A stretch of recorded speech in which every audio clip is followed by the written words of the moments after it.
the Society of Mexican Society of Biochemistry, in the branch of plant biology. I'm very happy to be here, and I'm really grateful to you to be with us this day. And so it's an honor for me to introduce to Professor Julia Bailey Serres. She comes from the University of California at Riverside, and today she will tell us about at the root of cellular responses to water streams. Thank you very much, Julia, for being here. It's great that you were able to do it, and so just now you can start. Thank you.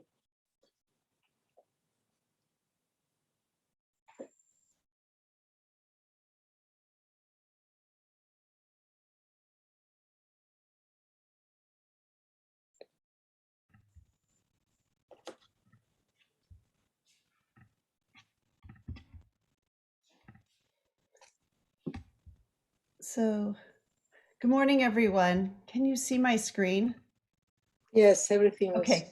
fine. So, it's really a wonderful pleasure to be invited to this meeting. I want to say I'm looking forward to seeing people in person. I greatly appreciate you being here today. I want to express my enthusiasm and just sense of urgency that we work on questions that address climate change. And so today I'm going to tell you about work that's done in my lab on rice that involves a lot of different people and is to deal with this challenge that we have that in this century we're going to have further increases in yield loss due to extremes of weather. And particularly, I want to talk to you about the consequences of drought and flood and the opportunities that we have, perhaps by looking at nature and also taking advantage of genetic variation within crop species to improve yield loss or improve yields in the face of loss due to these extremes. And the map that I have placed on the screen, of course, is one we're all very familiar with. It's one showing that there's going to be regions of increased floods, shown in blue, and drought, so water deficit and aridity, shown in red throughout the world. And it's pretty surprising that not much is shown here in Mexico. I think to some extent it could be because of a lack of data, but you can see areas in northern Mexico and as you go towards Central America that will indeed be dramatically influenced by climate change. In the US alone, both droughts and floods, shown here in blue and red, are a major cause of loss of yields based on farmers' insurance claims. In my lab, we're interested in finding solutions to flooding particularly, but also to drought. And the natural genetic variation that exists provides opportunities to inspire us in either through breeding or potentially gene engineering. So I want to talk to you about natural genetic variation in flooding survival strategies.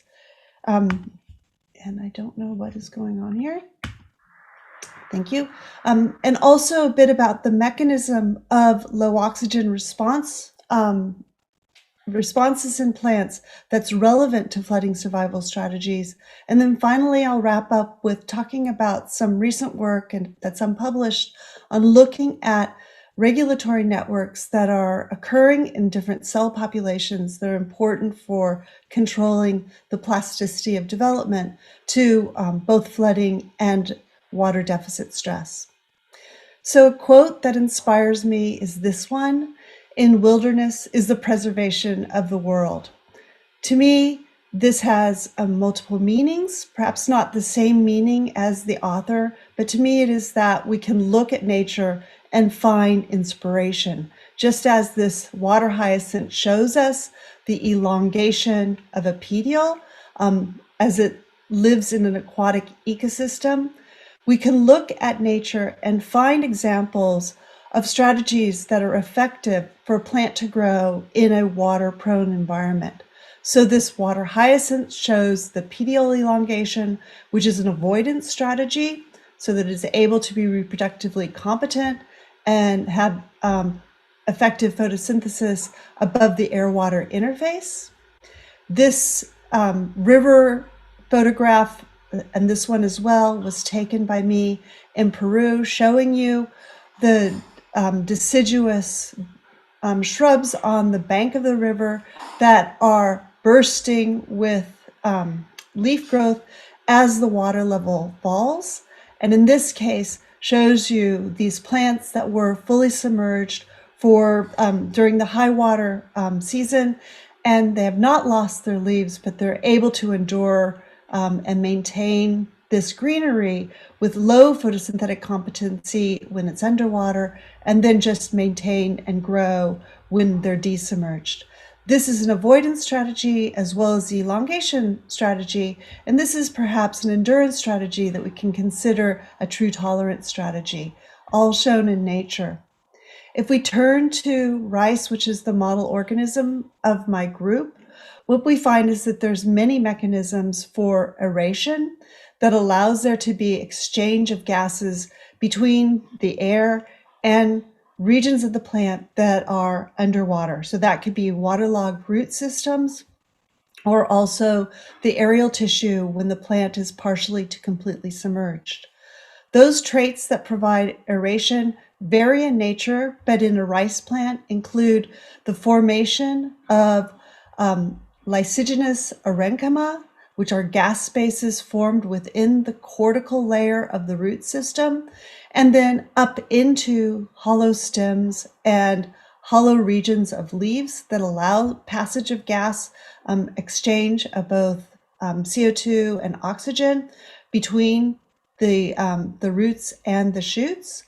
And then also as well, there is epidermal lignification and subepidermal, particularly in the exodermis, suberization that can occur to provide and facilitate this aeration. We see these traits also in nature. So if we look at these cecropia plants also growing in Peru, we can see that there are lenticles and other features of the stem. And when these are cut, you can see that they are very hollow plants to provide that gas exchange. Well, rice is a wonderful crop species to work on. I know it's not a major crop in Mexico, but one of the reasons why it's so wonderful to work on is the genetic diversity. And that genetic diversity has allowed rice to be cultivated in very dynamic ecosystems. The diversity comes from the wild relatives of rice that were used in domestication. And the traits include things like the ability of rice to grow in a delta region where there is a rising flood over the season. These plants maintain some leaf material above the air-water interface and have very long stems that I'll show you on a subsequent slide, as I mentioned the mechanism that allows these deep water rice varieties to have this ability to be reproductively competent in deep water. Most rice in the world is grown in a paddy ecosystem.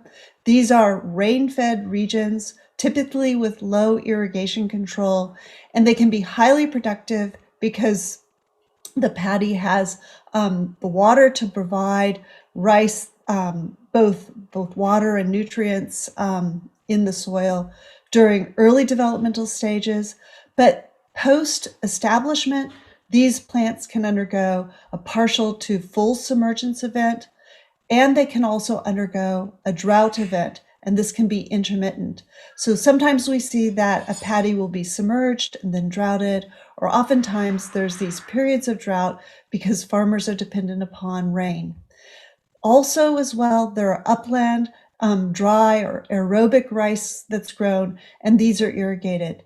Collectively, these varied rice varieties that have been cultivated for many years by farmers, these land races, have a lot of genetic diversity that provide opportunities, not only for studying flooding, but drought and many other traits that are relevant for agriculture today and that may have been lost during selective breeding to give us the elite varieties that are widely used. So deep water rice has this ability to escape a rising flood because of internode elongation. This is an underwater escape response, and there's a number of genes that are important for the response. The characterization of these genes has all been done in Moto Ashikari's group in Japan. The first genes that were recognized were these snorkels, and subsequently several other genes. There's some lovely reviews on this topic, and I encourage you to look at it. I just want to compare this to what my group has studied quite extensively, and that is the underwater quiescence response that's seen in varieties that have a gene called sub1A. And this particular gene allows the plants to be quiescent when submerged, by contrast to non-sub1 varieties, which will attempt to elongate, very similar to deep water rice. Sub1A is important, as well as a couple of other genes that I'm going to mention in the next slide. So one of these genes that's relevant to both underwater escape and submergence tolerance is the gene that's called semi-dwarf 1. This is the Green Revolution rice gene that limits GA biosynthesis, which is mutated in sub-1 varieties, but is a functional gene with high activity producing bioactive GAs in this underwater escape deep water rice variety. So in all cases, these genes, the snorkels and sub1A, which encode related ERF transcription factors, are triggered by the submergence event by the accumulation of ethylene. And in the case of deep water rice, ethylene activates the snorkel genes, which then promote responsiveness to GA. This activation of ethylene really de-represses a pathway where GA promotes starch catabolism and growth. And so this pathway is really activated in response to submergence in deep water rice. And by contrast, what we see in rice that has non-sub1 is this pathway promotes growth directly without that bolstering of GA levels and elongation of the internodes underwater. The sub1 varieties, though, on the other hand, show this quiescent response, and what we've been able to decipher is ethylene upregulates sub1A, and sub1A then dampens the GA responsiveness, curbing this growth response. So that's a very brief primer. There's a lot more details there, but I just want to go on to say that this single gene not only provides resilience to submergence, but it also enhances the plant's ability to recover from submergence. And so this pair of plants really contrasts the post-submergence recovery response, where having sub1A, the plants recover quite quickly and can flower, whereas plants that lack sub1A have elongated more and are more senescent, and they either are delayed in flowering or die as a consequence of the stress. So this illustrates how identifying a key gene, sub1A in this case, has enabled the breeding of submergence-tolerant rice. And I want to say that the Sub1 project was a project that was between three institutions, International Rice Research Institute, as well as Pamela Ronald at UC Davis and my group. And it was the International Rice Research Institute that has been responsible for breeding Sub1A into farmer-preferred varieties, and at this point providing a flooding insurance for farmers so that their plants can undergo very prolonged periods of complete submergence, and they can have less loss of the yield as a consequence of this. It's been very impactful, and Sub1A has been bred into many other rice varieties that carry genes that are critical for both quality traits as well as other stress resiliences. And so this example is one where we see that finding genes that exist in germplasm can really benefit farmers. And so this is something that is ongoing and very important, and I want to emphasize involves the activities of many people. And so this quote that I show here is also another one I find very inspiring, and that is, men work together. I told him from the heart, whether they work together or apart. And the point of this really is that the challenges that we have are too great for an individual to work on. Of course, we all can have our part, but in order for us to really safeguard crop production, we really need to work together. And the Sub 1 story is really an example where that has been essential for us to get to where we are today. So I want to go on and talk about some other collaborations that my group has been involved in. These are ones that are quite active and ongoing now. And the first one that I want to talk about was the initial project of a team of people that we call the Plasticity Project. And this is the group of us as of several years ago with the lab leaders, Siobhan Brady, Nilima Sinha, Roger Deal, and myself, as well as the postdocs and graduate students that were involved in the early chapters of the Plasticity Project. Kaisa Kahala, who's now at Utrecht University, Donald Lee West, German Paluzzi, Mauricio Reynoso, and Marco Bacek, shown here.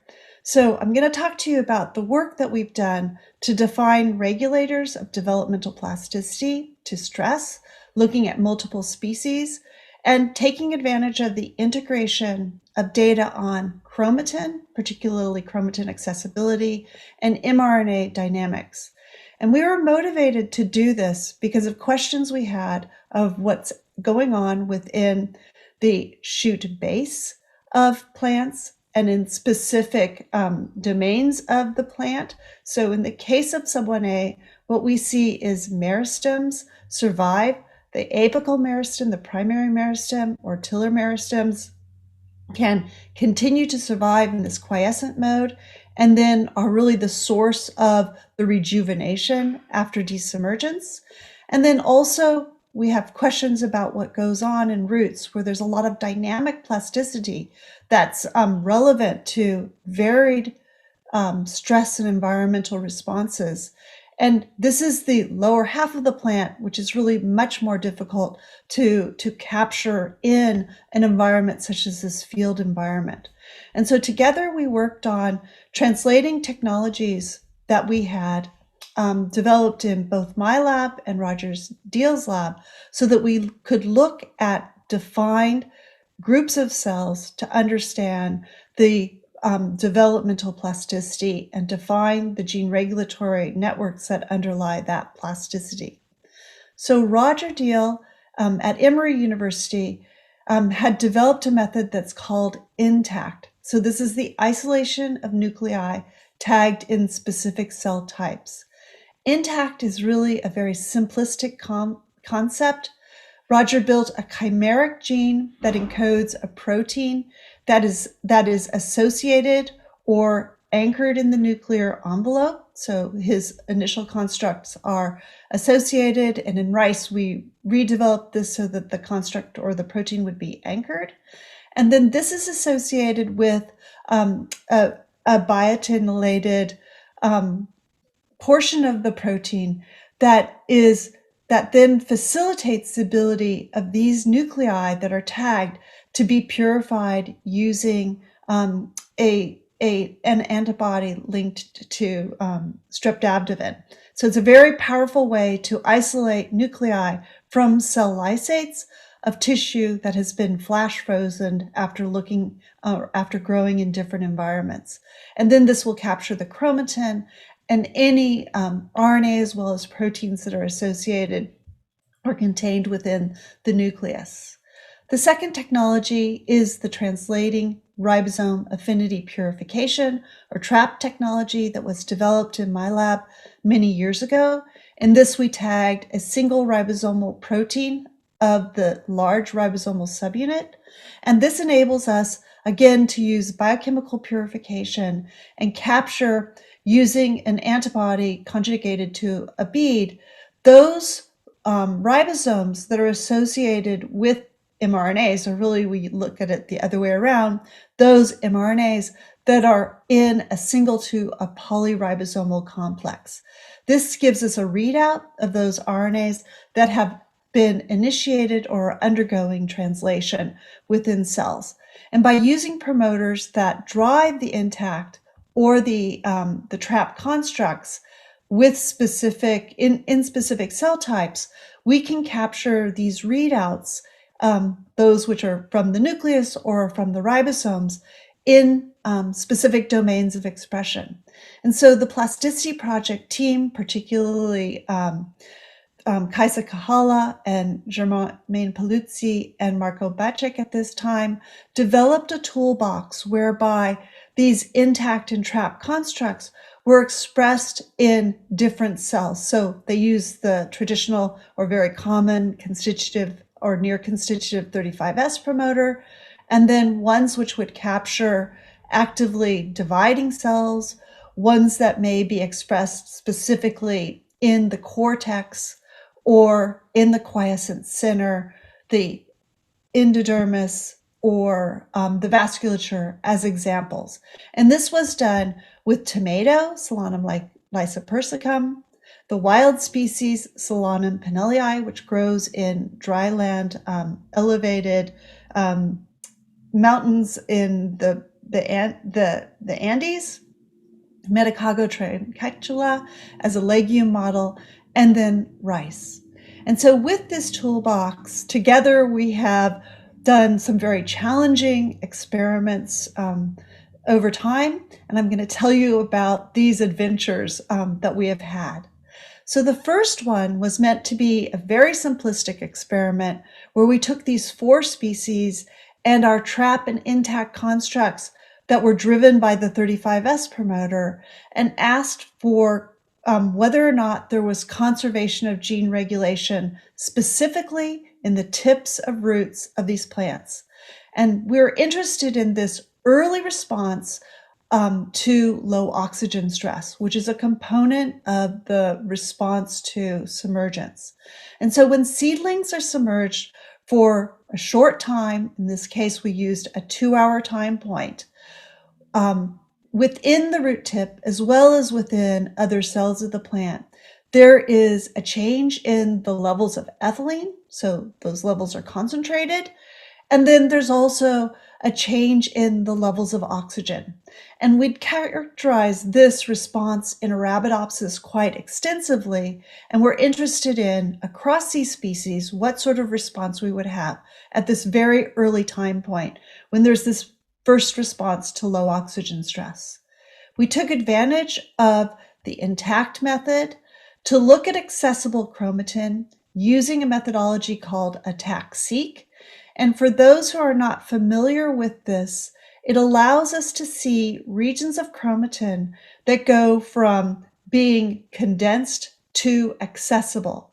And that increase in accessibility is presumably due to the binding of transcription factors or changes in really the chromatin remodelers so that regions become accessible. The attack-seq method takes advantage of a synthetic or an engineered transposon, which can enter in regions that are accessible and not condensed chromatin regions. And then by using next-gen sequencing, one can find regions that become accessible, and these are often just upstream of transcription start sites, as well as in distal regions that can be accessible, and then often also downstream of genes. So this was a very powerful method that we were able to do using this 35S intact purification. We also used intact purification to look at the nuclear RNA because we felt we wished to see how that readout compared to the traditional bulk RNA readout. And then we also compared these 2 RNA readouts to the trap-seq readout, so this translatome that we get from capturing RNAs associated with polysomes using trap. And then we went further to also look at ribosome footprints. So we looked very deeply at this pattern of differential gene expression and discovered quite a lot. And I'm going to digest this down to just a few slides for you. So by looking across these different species and recognizing genes which are orthologous or homologous, we're able to recognize gene families that we could then compare dynamics in gene regulation across the species. So it was just under 7,000 families that we were able to look at.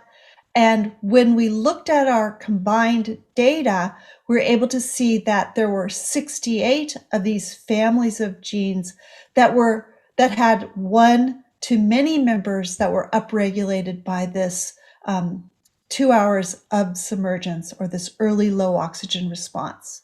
We also looked at these genes much more deeply to consider whether or not the genes were syntenic, so both orthologous and syntenic. And I'm not going to talk to you about the syntenic observations that we have, but just suffice it to say there were some very interesting things.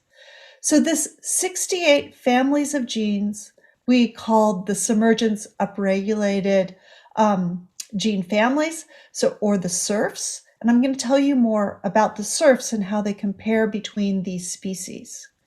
So by taking advantage of this attack-seek method, we were able to show that the upregulated SERFs have promoters that show a pronounced opening or an increase in accessibility, as shown here by this rise in this purple signal right over the transcription start site, or just 5' to it. So this is the region, sort of a normalized region of coding sequence, showing you this increase in accessibility 5' and then also 3' of these strongly upregulated genes in rice, and then also in metacargo. And so we were able to use the data here showing this accessibility to see that there is this consensus between upregulation in RNA and increase in accessibility. And that can be seen a little bit more clearly if we take our 4 RNA readouts and do a clustering analysis and show, for example, that this cluster is the most highly upregulated genes across all of our readouts, and also showing the most increase in accessibility in the attack-seek data. And I realize this is very tiny, but it's meant to show you how we can see just how there's this consistent opening. And if we look across all of these, those which are highly downregulated show very limited change, or even a downregulation in accessibility in response to this condition.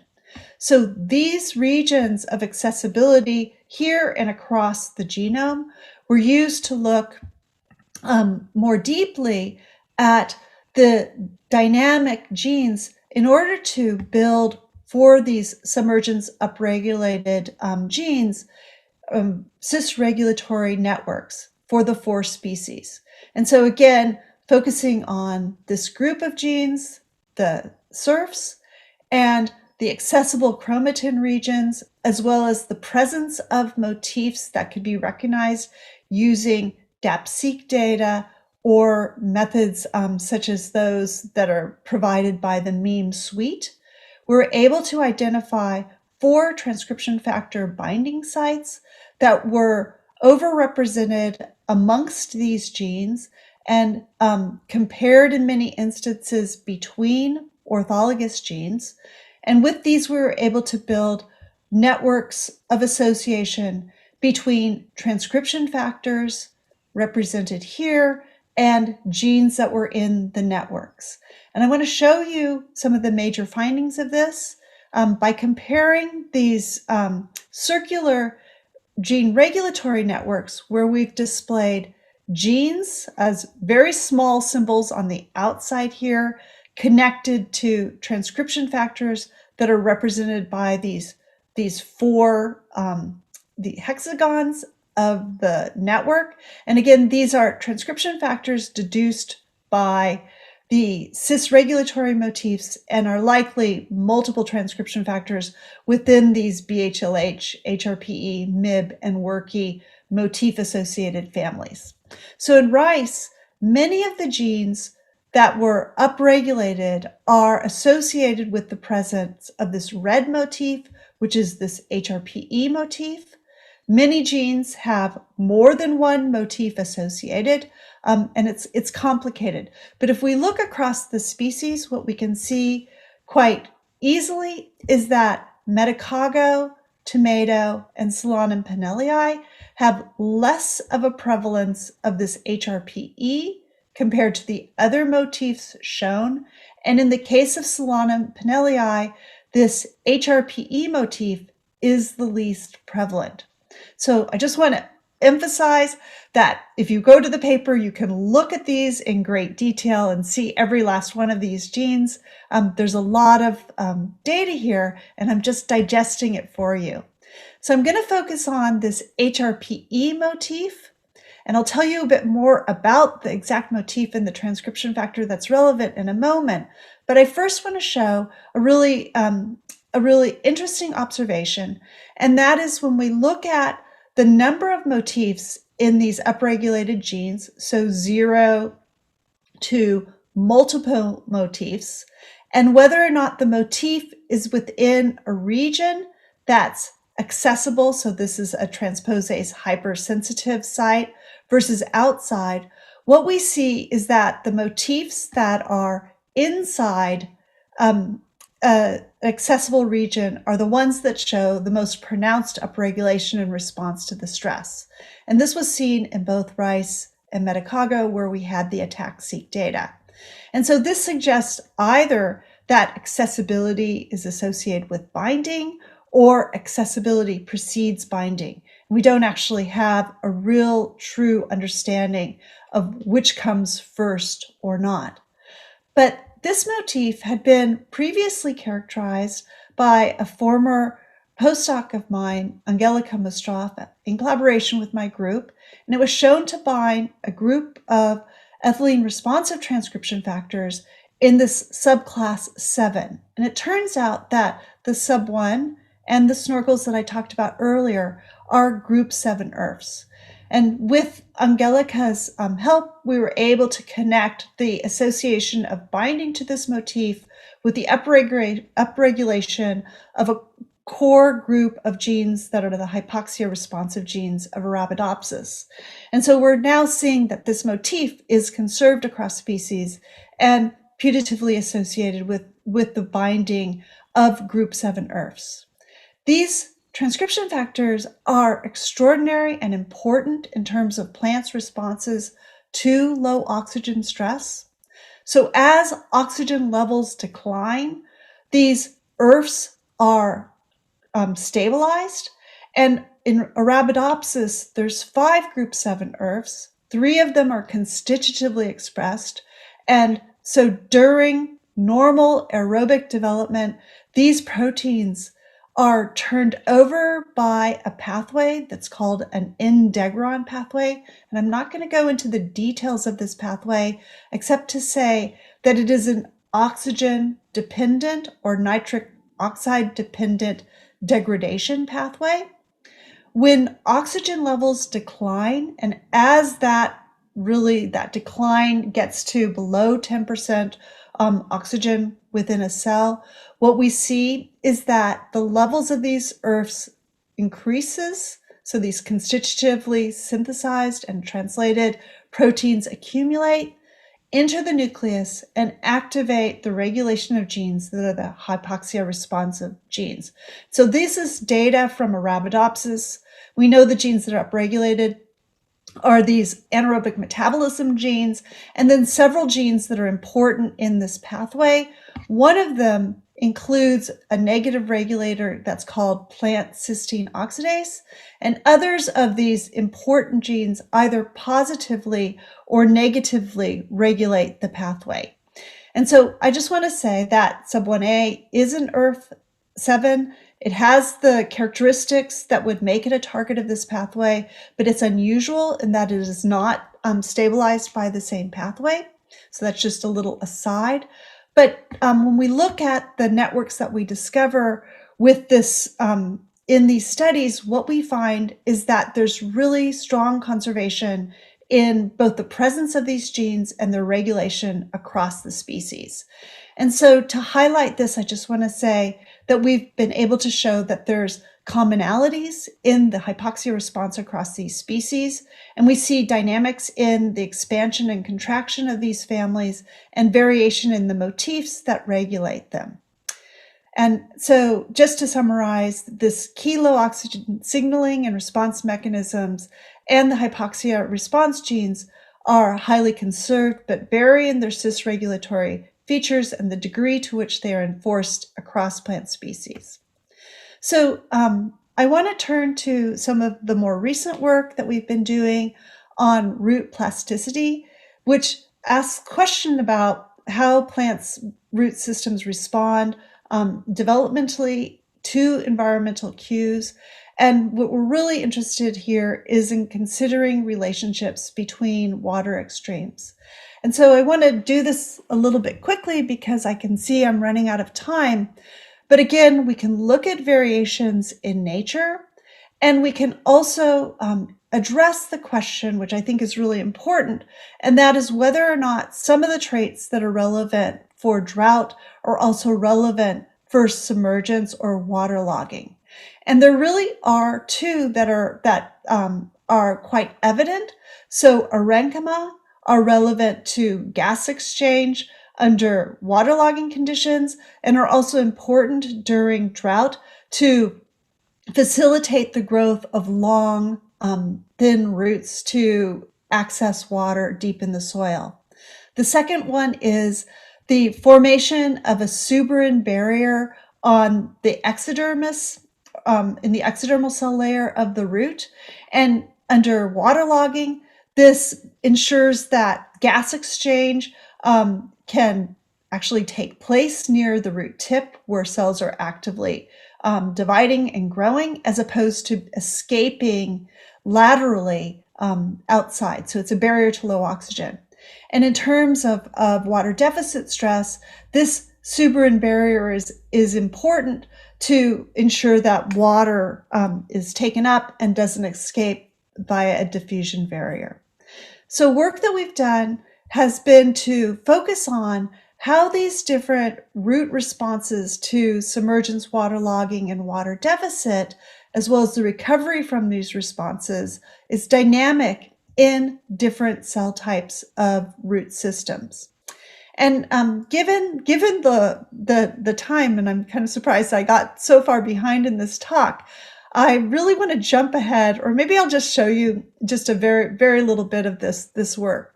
But it was done by Mauricio Reynoso, Germán Paluzzi, and Alex Borowski. And what they were able to do was to collect a number of trap-seq and intact-seq data sets for different cell populations across the different, really 9 different environments that were evaluated. And with that, to use some of the same types of pipelines that we used previously that ultimately defined, in this case, cell population and conditional networks that associate transcription factors with genes.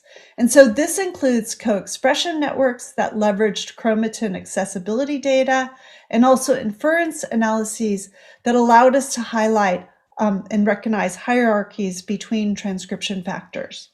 And so with these analyses, we're able to find things such as a core response to water deficit stress.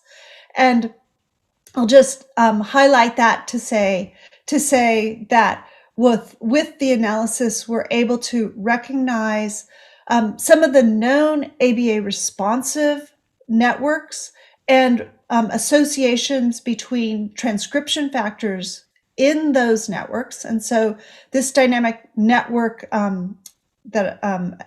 video that I'm showing you here shows that under control, water deficit, and drought conditions, that based on the analysis, there's really a hierarchical interaction between these transcription factors. So these ones which are known to bind an ABA responsive element and others which were recognized within our core response data set. And then additionally, In our studies, we've been able to recognize genes that were associated by expression specifically in this barrier cell layer using promoters driving constructs in this endo-exodermal domain, those genes which are associated with suberin biosynthesis. And just in the interest of time, I'm going to skip this and just go on to this last slide, which says, just summarizes this ability of ours to take advantage of these cell population analyses to define response networks that give us an idea of relationships between transcription factors, which in some cases are apparently very broadly conserved across plant species, and in other cases may be more specific to monocots or even rice, and identify dynamic networks. And at this point, some of the key questions that we have are, what is actually triggering this network? And a paper that was published this week in New Phytologist says that this suberin network in rice that is activated under waterlogging stress is ABA responsive, and that's also what we've been able to deduce, as well as others, that it's ABA responsive in terms of water deficit stress. And so going back to this idea that there could be common mechanisms that are important for both waterlogging and a water deficit, in a key aspect of root developmental plasticity, leaves us with this perspective that our type of analyses are allowing us to recognize these key features. And so I just want to conclude with saying that this talk has highlighted some conservation and flexibility of gene regulatory networks that are relevant in terms of plastic response in roots. These networks are highly dynamic and reversible and can be within specific cell populations and clearly control a number of resiliency traits by diving deeply into chromatin accessibility and taking advantage of the trap type transcript analyses. We're able to identify networks that now, based on motif discovery as well as transcription factor discovery, should facilitate looking both at existing genetic diversity and stimulating breeding studies, and also potential CRISPR engineering studies allow for greater control of these plastic strategies. And just in conclusion, I want to say that everything I talked about today really involved working together. And so I urge you to seek complementarity, identify common solutions, and work together. So thank you very much for your attention, and I hope there's time for a question or two.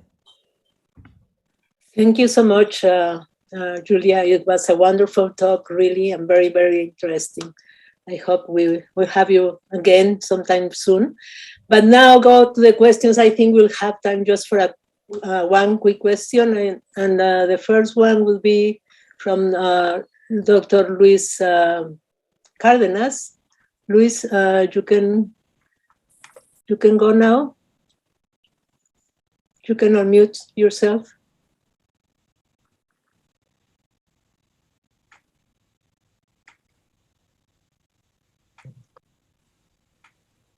Luis?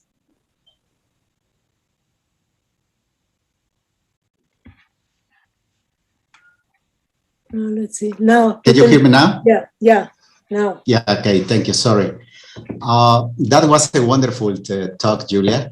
I just have a very quick question. So regarding the hypoxia response with this transcription factor, the ERF7 group, so do the response is very similar in the meristematic region and the cortical cells, for instance, or do you expect to see differences? How the plant adapt to these hypoxia conditions? So that's a very intuitive question. Thank you very much, Luis. So something I didn't mention is that meristems are conditionally or constitutively hypoxic. And so one of the reasons why there is this highly conserved pathway does indeed have something to do with the role of hypoxia there, as defining a niche within meristems. And so, so we do see that there is this hypoxia response superimposed within the meristematic cells. We know this is the case because we do see within those cells the upregulation of response to the stress. And so I think that there's really a sort of a reinforcement of a response that's already there within the meristem, that's at really just a much higher magnitude within the meristem, that we also see across cells. And so it's really quite older work that was done by Angelika Mustafa in Arabidopsis that shows this the most clearly. And we see this as well generally in these other species. Yes. Okay, thank you. So I'm sorry, but we have to go to follow up with the next one. And thank you so much, Julia. All right, bye-bye. Bye. Okay, so let's go to our next talk that will be presented by Professor José Dineni, and also it's my honor to introduce him. He will talk about discovering innovations in stress response through comparative genomics. Thank you so much for accepting this invitation, Jose. Go ahead. Of course. Thank you, Alejandra, for the invitation. It's great to be able to speak to this audience, and congratulations on assembling a really fantastic conference. So today I'll be talking to you about largely unpublished work where we are exploring the diversity of stress resilience mechanisms using comparative genomics, focusing our work on the Brassicaceae family. Okay, so we've all gotten kind of a lesson in resilience over the last year and a half plus. And you might have seen a number of these sort of snapshots from Zoom meetings from different speakers or presenters. And this is ours, I think probably a month into the pandemic. And this is my group. Now, we've all tried to be resilient across this time, but we're all humans. And you can see just a couple months later, sort of the change in mood. I think I've changed my hair color about 5 times during the pandemic. And, we're all just a little bit, tired of the changes to our lives that have been occurring. But, when we think about resilience and how we can be more resilient, perhaps a good place to look for resilience mechanisms is from plants. And this is a photo that I often show in my presentations. It's a fig tree that has germinated on the rooftop of a temple in Cambodia. And I'm quite certain that this fig tree seed didn't imagine it would be germinating in such a precarious position. But due to the ability of plants to perceive environmental cues, to regulate their growth and development, and to acclimate to different availability of resources, this fig tree was able to grow and germinate and ultimately thrive and provide a home to many other plants and provide us this beautiful picture as well. So we're interested in these naturally occurring stress resilient mechanisms, and our work is guided to discover them and understand their potential for application. So in particular, we're interested in understanding root-based mechanisms that allow plants to be resilient to stress. We're also exploring engineering strategies to tune these responses to develop more resilient crops. And we're also interested in building better science-society partnerships that support and share the fruits of innovation, because ultimately most of our work is funded by the taxpayer, and we need to provide good evidence this work is ultimately going to help average people live a better life. Okay, but the focus of my work today that I'll present is on exploring these resilience mechanisms across a diverse set of species. Now, I think the past 20 years in plant biology has been really focused on model systems. Arabidopsis, of course, being a premier model organism to understand molecular genetic mechanisms of signaling and stress response, as well as our old friend maize, which has been a fantastic genetic and now molecular genetic system for 100 years. But the problem with these model systems is that they're not particularly stress resilient. And if we want to identify different ways in which plants can tolerate stressful environmental conditions, which will be important, as Julia mentioned, for developing crops that can be resilient to the effects of climate change, I think we need to look more broadly. And so I'm really excited and hopeful that the next 20 years is really going to see a blossoming of our ability to use non-model plants in our studies.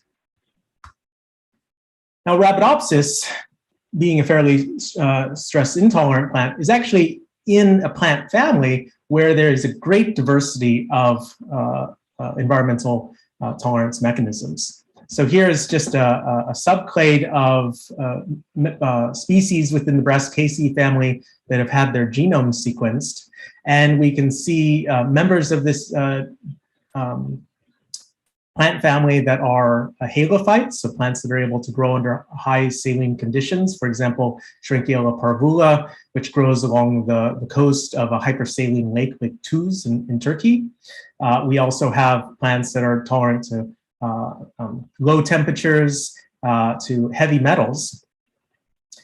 Importantly, however, we also have plant species that are particularly useful for climate change resilient agriculture. For example, oilseed crops that are going to be an important source of bioenergy are also present within this plant family. So hopefully the discoveries that we can make on these stress tolerant species will be more easily applied to these close relatives that are useful for bioenergy. So the exploration of this plant family and the innovations that this plant family brings to our understanding of stress resilience was initiated. This project was initiated by a really talented former graduate student in the lab, Ying Sun. She's now a postdoc at Salk Institute. And she wanted to develop comparative genomic approaches that could be used to begin to compare the stress tolerance mechanisms across these species. This was in collaboration and consultation with Dong-Ha Oh, who is a research scientist at Louisiana State University and our bioinformatics guru. And if you want to learn more about the project, we have a preprint of the work now in bioRxiv, and with any luck, hopefully we'll be seeing it out in short time. Okay, so there are a lot of species in the Brassicaceae family, that's for sure. We're not going to study all of them. How do we identify those that are going to be the best starting point for our exploration of stress tolerance variation? We chose a panel of 4 species in particular that had similar genome sizes and also similar numbers of predicted coding sequences within those genomes. And what that allows us to do is to be able to identify 1-to-1-to-1-to-1 orthologs of genes across these different species. And that really facilitates comparative genomics, because now we can be confident we're comparing the same ortholog across all of these different species. In this panel of 4 species, we have, of course, our old friend Arabidopsis thaliana. And this is essentially an outgroup for 3 species. Cecimbrium ereo, which is also a non-salt tolerant species, and then 2 salt tolerant species that are thought to have evolved salt tolerance independently. We have Shrinkiella parvula and Eutrema salsiginea. Now, what do we focus on to try to understand the variation in stress tolerance? Well, some of the challenges come from making these cross-species comparisons, in that these different species, of course, have different tolerances to stress. And what might induce a stress response in one species might kill another species. And so we don't want to be studying the transcriptional profiles of dead plants. We want to understand their differences in signaling capacity and response. And so we decided to focus on a signaling molecule, a hormone, that acts as a proxy and an important mediator of environmental stress responses. And this is abscisic acid, or ABA. So ABA is a stress hormone that's induced under a variety of different water-associated stresses. Cold, of course, limits water availability because of the freezing of water into ice. ABA levels increase under these different stresses and mediate a number of different changes in growth and physiology that, to a large extent, limit the ability of that plant to continue to grow or assimilate carbon dioxide. These changes in physiology are a mechanism that allows that plant to tolerate or even avoid the harmful environmental conditions that induce ABA. So we're using ABA treatment across these different species as a proxy for abiotic stress. And this avoids some of those difficulties in comparing stress responses, as I mentioned. But an important caveat is that we have a limited understanding as to what environmental contexts might actually trigger ABA in these different species. And so that's an important next step for our future work. Okay, well, we're root biologists, and we started looking at different responses to ABA in roots. So it's been very well characterized that in Arabidopsis, if you treat roots with ABA, you see this reduction in root growth at different concentrations. And we could also observe the same response in Cocymbrium aereo. So no big surprises there. However, when we looked at the halophyte Shrinkiella parvula, we saw a very different response. So even at between 1 and 10 micromolar ABA, we have this very strong growth induction that is occurring in response to ABA. And this response is very similar all the way down to about 50 nanomolar ABA. So it is a robust and strong response to ABA that induces growth that is substantially different than the modest growth induction that we see in other species at low concentrations. Now, is this a halophyte specific type of response? It appears not, because Eutrema salsaginium, which is also a halophyte, has a response to ABA that is actually fairly similar to Arabidopsis and Cocymbrium aereo. Okay, well, we want to understand the mechanism by which this ABA is regulating growth, and growth of the root can be measured in two different ways. So continuous growth of the root is dependent upon cell divisions that are occurring within the root tip stem cell region, which is called the meristem. And also root length is contributed by the final cell length, or the amount of elongation, cell elongation, that is occurring in cells that leave the meristem. And so either of these two mechanisms may contribute to this change in the way that ABA regulates growth in Shrinkiella parvula. So we looked at this more carefully. We made confocal images of root tips across the different species and measured cell lengths along that longitudinal axis. And what you can see here is Arabidopsis thaliana. On the x-axis, we have the different cell positions along the length of the root, and then we have the length of those cells. And what you'll see is that under control conditions here in gray, we have a lot of these small cells. These are cells of the meristem, and then the cells exit the meristem and start elongating, and then ultimately reach a final cell length. When roots are treated with ABA, that meristem decreases in size, but the final cell length is about the same. So this indicates that in Arabidopsis, the primary mechanism by which ABA is regulating growth is by reducing the size of the meristem. This is similar in Cocymbrium aereo and Eutrema salsaginium, where the biggest effect we see is in the change in meristem size, not necessarily in the change in final cell length.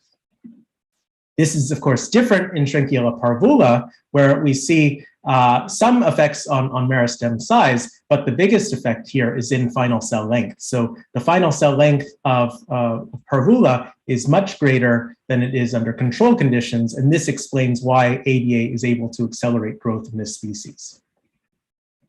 Okay, so that provides a developmental mechanism. Now we want to search for a molecular mechanism to explain these differences. And So the ABA pathway has been characterized now in depth, and our understanding of ABA signal transduction is quite mature, thanks to a number of people, in addition to individuals like Sean Cutler, who co-discovered the ABA class of ABA receptors, the PIL-PIR RCARs. Without going into too much detail, these receptors are able to bind to ABA and ultimately lead to the phosphorylation of a specific type of transcription factor called an ABA response element binding factor, or ABF. And this ABF, when phosphorylated, is then able to bind to the ABA response element and activate ABA-dependent gene expression. So we thought this could be a really important point in the pathway to look at. And we wanted to know whether the differences in ABA response that we were observing between species could be explained by differences in the genes that were being targeted by the ABFs in each of the different species. But how can we generate an ABF gene regulatory network across these different species? Well, fortunately for us, really pioneering work from Joe Ecker's lab by Ronan O'Malley and Carol Huang established the DAP-seq method.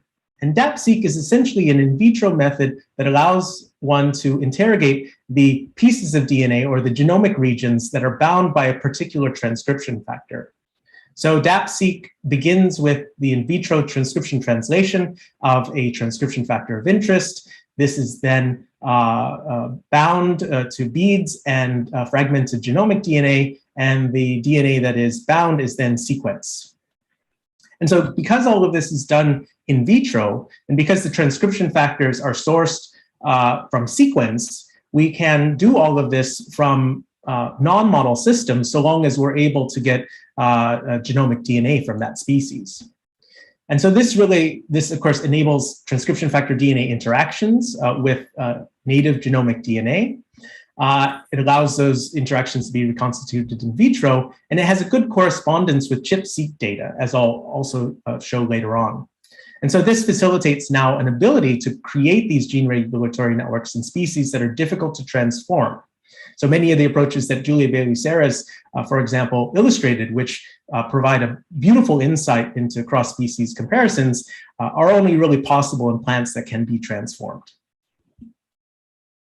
Okay, so we found that when we searched the genomes of our 4 species, that there were 4 ABFs in each of the species. So each species had an ABF1, an ABF4, an ABF2, and an ABF3. And we cloned all of these coding sequences and used them in DAP-seq to interrogate how the different isoforms of ABFs are able to interact with their native genomes.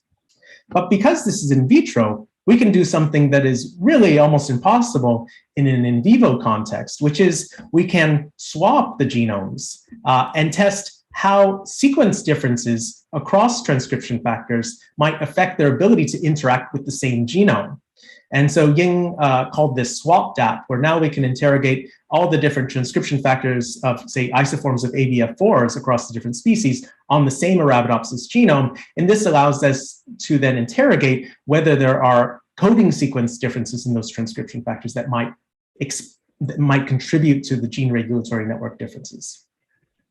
Okay, so we did all of these experiments.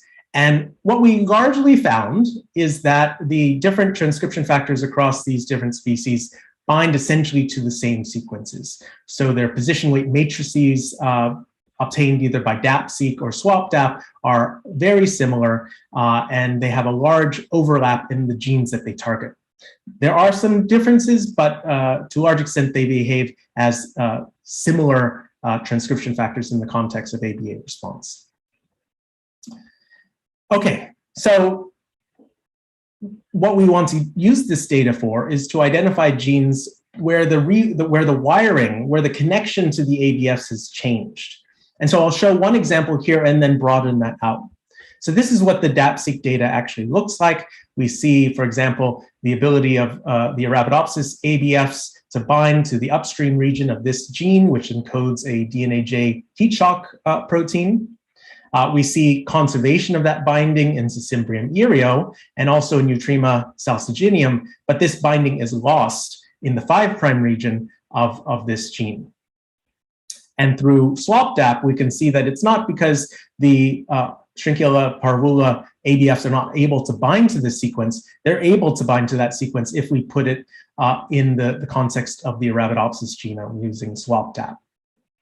Does this change in binding have any regulatory consequence? Well, right now, all we can do is correlations, but we see a very nice correlation where only in Shrinkula parvula, where that binding is lost, do we see a loss of ABA induction by RNA-seq. And when we go down to the sequence level, we can see that Shrinkula parvula has a change in from a C to a T in a conserved ABRE sequence. So presumably this is the sequence basis for this difference in ABF binding. Okay, well, that's one gene. Can we broaden that out to looking at sort of genome scale comparisons? And so this is an analysis that Dongha developed, and he was interested in understanding this difference in binding between orthologous genes, and he calls this presence-absence variation. So if in one species an ABF can bind, and in another species ABFs are not binding to the ortholog of that gene, what sequence differences might explain that? Well, there could be structural variation, meaning that that binding site simply doesn't exist, or maybe the promoter has been rearranged to an extent that it's no longer possible to see where that binding sequence is present. There might be a SNP, or a single nucleotide based change in the core ABRE sequence that could explain the difference in ABF binding. Or perhaps there might be instances where we can't explain why the ABFs are no longer able to bind because there is a conserved sequence and the promoter architecture is conserved. So we wanted to kind of bin different possibilities into these different categories to see what was most prevalent. So first, we categorized genes into different groupings. So we looked at orthologous pairs of genes and looked to see whether there was an ABF binding in both, and that's here in blue, only in one species, so this presence-absence variation, which is in pink, or there is no ABF binding in either gene. And what we can see is that if we look at overall promoter similarity, that there's a much greater overall promoter similarity between promoters of orthologous genes that are able to be bound by ABFs. And so this suggests that not only is the ABF binding site important, but overall promoter architecture may also be important for facilitating ABF binding. We also then categorized these different variations across genes, and we looked at, sorry, someone was knocking on my door. So in context where one ortholog has a binding event and one ortholog doesn't, what sequence differences might explain that? We saw that the highest fraction of genes varied because of structural variation. So the promoter sequences were rearranged. A close number of genes, we saw a CRE modified. So the actual binding site had a SNP in it that may have affected binding. And a small fraction had a conserved CRE. So this shows that structural variation and SNP variation may be a prevalent way in which the gene regulatory network is rewired. Okay, so taking our data, we curated a core ABA gene regulatory network and looked at how ABFs were interacting with the promoters of a number of different genes across different biological functions. And this network was based on a gene regulatory network for ABA that was developed by Liang Song in Joe Ecker's lab. Now that network was based on ChIP-seq, and we find that our network overlaps in terms of the connections by about 89%. So very similar results were obtained whether you use ChIP-seq or DAP-seq. Now in this network, we don't see a lot of changes. Only 10 connections here are changed in parvula. And of course, that's the species we really want to understand how that rewiring led to that growth induction. And so it doesn't seem that the core network is going to be the most important place where that variation is occurring. So we also generated curated networks for ethylene and auxin and looked at how many changes within that network were Shrinkula parvula specific. And so that's shown here in this graph.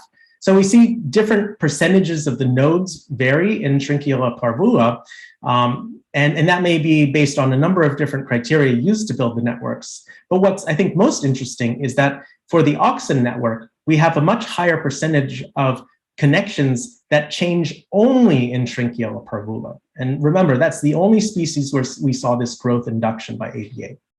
So we focused on auxin, and this network shows all of the connections that have changed in parvula. What I'd like you to focus on is this subpart of that network that regulates auxin biosynthesis. So TAA1 and YUCCA2 are two genes that encode enzymes important for the last steps of auxin biosynthesis. We see that in Shrinkula parvula, the ability of ABFs to bind to the promoters of these genes is lost, but it's present in all the other species. And this leads potentially to a change in gene regulation where we see, YUCCA2 and TAA1 show a loss of ABA induction as a consequence, whereas we see a strong induction in Arabidopsis. Okay, so how can we put all of this together into a potential model? Well, in Arabidopsis, we see that ABA, of course, leads to the induction of ABF function that then, based on our gene regulatory network, directly controls auxin biosynthesis, and we would hypothesize then that auxin biosynthesis may inhibit growth. And that's consistent with the effects of auxin treatment, for example, on root growth. In parvula, this ABA would still presumably activate the ABFs through phosphorylation, but these ABFs are no longer able to bind to the promoters of these auxin biosynthesis genes and no longer able to lead to this growth inhibition. Do we have any evidence for that? Well, in Arabidopsis, we can look at mutants that are defective in auxin biosynthesis. For example, this WAY8 allele is essentially a mutant allele of the TAA1 gene. And whereas wild-type Arabidopsis, the growth is inhibited by ABA treatment, in a WAY8 mutant, this growth inhibition is strongly reduced in WAY8. We can also use a drug, ELK-KYN, which inhibits this same class of enzyme. And we also see that this treatment leads to a reduction in the ability of ABA to repress growth.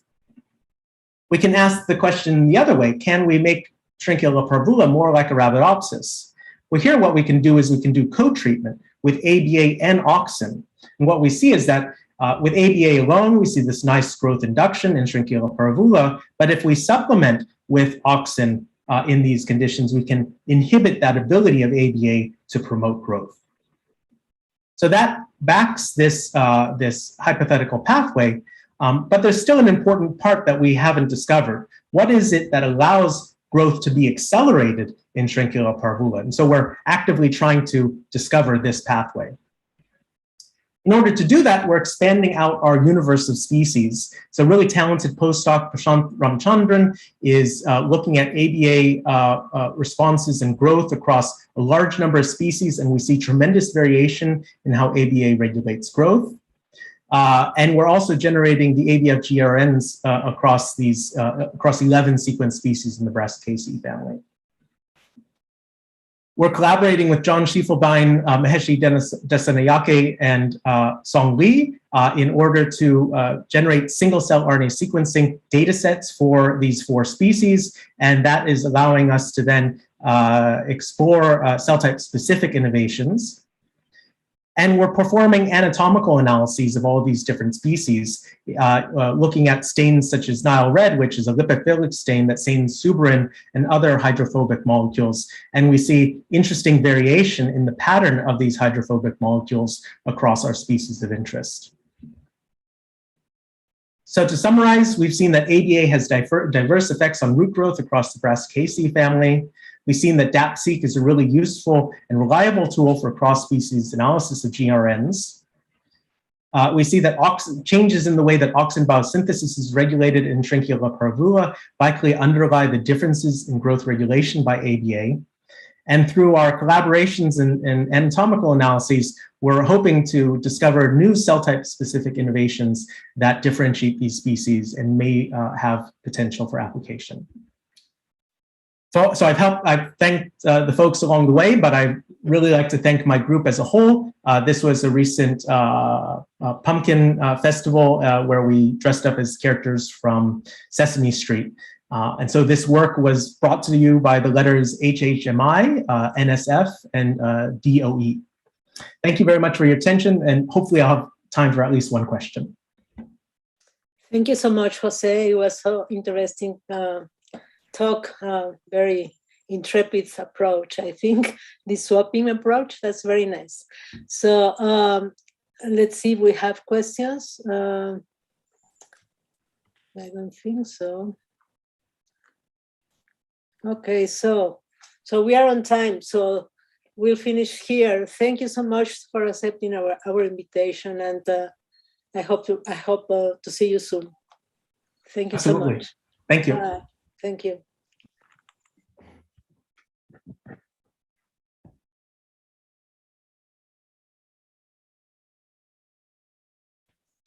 Thanks, Alejandra. Our next speaker is Professor Verona Montgomery. She's coming from Michigan State University, and she's going to talk about lessons about and from plants, plant color vision, and developmental acclimatization. Please go ahead, Verona. Thank you. It's a great pleasure to be invited to give a talk today. I am going to tell you today a little bit about some recent studies in our labs to learn about how plants are responding to light, how their color vision works, and also some lessons that I and others in collective community have learned from them. So in the lab, we study primarily on the plant side Arabidopsis, which undergoes, like most plants, the phenomenon described here or depicted here of photomorphogenesis. And this is a process by which plants that are growing in the dark have a very different appearance than plants that are growing in the light. And this is behavioral adaptation that's largely driven by the energy budget that the plants have in these two conditions. So these plants are growing on the same media and have access to mostly the same environment. But the primary difference is that all things being almost equal in terms of what water, nutrient profile, temperature, humidity, and other environmental factors are present, the plants shown here have been growing in the dark, and in the dark, energy goes into rapid elongation of the stem or the hypocotyl to try to project the plants into light. In the presence of light, plants have the critical access to light that they need to drive photosynthesis and the production of sugars. And in this case, energy instead goes into other organ development. So in the light, plants actively inhibit elongating the hypocotyl, and instead energy goes into developing the leaves, which function as the equivalent of solar panels for harvesting light, and in the presence of simple compounds like carbon dioxide and water, are used to drive photosynthesis to make sugars. Also, light promotes root development to promote uptake of nutrients and water from the growth medium. And so this behavioral adaptation driven by the energy budget in response to light is known as photomorphogenesis. And we and others have been interested in the process for years to understand specific light-absorbing proteins or photoreceptors that are responsible for these changes that we see in growth in the dark relative to light. And we know that there are multiple classes of photoreceptors that are used by plants to absorb throughout the visible spectrum that allow them to detect the comprehensive light spectrum, both light quality or color that's available, as well as light intensity. And the output of these photoreceptors collectively then drives various aspects of plant growth and development.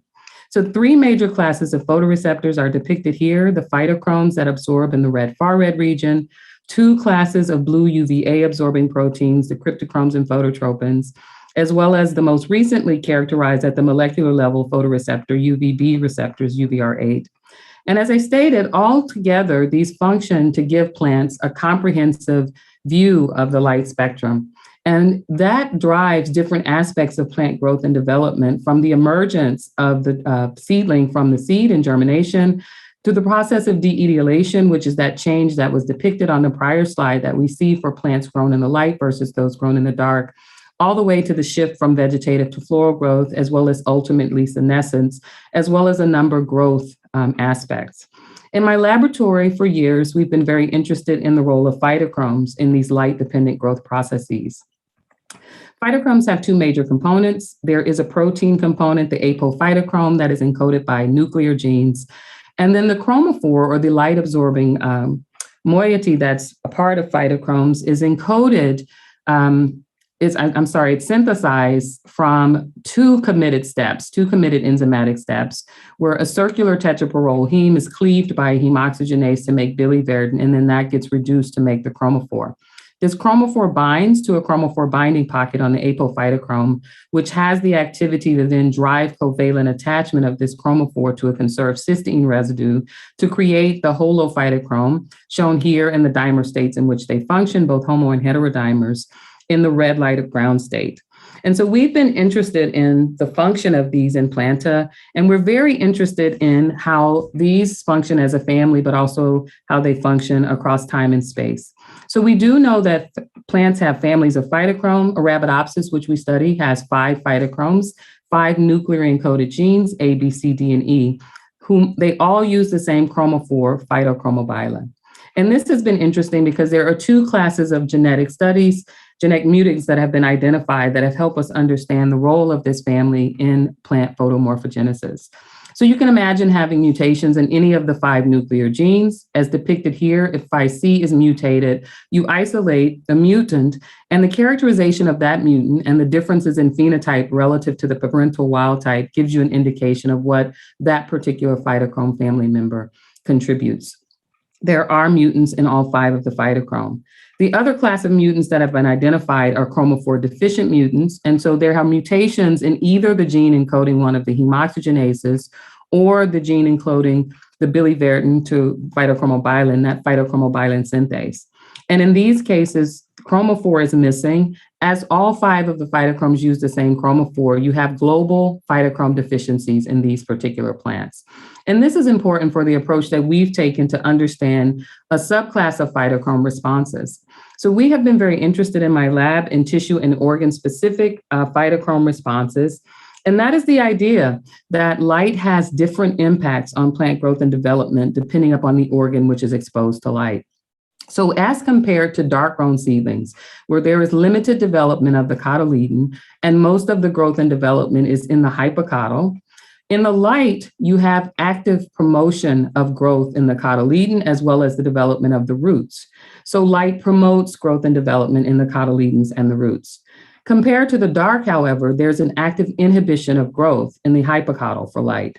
So light can either promote growth in one organ or tissue or inhibit growth. And we've been very interested in how a single signal is perceived by a family of photoreceptors and either promotes growth or limits growth depending upon the tissue to which light is exposed. Because there are 5 phytochromes, one hypothesis might be that there's one phytochrome in the hypocotylar stem that inhibits growth and distinct family members that promote growth in the leaves, cotyledons, and roots. But what you find when you look at plants and ask where the phytochromes are either expressed in terms of where the messenger RNA is accumulating or where the proteins are accumulating, in both cases going from low levels of protein or messenger RNA in blue or high levels in pink to red, either solid bars for messenger RNA or striated bars for protein. What you find, and although this is a busy image, all you need to see is that if you look at what's happening in the shoot, the hypocotyl roots, there's no one phytochrome that's in the hypocotyl that would be associated with inhibition of growth and others in the shoot, but you find some level of all 5 in the shoot, hypocotyl, and root. And what this indicates is that whereas we know that the phytochromes are controlling these tissue-specific growth aspects of either promoting growth in one organ or inhibiting it, that means that there has to be something that's happening different of downstream of the phytochrome. So tissue-specific phytochrome signal transduction pathways that are promoting growth in the shoot, and a distinct pathway using different effectors that would then inhibit growth in the hypocotyl. And one of the questions we've been asking is how we can get at understanding what those distinct tissue-specific or organ-specific phytochrome-dependent pathways are. And so we've taken an approach of doing transcriptomics to ask if we look at, for example, comparing seedlings that are grown in the dark where there's active promotion of growth in the hypocotyl versus those in the light where there's an inhibition. If we isolate messenger RNAs from that, can we see genes that are differentially regulated in those? And then identify genes of interest, target those for genetic studies. But if we really want to get at understanding how the phytochromes are controlling these organ-specific processes, the approach we've taken is to ask if we can metabolically control synthesis of the chromophore in vivo. if we can ablate accumulation or synthesis of the chromophore in particular cells, we can create a local phytochrome deficiency, because as I indicated, all 5 phytochromes use the same chromophore. And so we have indeed taken the approach of expressing a gene in plants that targets the key precursor of chromophore synthesis, biliverdin, and inactivates that or reduces its accumulation, thereby creating a local phytochrome deficiency. We then ask if we can remove the phytochrome in particular cells, can we create these tissue-specific disruptions of phytochrome accumulation? And then ask how we've disrupted particular signal transduction pathways. So we've done this in a number of organs, for example, expressing the gene in cotyledons or leaf tissue to inactivate phytochrome accumulation in these tissues, and ask how do we disrupt the signal pathways that are needed to promote growth in that organ. Likewise, we have inactivated it in other tissues, in the hypocotyle, in the root, very specific tissues such as stomata and other kinds of specific organ ablation of phytochrome accumulation. We then can ask, how do we disrupt these signal transduction pathways through using omics approaches such as transcriptomics or proteomics? And in cases where we have inactivated chromophore accumulation, here I'm showing you a line where we have expressed a reductase of the biliverdin to remove that key precursor for phytochrome chromophore synthesis. And if we do that in all cells and all tissues using the 35S promoter, these are both seedlings grown in white light, compared to wild type that has the short hypocotyle where it's being inhibited from elongation, but we're promoting leaf formation and root development. In these lines where we remove the chromophore, you get something that looks very similar to a dark-grown seedling, where there is no inhibition of the hypocotyle, so there's active growth of the hypocotyle, and limited development of cotyledons and promotion of leaves, as well as the root development that is characteristic of growing in the light. So we were able to show that this approach works. This looked very much like a natural chromophore deficient mutant. And then we moved on to using tissue-specific promoters as well as enhancer trap approaches for inactivating chromophore synthesis in the cotyledons or other organs. Once we have lines that we then have a disruption in the active phytochrome profile, we can use seedlings that are grown in the same light condition and ask, if we disrupt the chromophore synthesis, are we then able to look at messenger RNA accumulation in either a particular organ, such as a hypocotyle, and ask how we've disrupted that localized inhibition of growth in the hypocotyle versus the promotion of growth in cotyledons. And so we have done that, identify genes that are differentially regulated when we target a pool of phytochromes, and then to target those genes of interest for further approaches, mostly through isolating tDNA lines from the Arabidopsis stock center and asking if we have identified a gene that we can then place in an organ or tissue-specific phytochrome-dependent regulation of a particular growth response. Here I'm showing you 3 lines that when we looked at, if we inactivated phytochromes in cotyledons, we were asking, do we disrupt genes that are important for local cotyledon growth or for communicating with the hypocotyle in terms of inhibition of hypocotyle elongation? And so here are just a sample of genes. I'm only showing you a few. We have we isolated hundreds of genes, have characterized many of them, and I'm just giving you a sample of some of the types of results we get. Here we identified 3 genes where if we looked in wild type where the gene was expressed, these are cotyledon-enriched genes. And so the messenger RNAs using qRT-PCR are differentially accumulating in RNA from the cotyledon versus the hypocotyle or root for all 3 of these genes. And when we remove phytochromes from the cotyledons, these genes are downregulated. So we've identified genes that are upregulated specifically in the cotyledon when phytochromes are activated. And this was a previously uncharacterized gene, and 2 others of these are genes that we have some indication of what their function may be. The CYP-K20 has a role in calcium calmodulin signaling, which has been implicated in phytochrome signaling before. And then we recognize the GCN5 transcriptional-like regulator, which means that the phytochromes are controlling cascades of gene expression. When we isolated mutants in each of these genes to ask if they may have roles in specific aspects of the plant growth and development, what we identified doing some analysis of what the seedlings look like. And in this case, I'm showing you a single allele, although we had multiple alleles for each gene. And in each of these panels, you're looking at 3 wild type seedlings grown in far red light versus a mutant seedlings that are grown in continuous far red light. And for each of these genes, what we identified is that when the gene is mutated, the phytochrome inhibition of hypocaudal elongation was disrupted. So each of these mutants had significantly longer hypocaudals than wild type. And while these are having smaller effects than if you knock out the phytochrome itself, here we're seeing a 10 to 15% increase relative to what we would see as a 100% increase perhaps in a phytochrome mutant. We're identifying that multiple genes are functioning downstream of the phytochromes, expressed in the cotyledon, and then involved in a previously known interorgan signal to inhibit hypocaudal elongation. We likewise found other genes. One interesting gene that we identified that was downregulated when we removed phytochromes from the cotyledons and green tissue specifically was that there was a sigma factor, a nuclear encoded sigma factor that was downregulated. And so this particular sigma factor had been previously implicated as having a role in greening. It was isolated in a yellow-green screen. And we know that these sigma factors are encoded in the nuclear genome. They're then imported into the plastid, where they work with the plastid RNA polymerase to tune plastid gene expression.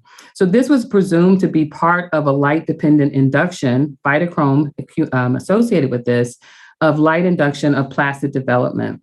And here we identified specifically that phytochromes were functioning to control this sigma factor.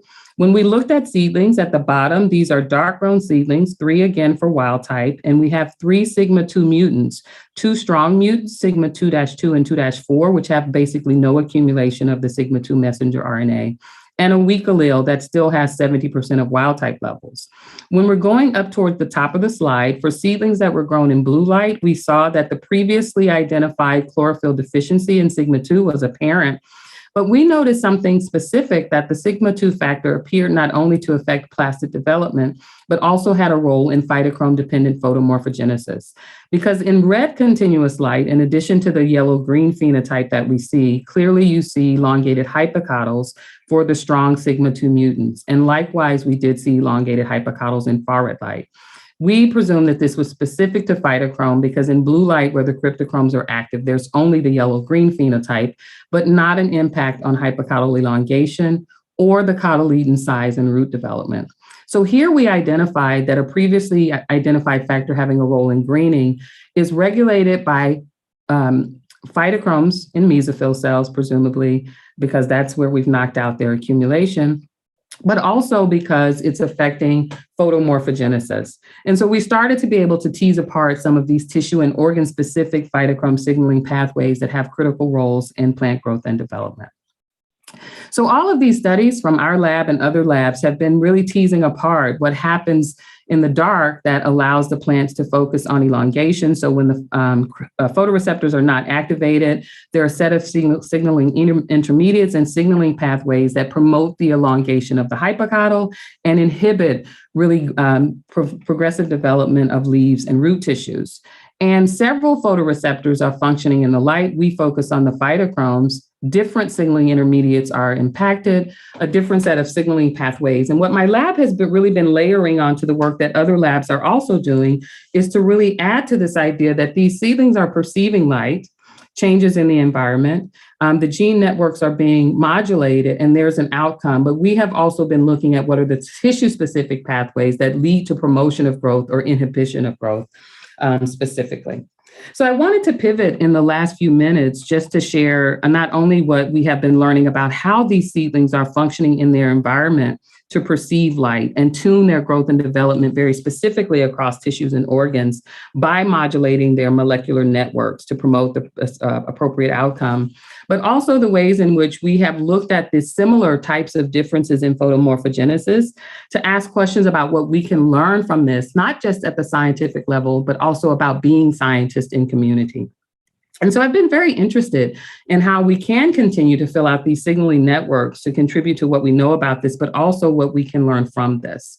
And I have been really promoted to think about the ways in which we have learned a lot about the critical importance of the environment on growth and development of seedlings that otherwise start at the same place in terms of their aptitude, and how the external environment and the ability to perceive what's going on around you is as critical as being able to adapt your internal networks to have the appropriate outcome. And asking if we can learn questions, learn things about this, about how we position ourselves to be supported, but also serve to support students and colleagues. And so this very same image has served very much as a motivator for me to understand about plants, as well as to understand how we support communities that are learning about plants. And so one of the things that I have really taken as a different perspective is that too frequently in community, we focus on individual ability and individual deficit. And we don't take the understandings that we have about the critical interface between individuals and the environment into the ways in which we engage and support each other in community. And I've really been motivated over the years by the ways in which, as humans, our expectations that plants should grow really changes the ways in which we engage with plants.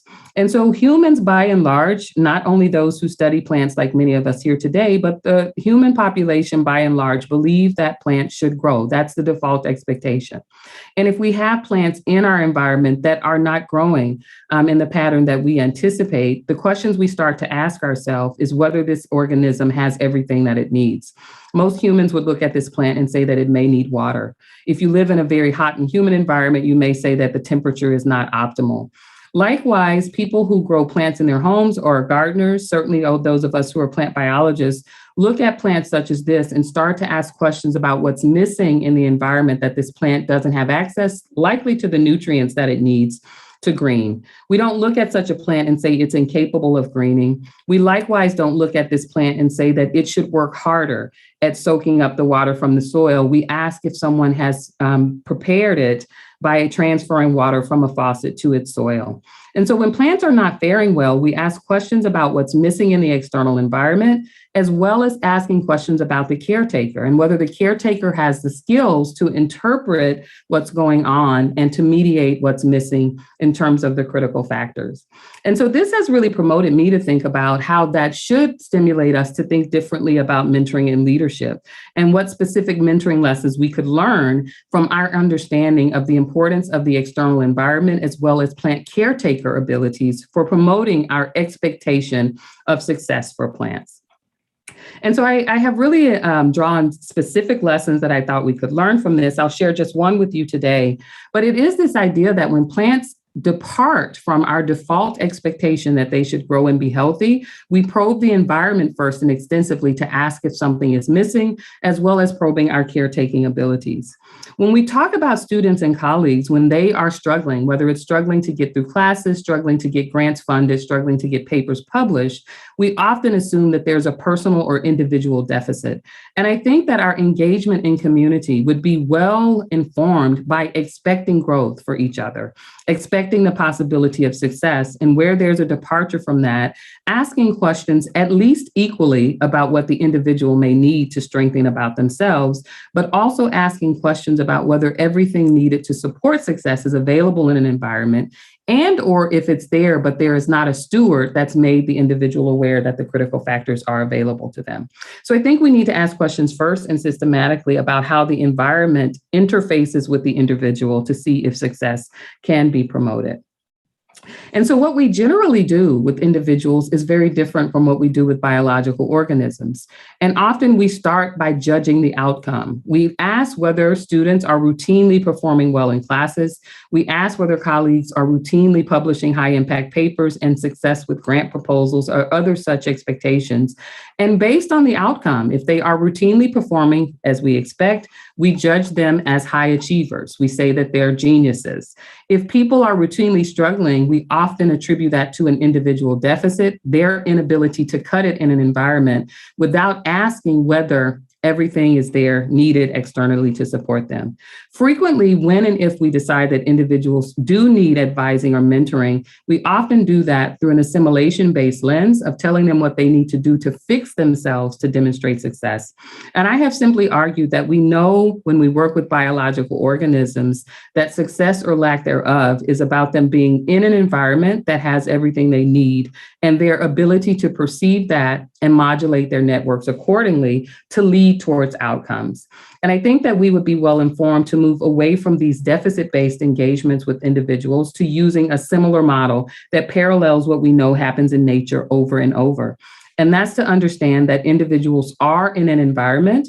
There are either the factors they need there to support them or not, but what is our role as mentors, leaders, as peers to help them perceive what's needed and to modulate the networks. And in this case, the networks are networks of support, networks of development that lead then towards outcomes. And so I really learned all of these things from the plant biology knowledge with which I sit, but not leaving that knowledge in the papers that I publish or on the bench, but asking what knowledge can we take from that to also inform the ways in which we position ourselves to be helpful in community. So I've written about this in other lessons in a recent book that came out earlier this year in April, Lessons from Plants. And so I think that I will stop here and just thank my group, thank my colleagues, thank the funders, NSF, the Department of Energy, and MSU Foundation, and be happy to take questions if there is time left. Thanks, Brenda. That's a very nice talk. So we have time for some questions.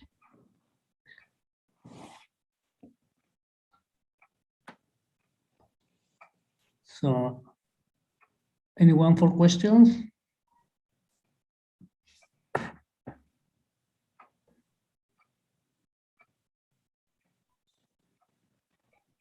Felipe, they are asking if they can repeat the name of the book again. The book is Lessons from Plants from Harvard University Press. Thank you. Okay, if we don't have questions, there is a comment by Alma Piñeiro, if you want to read it from the comments. Okay. I see. Yeah, so there is a comment here that says we might be biased by the survival of the fittest metaphor to perceive this idea that we should be supporting each other. That's certainly one of our challenges. I think one of the challenges is that it's hard for us to both recognize that admitting that the environment may not be optimal for everyone doesn't take away from the fact that we were successful as individuals. And I think it is hard for us to challenge that it feels like if we're saying that we had unfair advantages or unfair privileges, that maybe we didn't earn the success that we have. And I think we can have both and. We can recognize that we had to work very hard to have success, and yet the current environment may be requiring some to work much more than others. And so I think that there is this struggle of both acknowledging the work that we've done to get where we are without falling into the trap of presuming that the environment is perfect for everyone. And that's a real challenge to get people to change because it hits against our own questions about how we got to where we are, how we got to be successful. And I think we have to give ourselves grace that we worked hard, but there are changes that are still needed to expand the environment for those who have access and ability to succeed. Yeah, Veronda, there is a question from the chat. She's from Nayeli March. And she's asking, do you think that only light and ortho and other environmental cues affect organs differentially? Yeah, so certainly there is evidence from people who study certain nutrients, temperature, that there are certainly organ-specific effects in response to other environmental cues, very similar to light. I think there's a hand up. I don't know if, Ulysses, do you have your hand up? Ulysses? Yes, Felipe. Yeah, Veronda, thank you for your talk. It was very, very nice. Made me think about a lot about what the last things that you were saying. And particularly, I was thinking that perhaps we should change the way we approach plant biology, because as you were saying, we have to look at the heterogeneity of the people who we are working with, but also thinking about what Julia was speaking at the beginning on natural variation. Because we are normally very interested on highly homogeneous lines, homozygote lines, but perhaps we should study traits in a more realistic way, taking into account that there is natural variation, right? So I don't know if you have any take on that, Veronda. Yeah, so I think, yes, I think that, certainly we are primed to study homogeneity for the reasons that we get reproducibility. I think the most powerful analogy that I've had about this is actually not from the lessons from plants, but from the lessons from microbes and how, I happen to be a part-time microbiologist, but Microbiologists in particular are very fascinated with bacteria that we know exist in nature, but we don't know the right growth media yet to get them to be cultivated in our laboratory spaces. And so often I have made the analogy that many of our educational and science environments are the equivalent of LB. They are really built to support a relatively narrow range of individuals. And I think one of the things we have to do is to ask, how do we have a range of flexibility in terms of expectation, but also the environments of support that are there, as opposed to kind of fixed ideas about what leads to success, as well as what counts towards success. So I agree, we have to have to appreciate natural variation, but also understand what it means then to have microenvironments where those individuals that come with this range of different natural contexts will survive. There was another question in the chat, and then I think we have to move on, but there was a question about... We are already tied with the time. Okay, awesome. Sorry, okay. Thank you very much. That's okay. Thank you so much. I appreciate the opportunity. Thank you. Thank you. So our next speaker is Professor Jorge Nieto from the Institute of Biology, UNAM, and he's going to talk about analysis of mesocotyl length variation in maize by combined QTL transcriptomic and genomic-wide association studies. Go ahead. Hi. Okay. Okay, let me share my screen. Can you see that? Yeah. Okay, well, thank you very much, Felipe. And I thank all the organizers of this wonderful meeting for giving me the honor to share with you what we have learned in over many years of work in my lab on mesocotyls in maize. So let me first tell you why we are studying the mesocotyl growth in maize. Well, we would like to learn more about the transition from scotomorphogenesis to photomorphogenesis. Scotomorphogenesis are the strategies that plants take developmentally and growth-wise after germination in the dark below the soil, so that they may spend either one day or actually a few weeks growing under the soil until they reach the light. Once they reach the light, they reprogram their growth and their developmental patterns with the so-called photomorphogenesis pathway. But before they do that, they have to spend a lot of energy and strategies to really develop to reach light through the scotomorphogenesis pathway. We also are interested in this because we would like to learn more about intercalary meristem activity and arrest, because the meristem that directs the growth of the mesocotyl while growing in the dark has a very actually short half-life. It's just a few, at the most, weeks. It doesn't last for the whole life cycle of the plant as like the apical meristems of the roots or the shoot. We would like also to learn about seedling emergence and plant establishment in the soil, which is a very important stage in the life cycle of a plant. We would like to understand also the interaction of genetics with agricultural management. As you will see, the mesocotyl is highly involved in plastic responses and selective pressures for its genetic variation that controls its growth due to agricultural management. And we would like to study the evolution of seedling development in grasses, focusing in part on mesocotyl and basically on the whole scotomorphogenesis pathways that plants undergo. So let me change my slide. Okay. All right. So what is the mesocotyl? The mesocotyl is the basal part of the shoot. What you are looking at here is a one-week-old seedling of maize that has been grown in the dark. And the basal part of the shoot, we are not seeing at all the roots. We are looking at from the kernel all the way up the shoot. So the basal part of the shoot is the mesocotyl, which is an organ that connects the coleopteral node, which is up here, with the scutellar node, which is right here in the caryopsis, and you don't see it. Above the coleoptile node, you see the coleoptile, which contains the primary leaves of the seedling, and they still haven't broken the coleoptile. They haven't reached the light yet. And you see just below the coleoptile node, the intercalary meristem that is responsible for mesocotyl growth. So mesocotyl growth requires, of course, the cell proliferation or cell division here in the meristem, and also the cell elongation. So the role of the mesocotyl is very important because the mesocotyl pushes up the coleoptile until it reaches the light and emerges from the soil. A lot of work has been done on which factors control mesocotyl elongation in different grasses. And this is just a summary of decades of work of many labs.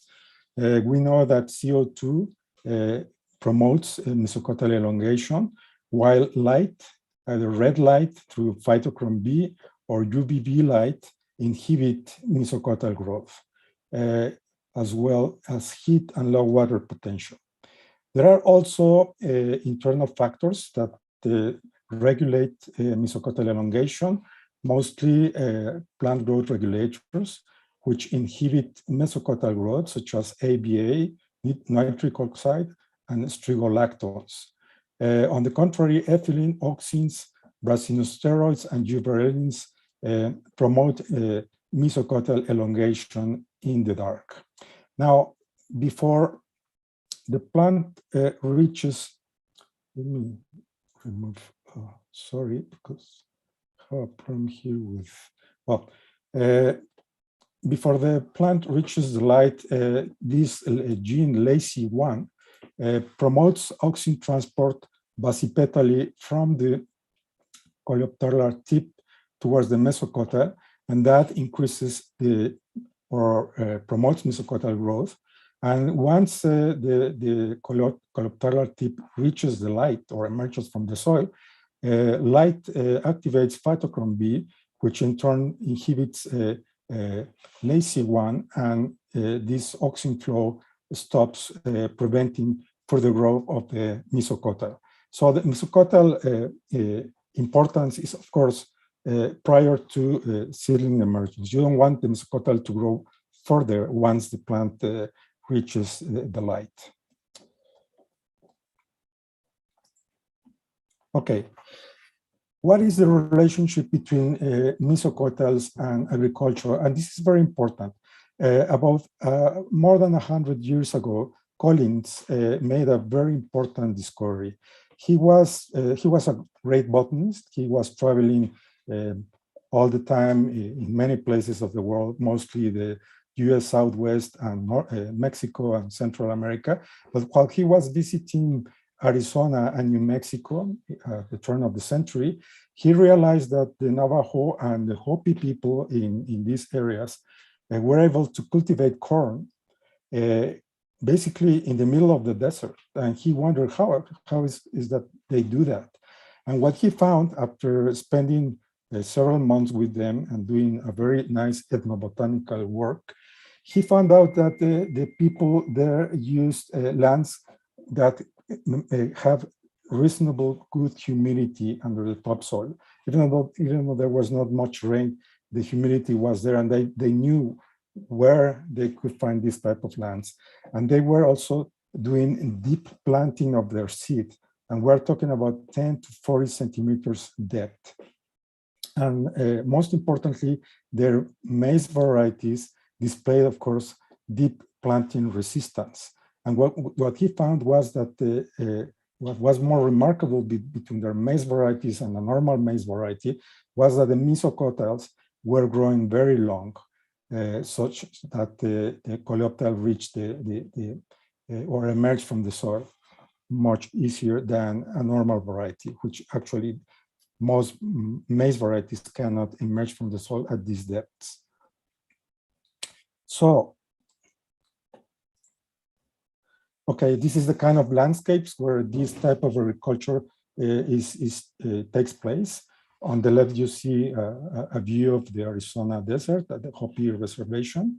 And on the right, you see in Mexico, there is many places where this type of planting technique is used traditionally to grow corn in the absence of rains or prior to the rainfall periods, like the Mixteca Alta region in Oaxaca, which actually is a very dry region and very with a very high natural erosion rates, one of the highest in the world. So people really take care of the land to prevent the natural erosions of the place. They create soil, they create or they procure that the humidity is maintained in their soils. But they do the deep planting technique to take advantage of this humidity in the soil and to start grow their maize prior to the rainfalls. On the left side, you see this hoppy maize growing in Arizona, right there in the absence of any water outside, or this seedling emerging in the Mixteca Alta region, again in the dry period of the year. In Mexico and many places in the highlands, the starting planting dates are 1, 2, or up to 3 months before the rainfalls. In my lab, we have been studying a lot of these agricultural management practices, collecting native seeds from different parts of the country, and collecting all the management both of deep planting, how they take care of the soil, planting dates, etc., so that for each accession, we have a lot of data about how they do their agriculture. In the lab, we can assay the scotomorphogenic growth of each accession under controlled conditions. We use chambers where there is no light and where we can grow for up to a week our populations of maize, and we can control the planting depth, and afterwards we can measure all the organs of the seedling to see the growth patterns and developmental patterns that they carry under growth in the dark.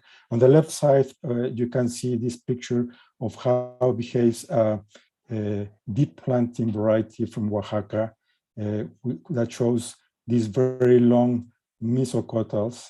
Here you see the level of the soil in our assay in this bar, the red bar.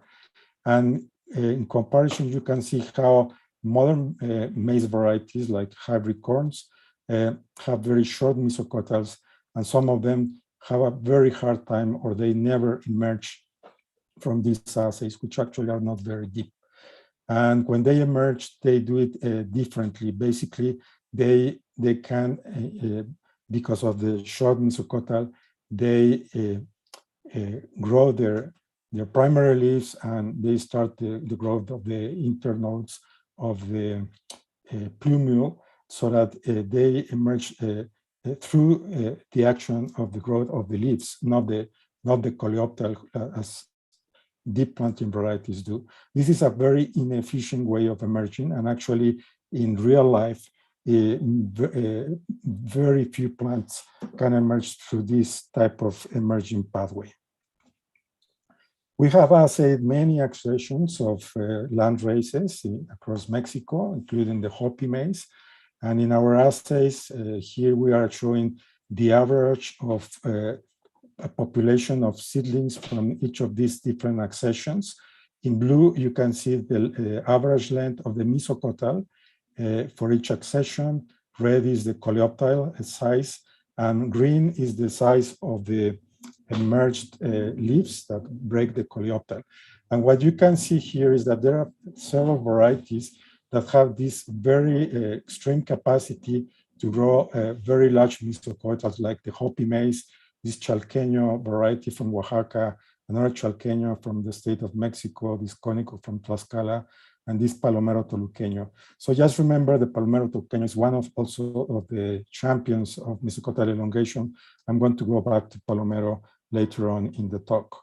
We can also, after analyzing these all growth patterns of all these different organs under scotomorphogenesis, and knowing how these accessions were handled in their place of origin, we can actually separate these growth patterns very clearly in two large groups.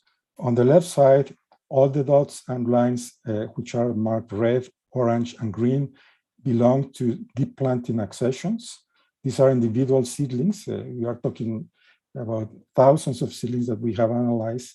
And on the right side, you see the blue and light blue accessions or seedlings that belong to accessions where they carry shallow planting. So this type of analysis tells us that management practices, in this case, planting depth, can really have an impact on how on the genetics of scotal morphogenesis growth. And also we can use this type of assays or analysis to really predict or recommend which kind of varieties are more able to survive or to be adapted for deep planting. We have also tested the wild ancestors of maize, both the Teosyntes as CMAs parviglumins and the highland Teosyntes CMAs mexicana, as well as sister genus, which is also an endemic genus of Mexico, which is Tripsacum, different species of Tripsacum. We have tested almost all of the species present in Mexico.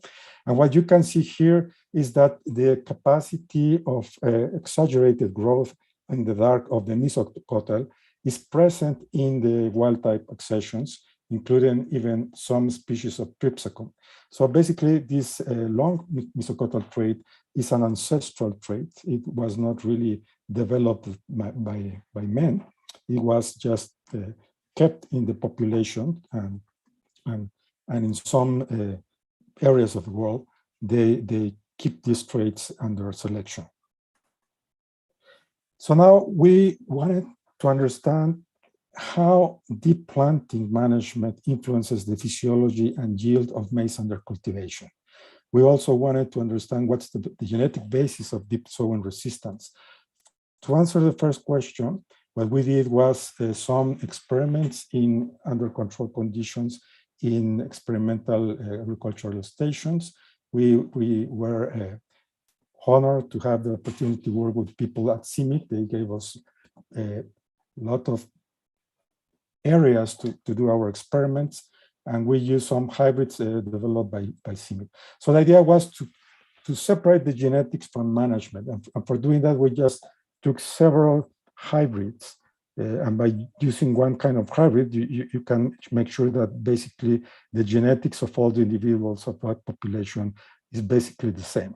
So the only differences that we tested were planting depth. And we evaluated this under irrigation or under drought. And at the end of the after harvest, we measured different parameters, and we compared what was the influence of planting depth. So basically, we observed that the architecture of the stem and the root system is more complex when the planted at really high planting depths. At midday, the leaf temperatures were always lower in those hybrids that were planted very deeply, and leaf senescence was delayed very much in those that were planted deeply. There was also an increase in flowering time, both in male and female flowers. So together, all these phenotypic observations indicate that plants that are planted deeply suffer less stress. Basically, they are avoiding stress. We also observed that the weight, length, and width of the cob was higher. The number of grains per cob is higher. The weight per 100 kernels was higher in those that were planted deeply and under drought stress. And most importantly, the yield in tons per hectare of these hybrids increased with planting depth, even in the presence of drought. So basically, you see a shallow planting depth. You see here the effect of drought, from very high yields with irrigation to very low yields after drought.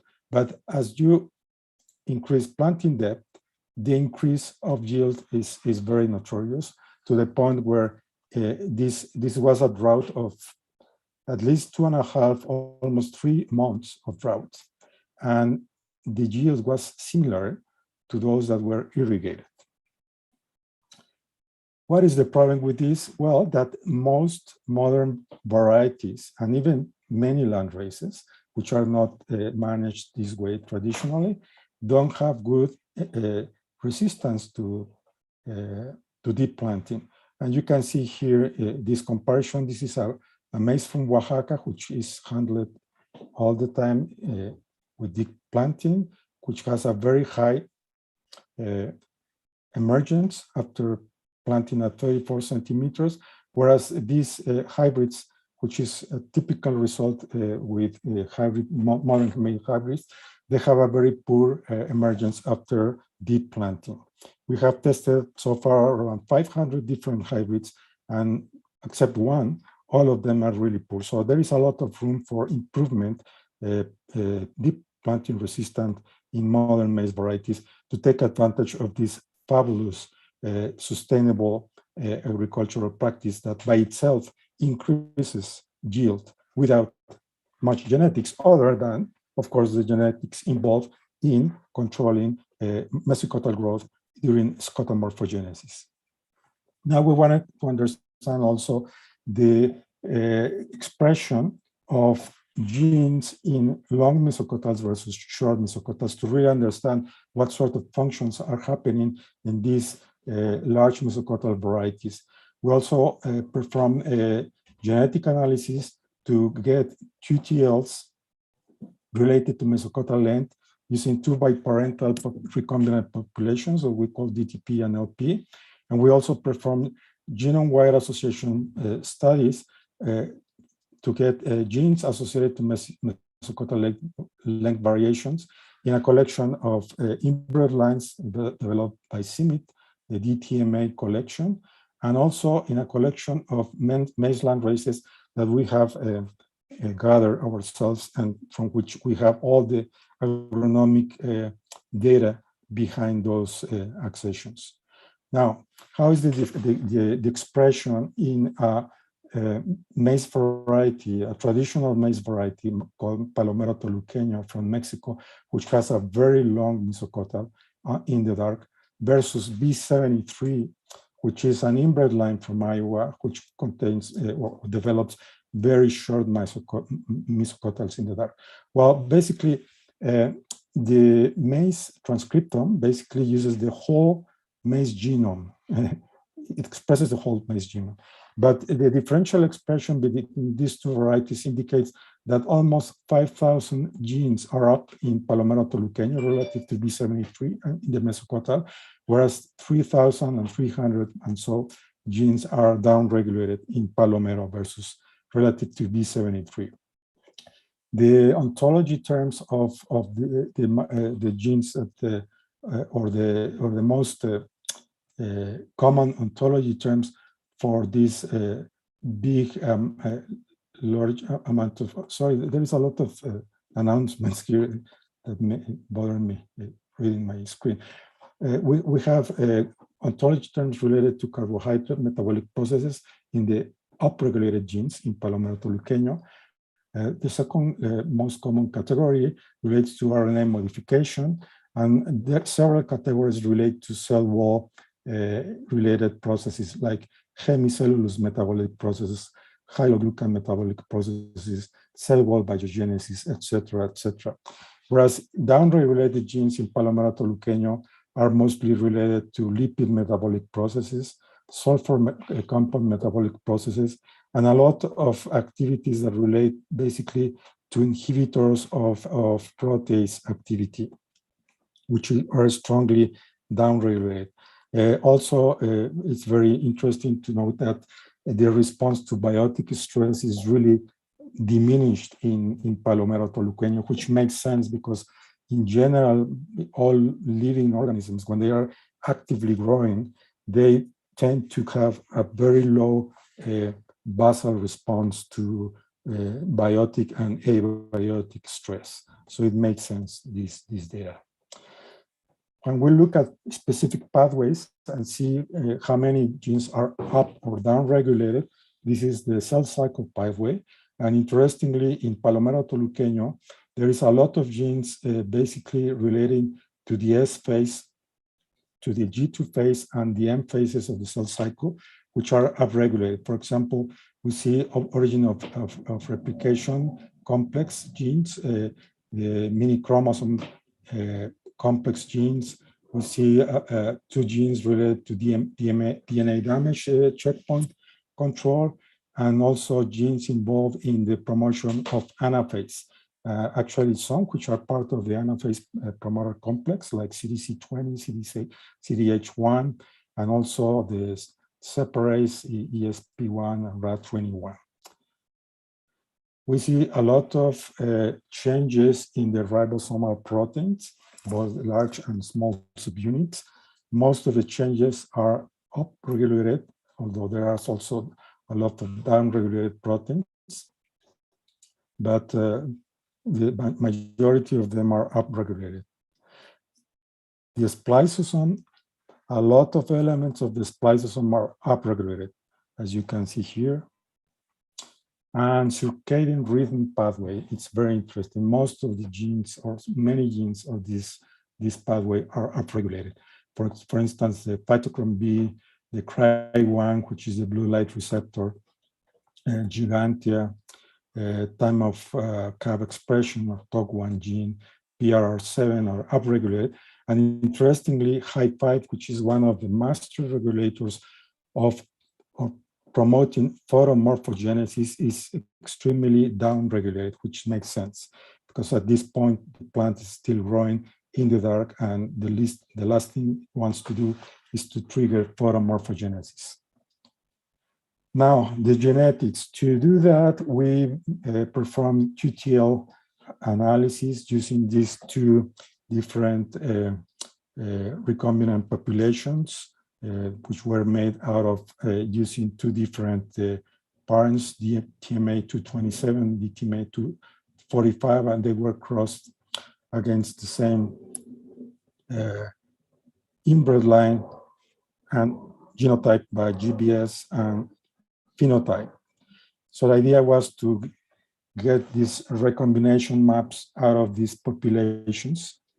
And to do that, our collaborator at CIMMYT, Shukai Shang, and my student Leopoldo Vasquez had to develop a method that allows for high density recombination maps, which normally when people do QTLs, they have just a few markers that cover the whole genome, and the basically precision of their mapping, it's not the best. So I think we have really made a great contribution creating this high recombination map, which more or less increases the number of markers by 100-fold relative to a standard QTL mapping. After making the association of these markers, mapping them to the maize chromosomes, we found 3 QTLs that mapped previously found QTLs that influenced the mesocotal growth that were described by 2 different labs in China. But we found 10 new QTLs on chromosomes 1, 2, 4, and 10. Now, the association studies. First, we started with a collection of inbred lines from CIMMYT. It's more appropriate to sometimes use inbred lines to do 2 minutes left. Association mapping. Sorry, 3 minutes? 2 minutes. 2 minutes okay, left. So, okay, well, we did the GWS was a study in this inbred line collection. We found and confirmed that actually this is a multigenic trait. We found a lot of SNPs with good proliferative association to mesocotal elongation. Most of the gene products encoded by these genes are cytoplasmic. A lot of them are membrane associated, but there is a large number of them which are nuclear. And the most common molecular function of these associated genes is to be transcriptional regulators. Hydrolase activity is also a common activity. These are examples, specific examples of some of the regulated genes or associated genes to mesocotyl elongation. Phytosulfokin, which is a growth regulator in plants. These are heptapeptides, which are sulfated after processing the hollow protein. And this sulfation requires, among other things, adenylyl sulfide kinase, which generates PAPs, which is a precursor of sulfation, which itself is also an associated gene. So it's very interesting. We found this transmembrane superfamily member, which is involved in rhamnogalacturon deposition, two different enzymes, which are remodeling, cell wall remodeling enzymes. This transcription factor that regulates HI5, LAC1 family protein member, a lazy family protein member, not LAC1. They control gravitropism, the asymmetric distribution of auxin and light regulation, and ammonium transporter that is negatively regulated by HI5, and some components of transduction pathways like phosphatidylinositol phosphate kinase, which control embryonic cell identity, microRNAs like this mRNA A396, which controls plant embryo development, which is interesting because mesocotyl is formed during embryo development. We have done the same with our land races, GWS, and we found additional SNPs that map differently, although two of them matched two of the SNPs that we found in the DTMAS. So to end my talk, I would like to end saying that modern hybrids are about heat and water stress when deep planted in the soil, which if it has good humidity. Stem and root architecture are more robust under water stress when plants are, the seed is deep planted. Grain yield in modern hybrids improves under drought when deep planted. Modern hybrids require large improvements for good seedling emergence after deep sowing. And transcriptomic QTL and WAS analysis reveal candidate genes involved in mesocotyl length variation during scotomorphogenesis. Candidate genes should be useful for understanding the mechanisms of mesocotyl growth variation, meristem maintenance, scotomorphogenesis, evolution of mesocotyl development, and maize domestication. And to end, I would like to ask all the members of my lab, current and former, which contributed to this work. This is also the work of many collaborators outside of my lab at the Institute of Biology or somewhere else at UNAM, Gladys Casab, longtime collaborator.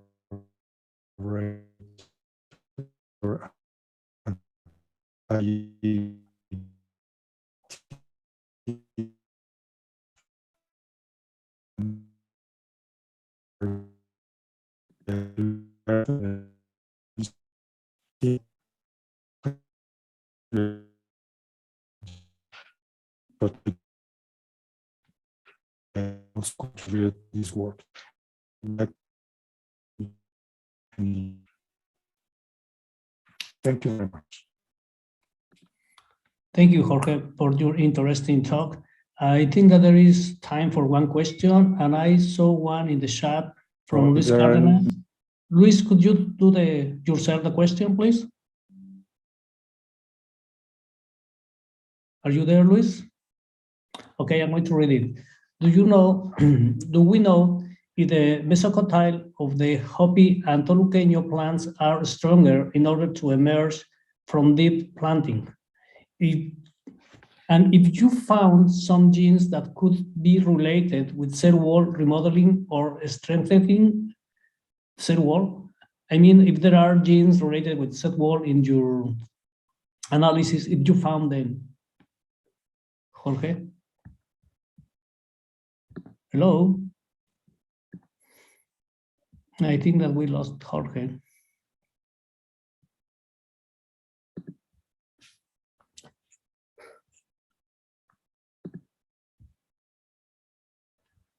I think that we lost Jorge.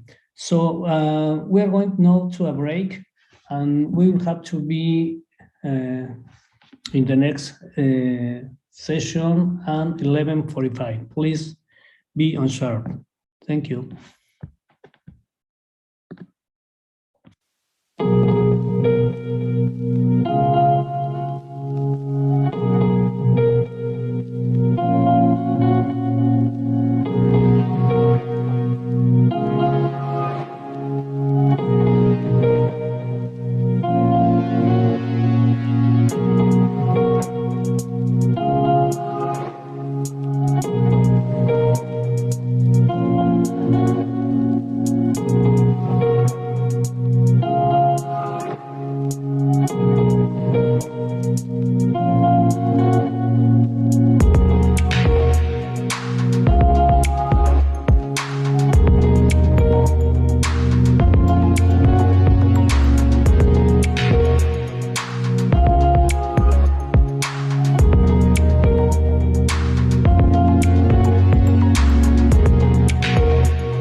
Our next speaker is Professor Kasper Chatter from Kew Gardens and Institute of Biotechnology, UNAM. He's going to talk about epidermal patterning factor signaling and legume nodulation.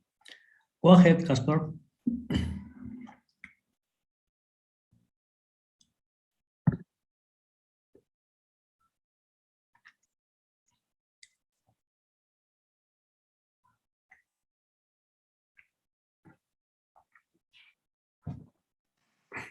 Thanks a lot, Felipe. And thank you to you and all the organizers for such an amazing event. I've been really enjoying the talks yesterday and today. And I wish I could make the later ones, but I have to go to bed before it all finishes. But without further ado, I'd like to talk about the epidermal patterning factor story that I'm going to mention today. And really, this is a story of two plant organs or tissues or what you like, stomata and nodules. And as most of you are aware, stomata are key factors in global hydrological systems, the water cycle, and nodules are key systems for the nitrogen cycles of the planet. So my team in the Royal Botanic Gardens, Kew in the UK, we're focused on crops and global change and what we can do in terms of accessing plant traits to improve crop responses and resilience to the changes in climate. So, why is that not working? So this is a big team effort, and a lot of the data, most of the data that I'm going to present is ongoing work and largely done by teams in Mexico, as well as the University of Sheffield in the UK. So these are projects that we've been doing for several years. I started them off in the lab of Professor Alejandra Covarrubias and continued them in collaboration with her, with Judy Gray, and with Osvaldo Valdez Lopez, who will be, I believe, talking tomorrow. So we've had lots of funding in terms of European Commission funding, UK funding, and Mexican funding. I'm very grateful that these sources can help us continue our work. So, as I said before, we've got a big problem that we are trying to address, and that is the climate emergency and what it means for our food security, or should I say food insecurity. And we need to develop new ways to improve sustainable intensification of climate resilient farming, producing more in less land for better use of resources and reduced impact on the natural environment. And legumes play a major role in this because they are a major global food source. They're a cheap, affordable source of high quality protein, carbohydrates, and other nutrition, but they're also very sensitive to the impacts of climate change. And CIAT in Colombia has modeled this very well in terms of the impact of heat and drought stress in Mexico if we do nothing about the improving the Mexican bean germplasm and the consequent reductions in future bean yields. So we really need to do something about this. And there's a lot of hope because legumes are special. They have this ability to fix nitrogen with rhizobia in the soil. And therefore, in many instances, leaf nitrogen is therefore not limiting photosynthesis like it is often in other plant systems. So carbon assimilation is not proportional to leaf nitrogen. in so much in legumes as it is in crops, which means that we could reduce stomatal conductance, as in reduce the aperture of stomata, and therefore increase the water use efficiency of legumes by a lot, and still maintain the same level of assimilation of carbon. And that's really interesting to me, because it means that we have the opportunity in legumes, perhaps more than other crops, to really make big water use efficiency gains.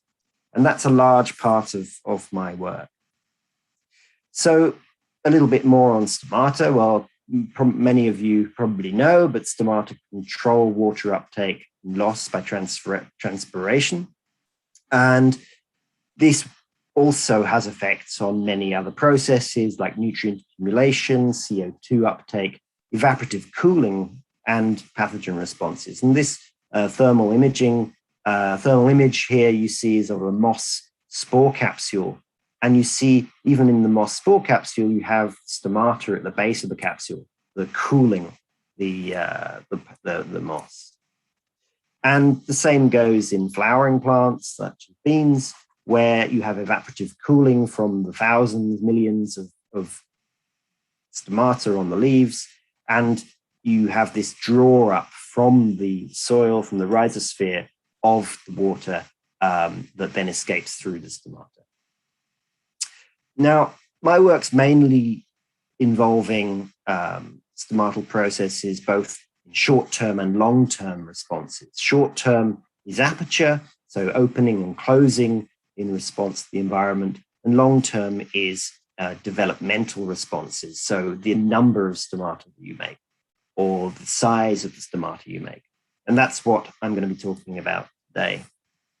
So we know from Arabidopsis that stomatal density is governed by quite key core processes across all flowering plants.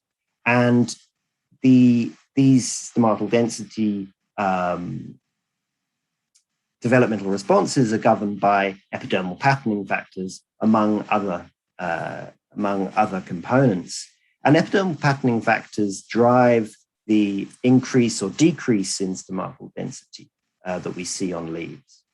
And we're able to manipulate this in quite close ways in Arabidopsis, so that we can, using epidermal patterning factors, we can have very low densities or very high densities of stomata. Now, what are they? Well, they're cysteine-rich peptides that are cleaved and secreted by the cell and affect the cells around them and determine cell fate and cell identity. And they do this through as receptor agonists and antagonists, inhibiting stomatal development or inducing stomatal development. So the lab of Julie Gray in Sheffield has worked for many years on this question of EPFs and their role in stomatal development, and how we can harness this to improve water use efficiency, among other traits in plants. So this is just a handful of her papers from various members of her lab, in not only in Arabidopsis, but in wheat, in barley, as well as in rice. And in rice, you see here another thermal image on the right here. And you see that if you have low densities of stomata in rice, you actually have a maintenance of evaporative cooling under drought, because the plants are able to keep water in the soil profile for longer. And that's something that I'm going to refer to again in a bit. But the difference between Arabidopsis and rice compared to legumes is that in legumes you have a much more rich source of EPFs. There's a lot of duplications, and that makes our job a little bit harder to identify which EPF candidates might have a role to play in stomatal development. But nevertheless, we've overexpressed many of these in Arabidopsis, and a master's student, Brianda de la Sancha, in IBT, in Alejandra Covarrubias' lab, she looked at this in Arabidopsis. And we've identified one that we overexpressed also in soybean, an EPF from common bean in soybean, where the effect is you have a reduction in stomatal density.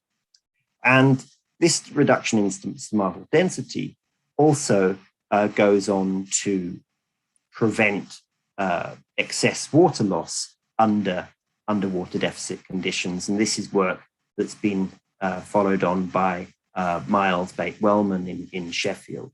So on the left, you see stomatal conductance of these EPF overexpressor soybeans under normal conditions, and then under water deficit, you see that the reduction in stomatal conductance is much higher in the wild type plants compared to the EPF plants, showing that they're able to keep the water within their pots for longer.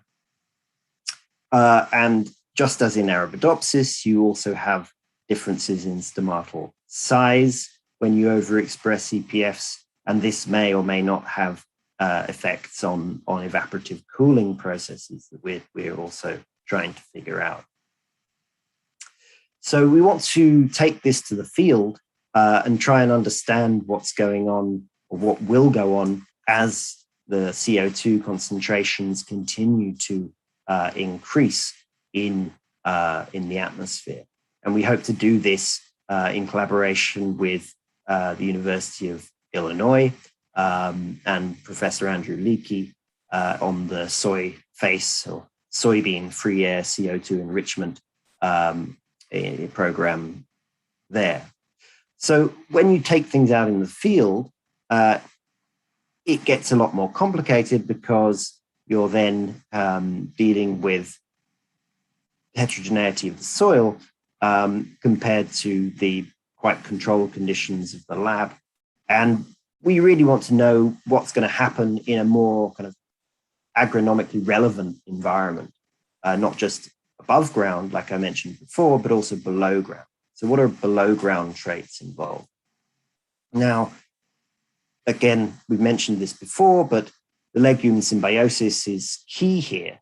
And what we don't want to do is reduce the CO2 fixation of the plant by reducing stomatal density, and then somehow mess with this costly symbiosis by reducing the amount of carbon that goes to the legume's friends in the nodules, and therefore prevent nitrogen fixation. That would be the worst result, but it's still possible.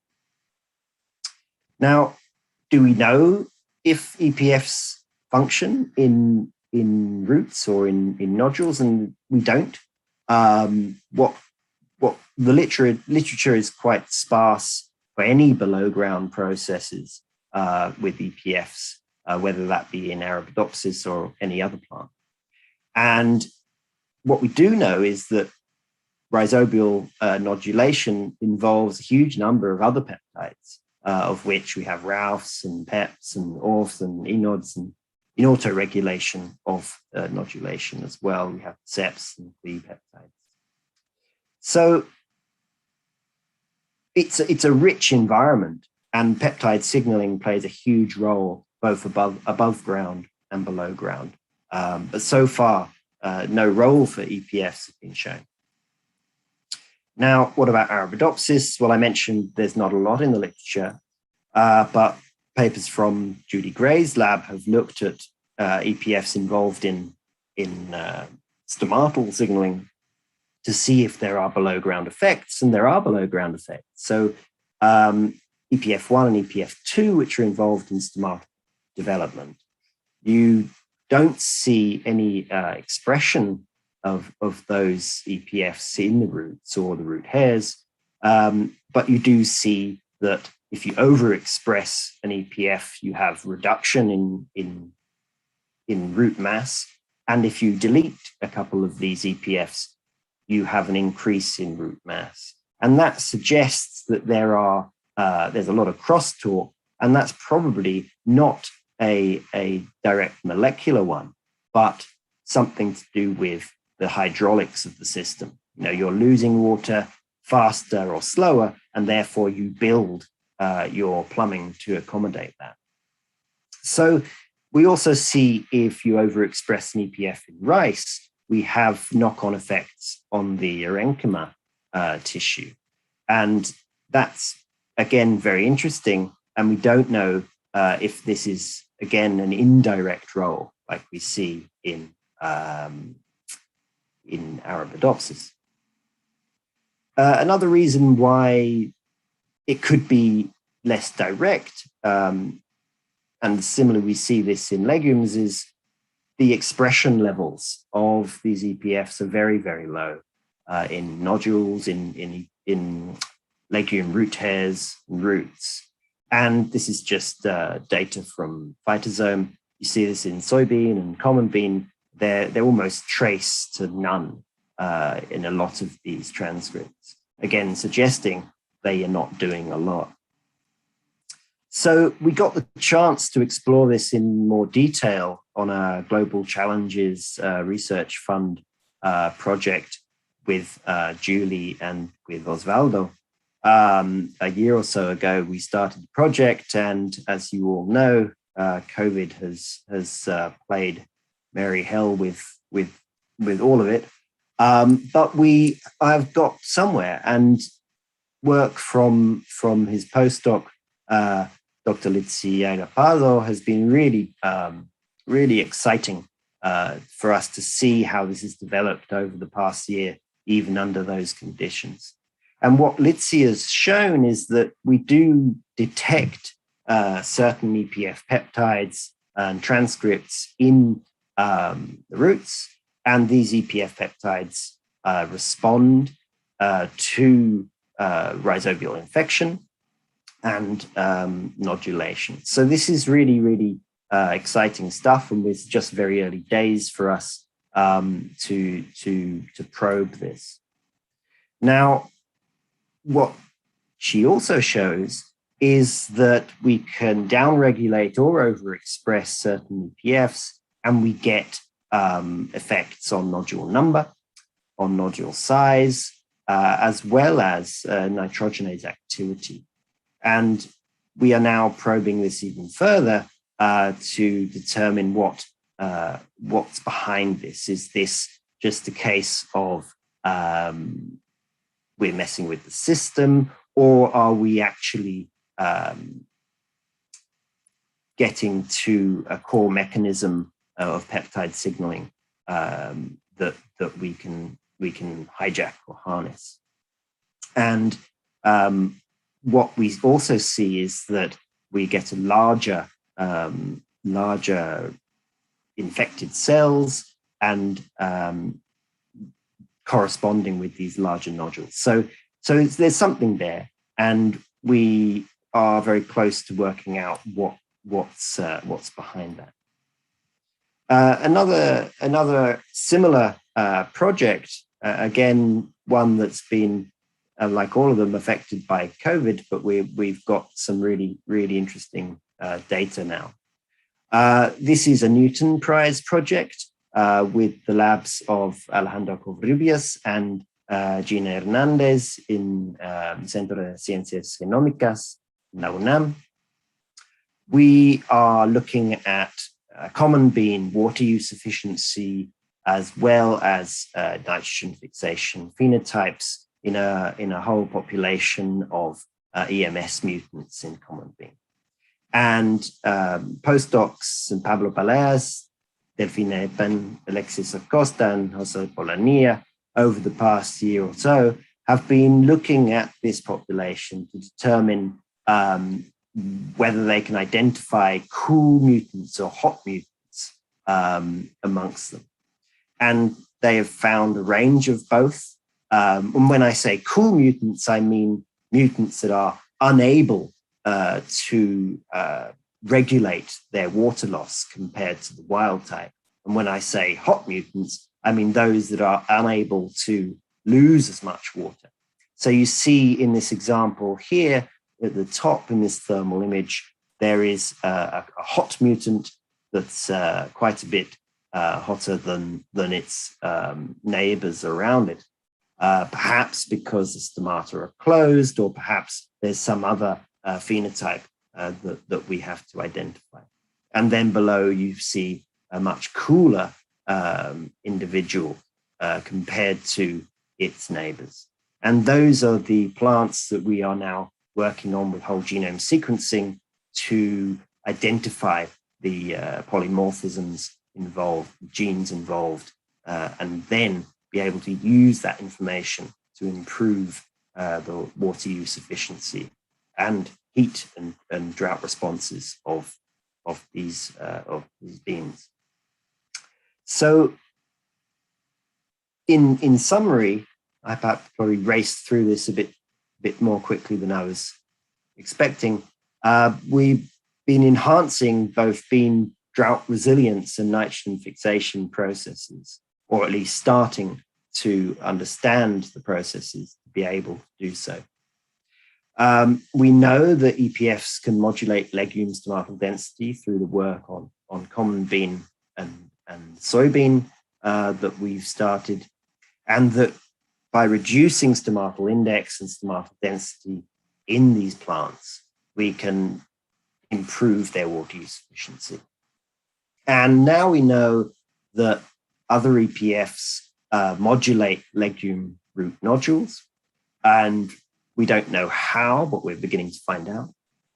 And it strongly suggests that we can then use these data and this information to fine-tune targets both above ground and below ground to create drought-resilient nitrogen fixers for a new way of agriculture and improving food security and water security with these tools. So on that note, I'd like to thank you all again for listening, and happy to try and answer any questions. Thank you. Thank you, Caspar. We have time for questions.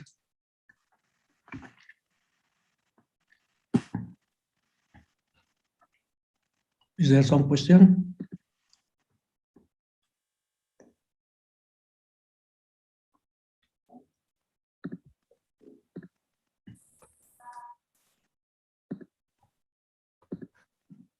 Hi.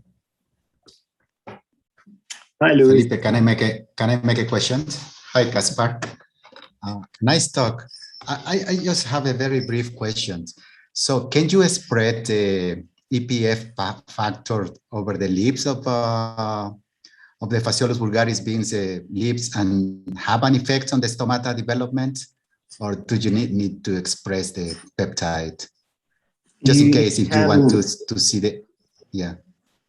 Yeah, so some early work that I did, I used the synthetic peptide on very young developing leaves and developing pods of beans, and I was able to get some changes in stomatal density. So it's possible with the synthetic peptide or just the peptide itself, but what I found was you needed quite a lot. So it might just be efficient to get through the leaf. Okay, so by doing so, do you think that you could affect directly the root architecture or even a nodule phenotype? I'm just thinking about that in Phaseolus vulgaris, we don't have pretty much access for the transgenic stable lines. Yeah, so it's a really interesting question and one that Osvaldo and I have been working on.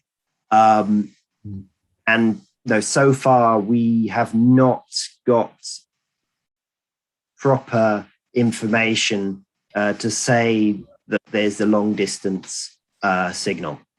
But but we know the experiments we want to do that could help us answer that. Okay. Thank you, Caspar. Thank you. We have time for a couple of questions more.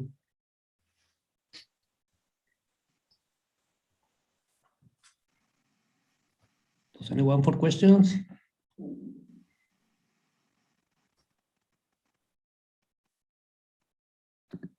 Hi, Pepe.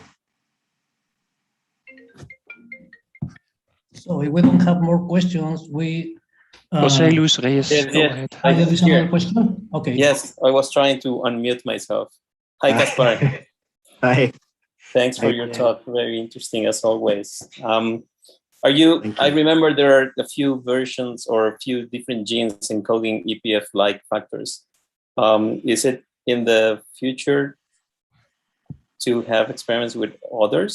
Do you think there might be specific effects of using different isoforms? Yeah, I'm sure that, I mean, the thing that I mentioned is that there are many paralogs in legumes compared to the simple lab rat that's Arabidopsis. And what Litzi's work is showing is that there could be 2 to 4 different ones working in nodules that are, what's the word? Probably much more endogenously important than the experiments that we've started. So we're kind of honing in on the main players. Yeah. Okay. So would there be a point in having combinations as well, or would that makes it too complicated from your reaction? Yeah, I mean, it's a good question. I think, like I said in the last slide, there's a lot of scope for fine tuning responses, and the fact that there are maybe 2 or 3 up to 4 players could mean that some could be working at this particular stage in infection, nodulation, etc., and turning on or off genes at certain times might be the way to do it. All right, thank you. Cheers. Okay, we have time for one question. Yeah, Aida, go ahead.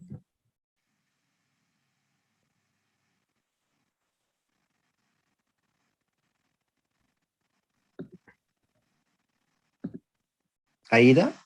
Yeah, Aida. I think go you're ahead, on mute.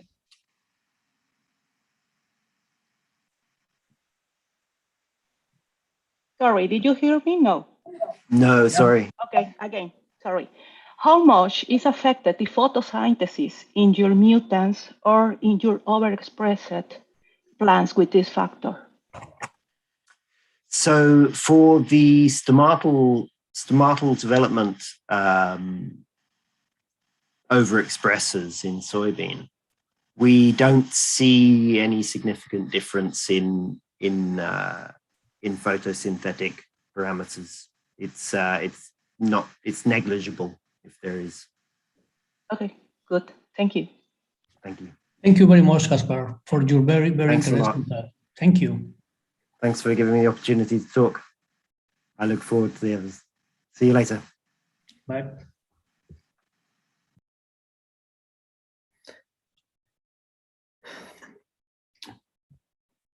Our next speaker is Professor Patricia Leon from Institute of Biotechnology, UNAM, and she's going to talk about the plastic retrograde signals and their impact in plant development.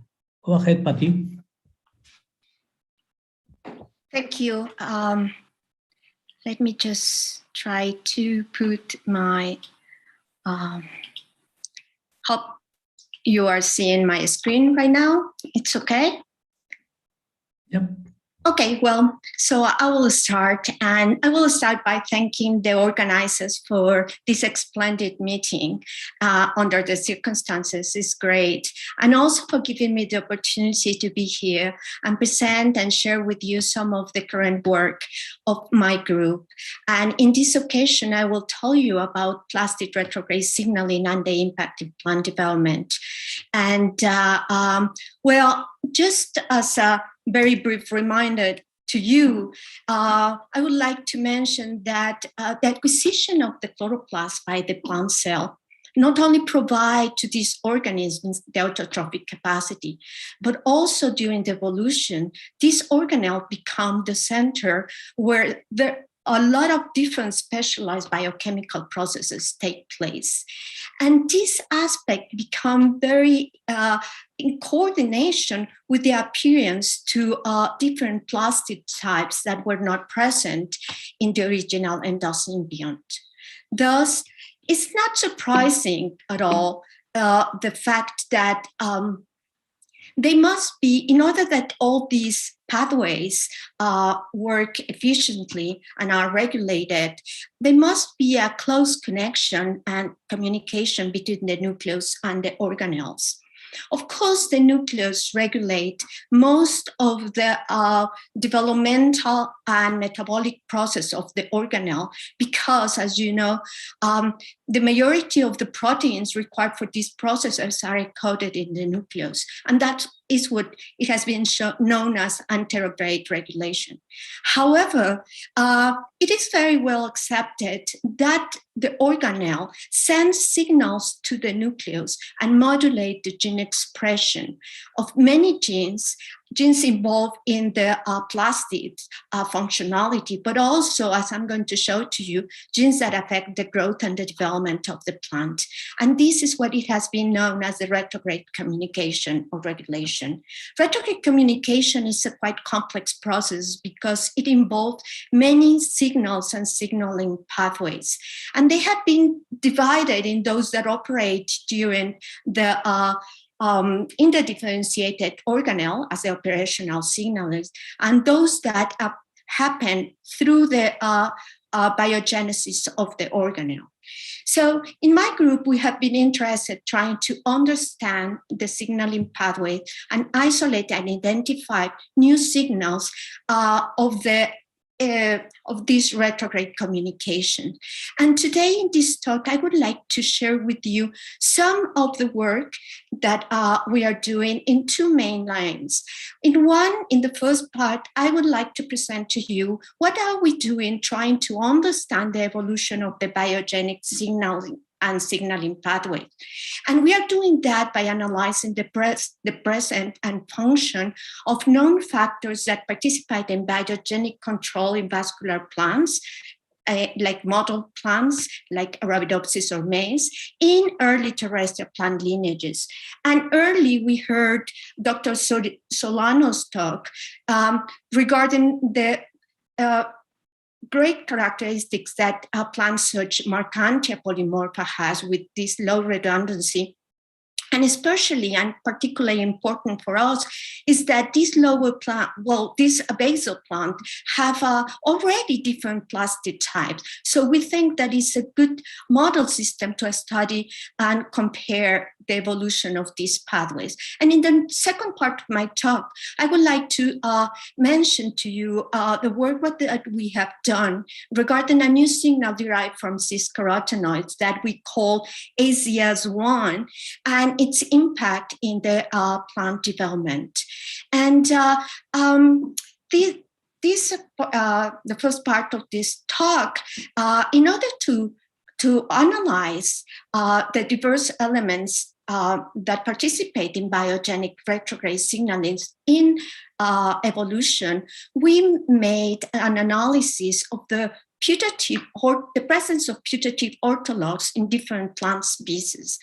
And to our surprise, we observed that many of the factors that we analyzed, and I'm showing to you here just a few of them, are present in most of the lineages that we analyze, and in particular in the case of Mercantia polymorpha, that with few exceptions, such PRIN2, they are present. And in all of the cases, they are present as a single copy gene. So today I would like to tell you the story of the analysis of one of these factors, and that is the GLK transcriptional factors. GLK transcriptional factors are two genes in the case of Arabidopsis and several other vascular plants that have been shown to be very important for the chloroplast differentiation. For example, mutations in these are partially redundant, and mutations in these two genes result in defects in the plants, such as green pale phenotypes, and defects in the differentiation of the chloroplast. More importantly for us is that overexpressions of either of these two genes result in ectopic differentiation of chloroplast in tissues that are not usually present chloroplast, such as the root. So our analysis demonstrates that Mercantia polymorpha has one single putative ortholog for the GLK genes. And you can see here, this gene has the classic domains, the DNA binding and protein-protein interaction domains. However, the protein of Mercantia polymorpha is it's bigger than the ones from Arabidopsis. And in fact, it contains an additional domain, a pseudo-response regulatory domain that you can see here, which interestingly is also shared with other members of the GARP family. However, these members, at least in the case of Arabidopsis, are not function or do not function in a biogenic control, but more in biotic stress and cytokinin responses. So we were interested to understand or to try to see whether this putative ortholog has any role in biogenic control. And we did this, or we have been doing this, by isolating mutants or overexpressors of this transcriptional factor. And to our pleasure, we could observe that the phenotypes of the plant that we obtain in Mercantia polymorpha are very similar to the one observed in Arabidopsis. That means mutants of the GLK transcription factor has a pale green phenotype, whereas overexpressors have a more green phenotype with a higher chlorophyll accumulation. More important for us was the analysis of the different tissues in Mercantia, in which we could observe that tissues where no chloroplasts are present normally in the wild-type plants, such as the storage region, we do observe marked green color, as you can see here, that correlates also with autofluorescence of the chlorophyll, suggesting that, in fact, in these tissues, now we are having probably chloroplast or chloroplast type of organelles.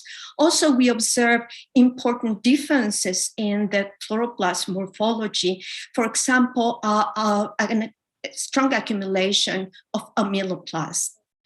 Thus, by doing this analysis, we have been able, or we have a lot of evidence that the Mercantia polymorpha GLK acts actually already in a retrograde signaling, affecting and modulated the differentiation process of the chloroplasts. And we will continue to analyze this in more detail. So now I'm going to go to the second part of my talk, which involves this new signal that we call AZS1, that is derived from these carotenoids. And this work started with the identification and characterization of a mutant that we call ZLB5. ZLB5 affects an enzyme involved in the carotenoid biosynthetic pathway, which is the zeta-carotenoid desaturase. However, these mutants, in contrast to other mutants that also affect the same carotenogenetic pathway, have a very dramatic phenotype in the leaves, as you can see here, because it contains radial leaves that are very different to the ones observed in the wild type or other mutants in the same pathway. We were able to demonstrate that, in fact, the accumulation of these two linear carotenoids, phytofluin and zeta-carotenoids, were responsible for this leaf phenotype. And then we hypothesized that probably a signal emerging from these carotenoids were causing this leaf phenotype. Carotenoid biosynthesis is a very interesting pathway because it is responsible for the production of many different signals, including very important hormones such as ABA and strigolactones that are involved in many stress responses, and also signals that are retrograde signals such as beta-cyclosytriol and mycorrhizin. However, many of these signals derived from the carotenoid pathway are actually derivatives of carotenoids known as apocarotenoids, which are produced either by light or by enzymatic reactions. In our case, we were able to demonstrate that, in fact, this is also the case for the AZS1, because the enzyme CCD4, the carotenoid cleavage deoxygenase 4, is required for this leaf phenotype, and double mutants without CCD4 and CLB5 have partial recuperation of the leaf morphology. So unfortunately, up to now, we have still not been able to known or characterize the exact structure of AZS1. And these have turned out to be very tough, in particular because the amounts of these carotenoids appear to be very, very limited. So in order to try to have an idea of its function and the signaling pathway involved, we decided to take an analysis, to perform an analysis, knowing a transcriptional profile in the CLB5 mutant.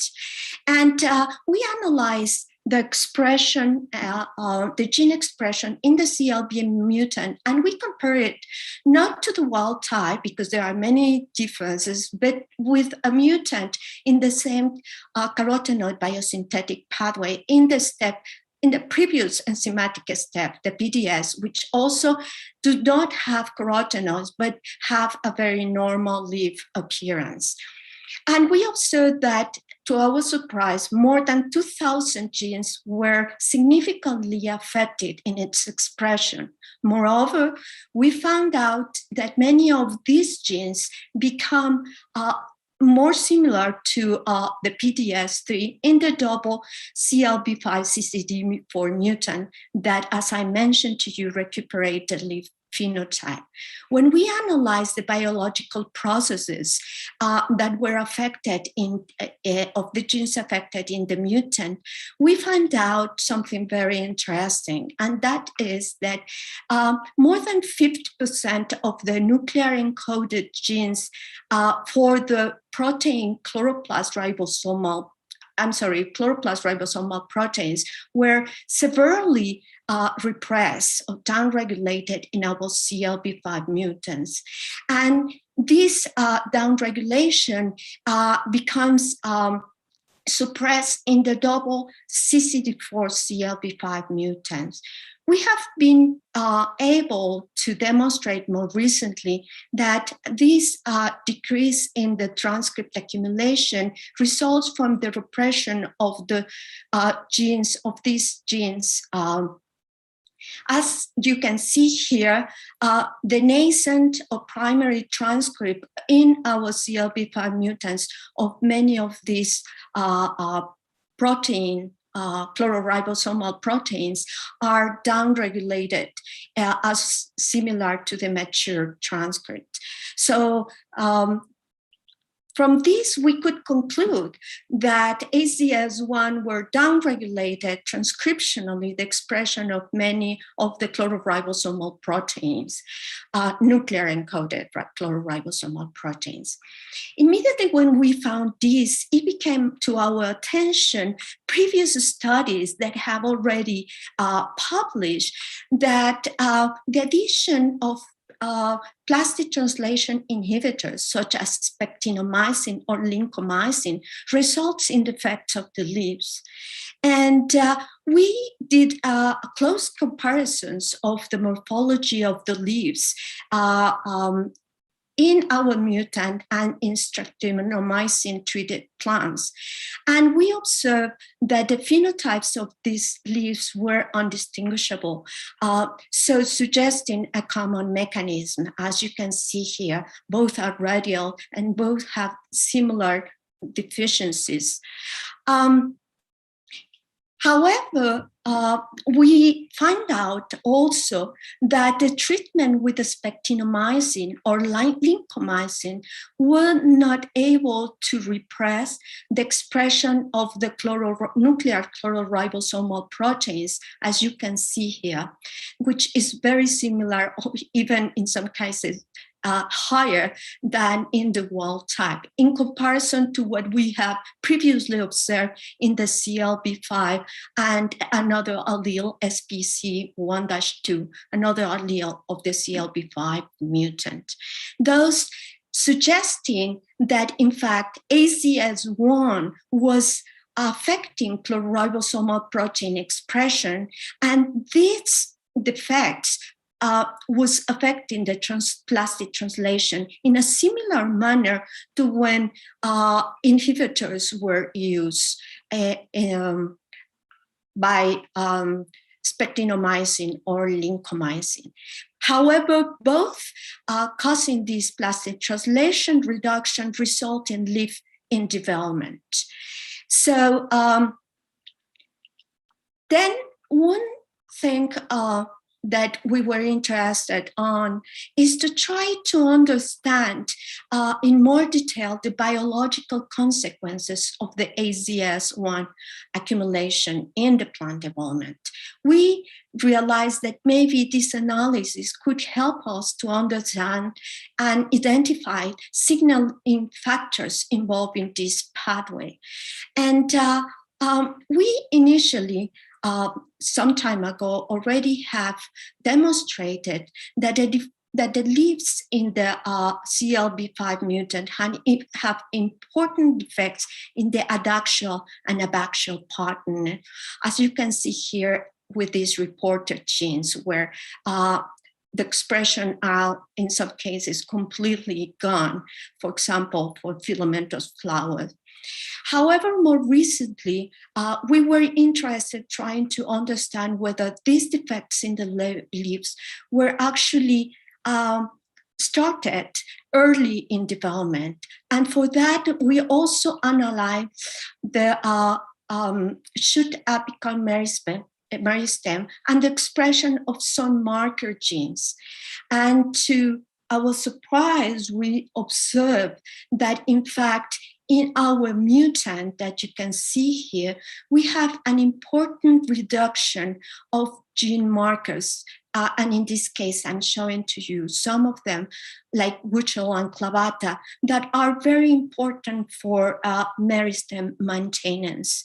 This demonstrates then that our mutant, CLB5 mutant, have important effects, not only in the leaves, in the leaf morphology, but also in the meristem homeostasis and gene expression.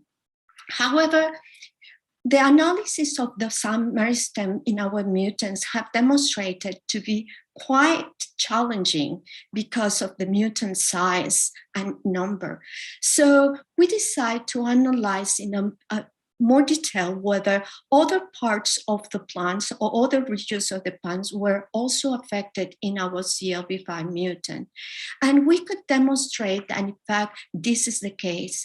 We found defects also in the root apical meristem. As you can see here in these slides, we observe clear defects in the morphology of the cell niche and the columella in both CLB5 and SPC1, which is the allele, an allele in the Columbia background. And this is in comparison to the wild type and also to the PDS3 mutant, which is the mutant just above the biosynthetic a step above CLB5. So having demonstrated this aspect, we thought that it could be much easier to analyze the expression profile of different markers of the root apical meristem. And as you can see here in this slide, I showed to you that several markers, including WOX5, scarecrow, have similar expression pattern. We do not observe like misexpression in different cells. However, we certainly observe difference in the level or in the cells that are expressing these markers. We also have shown that the accumulation of starch in the columella is quite deficient in our CLB5 mutants, as well as the accumulation of the auxin levels around the root apical meristem, shown by the DR5 marker and PIN1, as you can see here. This expression profile is consistent to meristem exhaustion in this mutant. Well, now I would like to end this talk just by showing to you where is it a place where natural AZS1 can be produced? That is a question that we have been interested for a long time ago, and it was very tough to be analyzed. But now, knowing these defects in the root meristem, it has been much difficult. And to do that, we made constructs that express from the promoter and the protein of the different proteins that are involved in AZS1 biosynthesis. That means the DXS protein, which is involved in the synthesis of the precursors of all carotenoids, the PDS, which is the enzymatic, previous enzymatic step, and the ZDS. And we could observe how DXS is expressed in all the plastids present in the root apical meristem, as you can see here. However, to our surprise, and this is, I think, quite interesting, is that PDS3 is expressed mainly in the upper part of the quiescent center, as you can, I hope you can see here, and a little bit in the columella at the end, at the tip of the root. In contrast, ZDS is basically absent, as far as we can say it, in around the root meristem niche, and it's present in the tip of the root. This could create gradients of productions and sites of synthesis, of potential synthesis of AZS1. And we think that this result will help us to first identify probably the nature of AZS1, because it's possible that we can detect it in a very specific tissues. And second, we could understand some, or at least explain why we have some defects, for example, in the columella.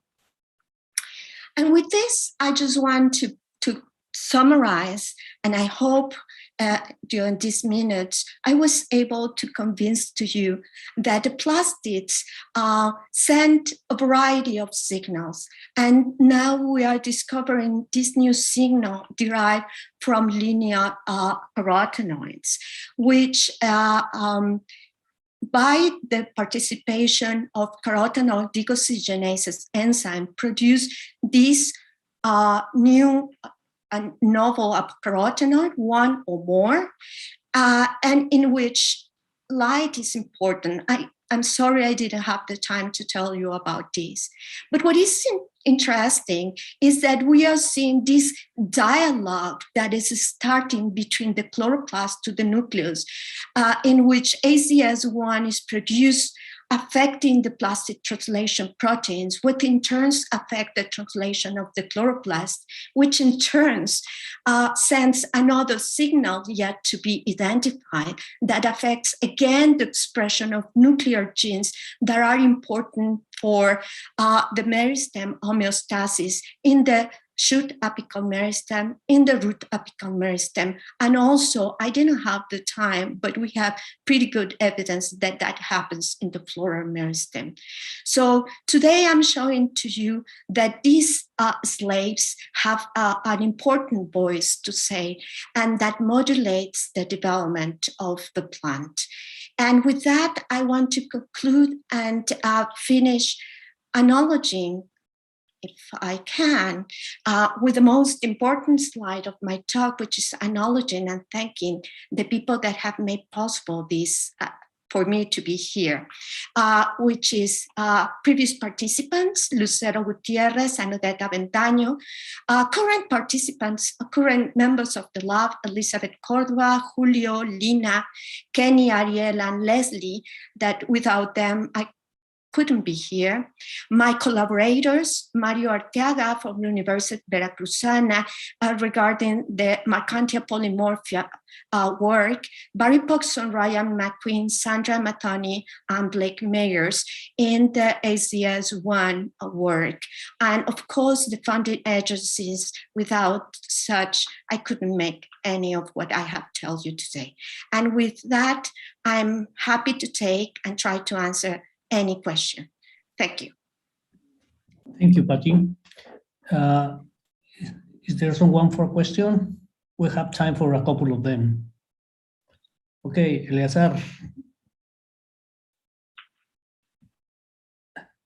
Go ahead, Eleazar.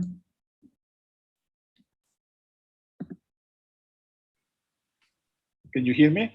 Yeah. Yes. Okay, outstanding, Patty. Outstanding. Thank you, Eleazar. It's fair to say that the communication between the plastids and the nucleus is not restricted to leaves? Yes, I don't, if I understand well, you are asking me if they are not restricted to leaves? Exactly.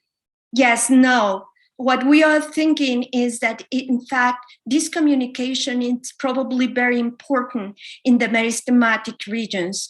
And I didn't have the time, but if you can imagine, in the meristematic regions, there are plastids, which are not chloroplasts, of course, but they are probably plastid that are very prompt to signal its developmental stage. It's very well known that it depends on the tissue, and even in the cell layer, it differentiates over different plastid types.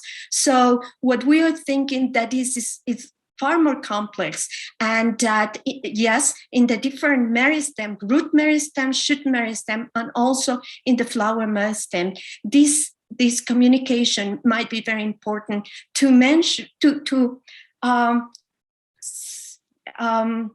regulate some of the fate of the tissues that are going to be originated.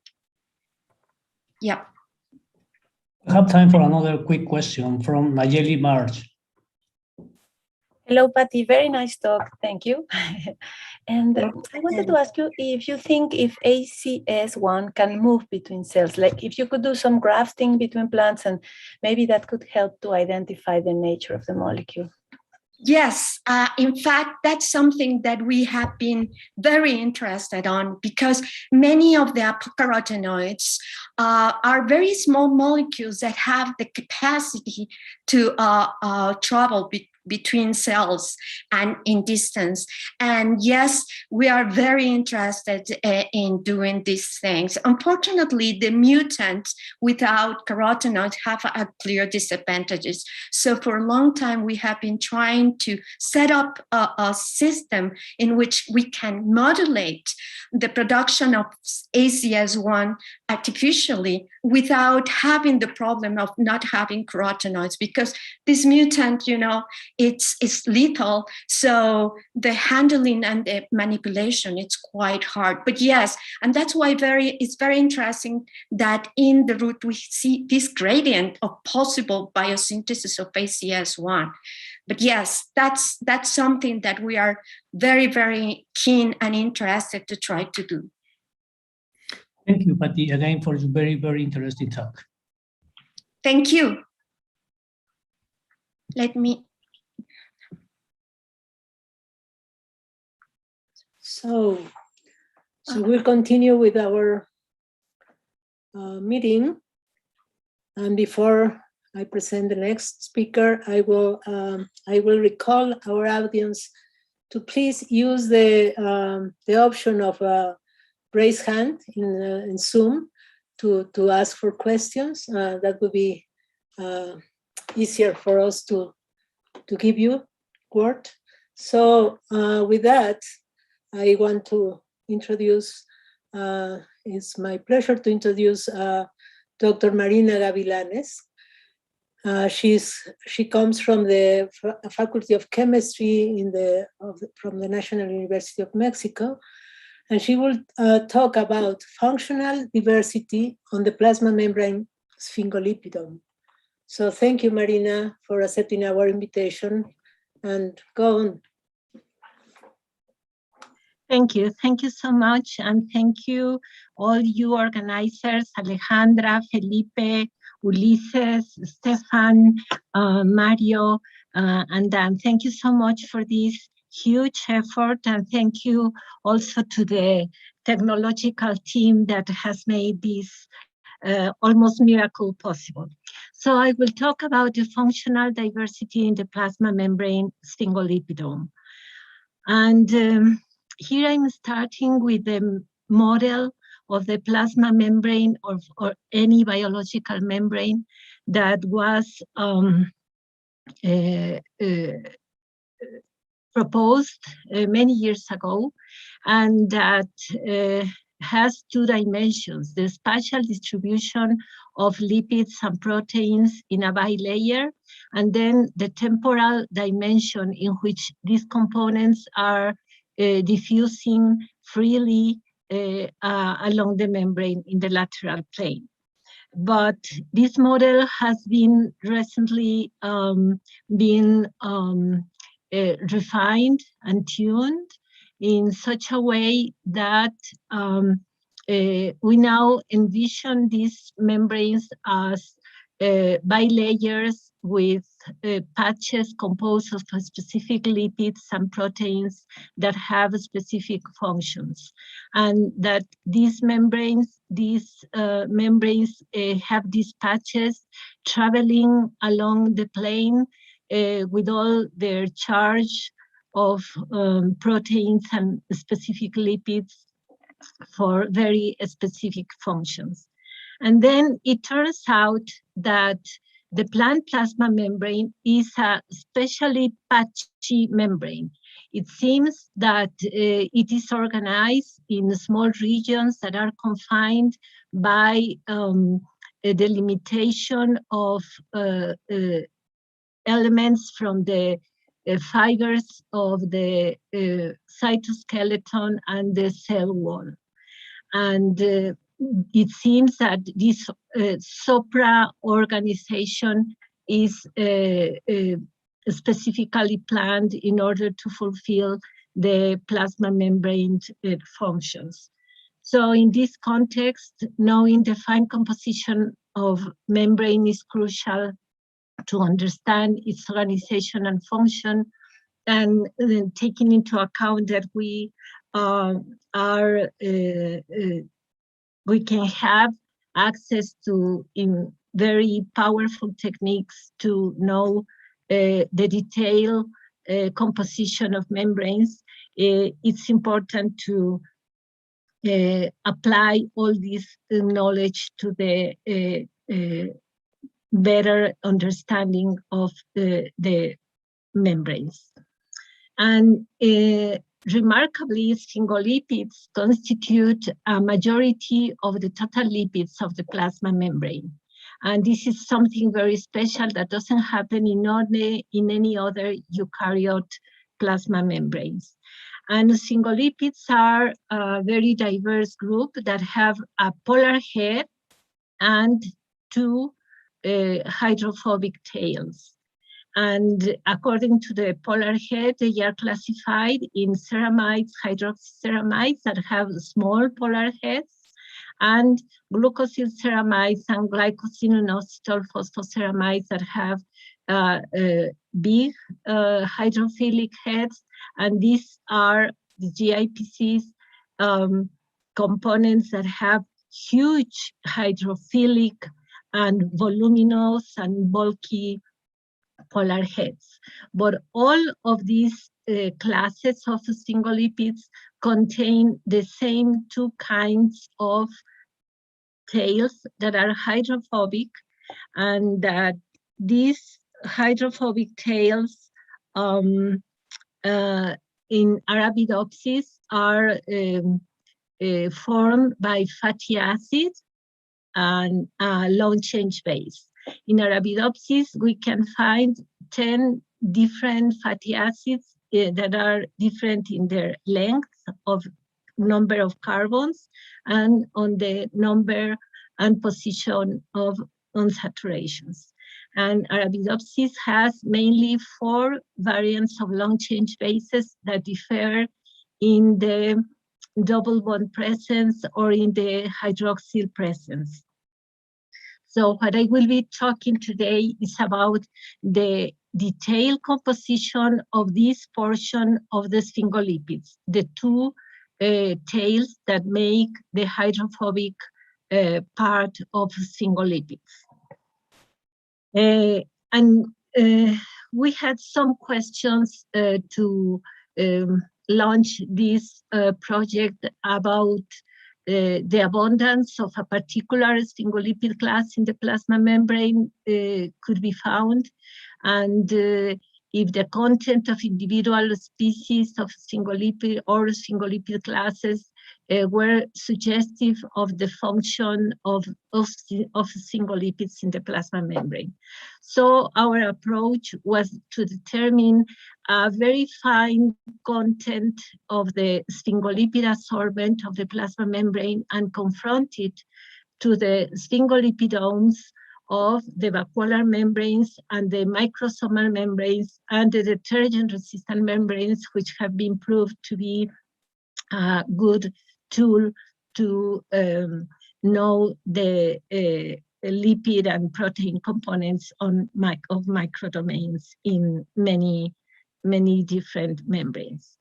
So this is the strategy that we followed, and we used leaves from Arabidopsis thaliana adult plants, and we isolated crude membranes, and from these crude membranes we isolated plasma membranes from with 2 different techniques, and we also purified vacuolar membranes and detergent-resistant membranes.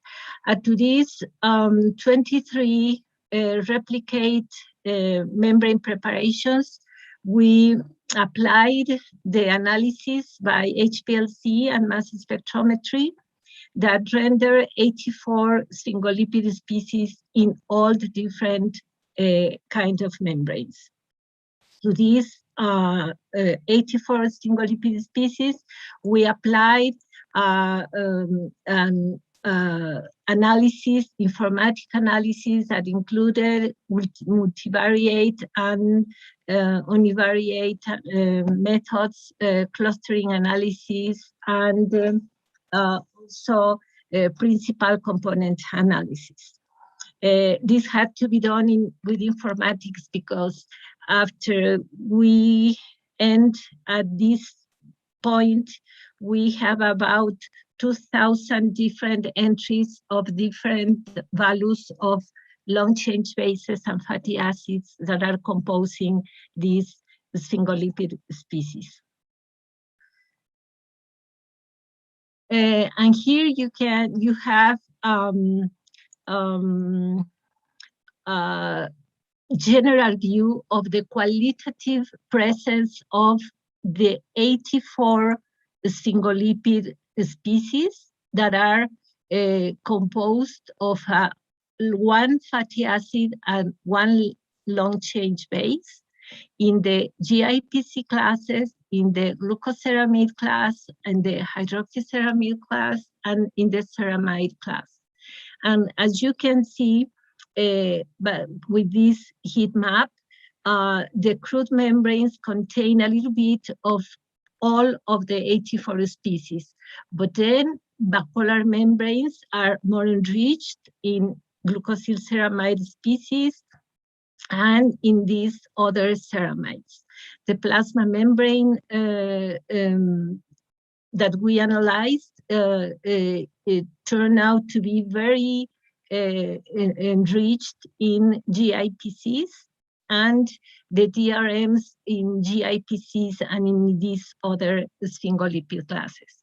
So this is a general view that tells you much about what is the strategy of the plant cell in such a way that the single lipid synthesis works, rendering a lot of species, but they are differentially distributed in the different membranes in such a way that they can cooperate to the specialized function of every one of the membranes. Here are the quantitative data about the single lipid contents, and you can see that bipolar membranes and plasma membranes have around the same amount of single lipids. But if we unfold these contents, you can see that these contents that were very similar then become different in terms of the amount of every single lipid class, both in the bipolar membrane and in the plasma membrane. And GIPCs, they have about the same. This is in absolute numbers, but in terms of proportions, if we zoom this as a 100%, the percentage of every single lipid class is shown here. And you can see how plasma membrane is tremendously enriched in GIPCs that are the ones that have this huge voluminous head. And it contains also 17% of hydroxyceramides and about 12% of glucosylceramides and about 7% of ceramides.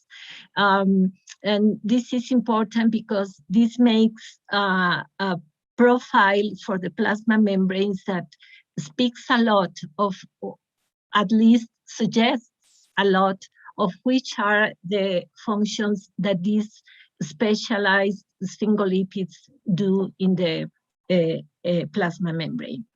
And in order to describe the abundance and the diversity of single lipid species, the 84 ones that we identified in the 4 membranes, we divided them in species that are in a high abundance or that are in low abundance, depending of every single lipid class. And as you can see, the high abundant species are few as compared to the ones that are in low abundance, because they are present in a more in a higher number. Here, and just to give you a sip of the sphingolipidomic study, you can see that GIPCs that were the GIPCs in the plasma membrane that are these 13, these 14, there are 27 sphingolipid species that are in blue. The plasma membrane is always in blue. You can see that they have differential amounts in across the plasma membranes. However, from these 13 GIPCs that are in high abundance, it is not known if they are more abundant in the plasma membrane and are less abundant in other membranes. What Laura Carmona Salazar did was to make a scrutiny of the 84 sphingolipid species and selected with informatic tools which were the species that were mainly abundant in every membrane. I will just give you a small sip of the results that we had, and we are emphasizing the results with the plasma membrane. And the GIPCs that are the ones that are more abundant, turns out that the 27 species, only 8 GIPCs are more selectively abundant in the plasma membrane as compared to the other different membranes.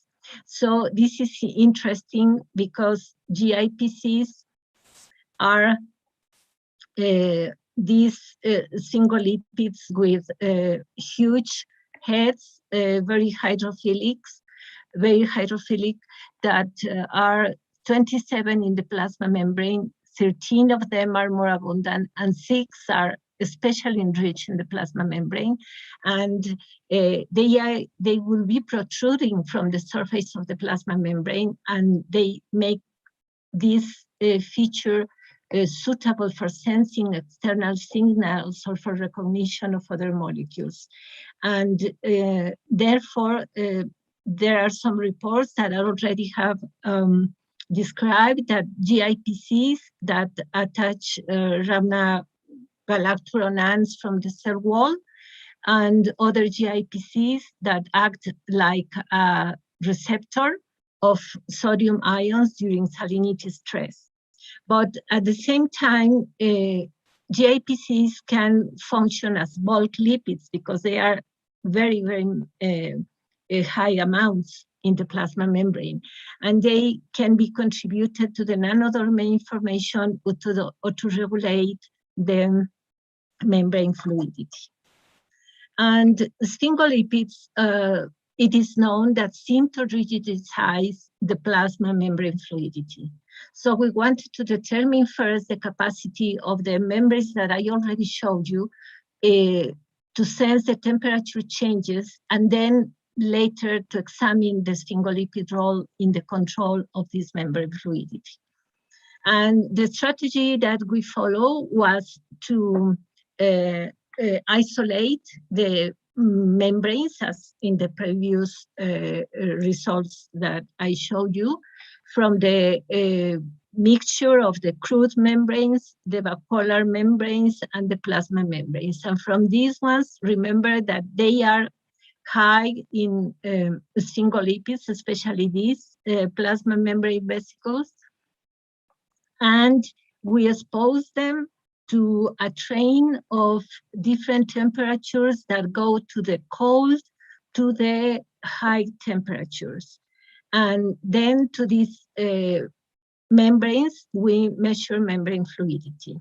And then Dora Luz Cannon Ramirez did these experiments some time ago, and we use fluorescent probes that can sense the mobility of the membrane at different depths of the membrane, like this parinaric acid that senses the fluidity in the intermediate and the middle plane region of the membrane.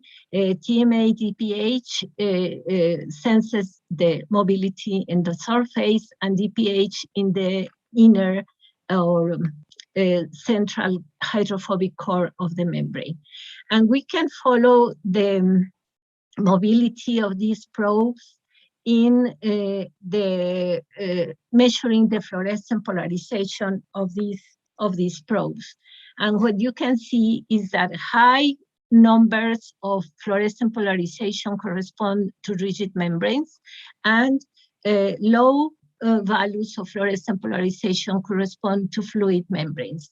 In these fluid membranes, you can see that the disorder of the acid chains is very high as compared to the rigidity of the chains when there is a membrane that is more rigid. And at the same time, you can see that the temperature that we can impose to the membranes that we are heating can produce different states of gradual disorder of the lipid phase, going from the rigid to the very fluid membrane. And this setting of the conditions to measure fluidity is very robust. Dora Luz did a splendid job doing the design in such a way that every curve that you can see here corresponds to about 250 measurements of membrane fluidity. And these are the results that we got. So this is the fluorescent polarization measured with DPH, the TMA-DPH, and the parinaric acid. And you will find the curves in blue for the plasma membrane, in green, the vacuolar membrane, and in red for the microsomes. And you can see two lines for every type of membrane, and two lines is the recordings when we were heating up the membranes, or the recordings when we were cooling down the membranes. And as you can see that with the hydrophobic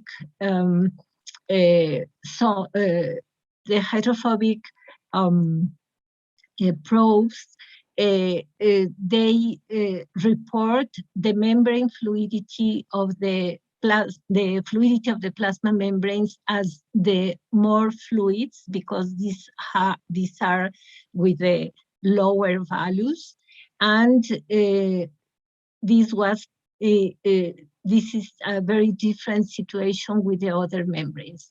So this means that plasma membranes are per se very fluid membranes. And at the same time, you can see that for every 2 degrees that we increase the temperature, there is a response of fluidity, and this response is fast because every point is taken or recorded every 2 minutes. So this means that the plasma membrane responds with sensitivity and responds with a fast time in order to change the values according to temperature.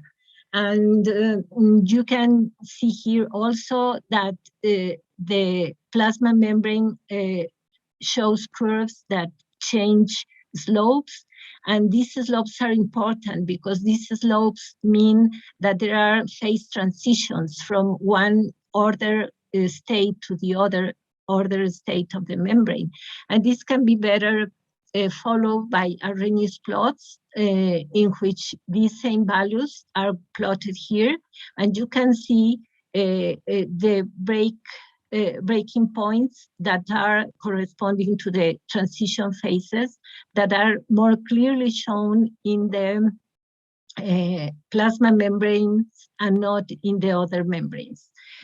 So this is something that suggests that the plasma membrane is very sensitive to the changes of temperature, and furthermore, all these changes are being happening in the cuvette, so there is no input of metabolic energy of the cell to provide this behavior of the plasma membrane. So this is some process that is almost energy-free, and that is important because of the reactivity of the plasma membranes of the plants, which are poikilotherms and cannot regulate temperature. So they must sense temperature all the time in a very sensitive and fast reaction. So our conclusion was that the plasma membrane fluidity from Arabidopsis is a good candidate to be a primary sensor of temperature in plants.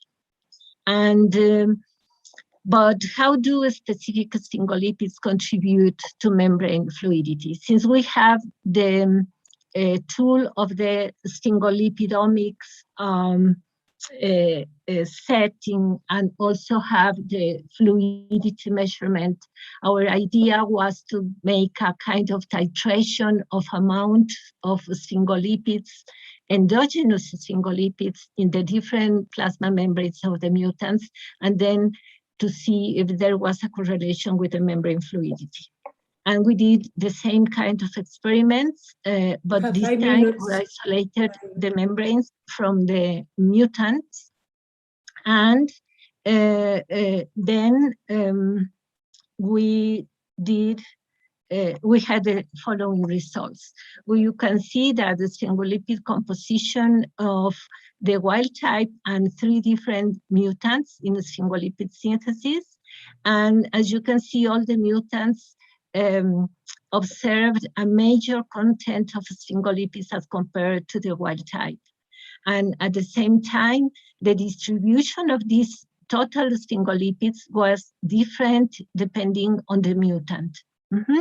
And there was one mutant that is the SBH1 mutant that is very contrasting with these wild type plasma membrane features.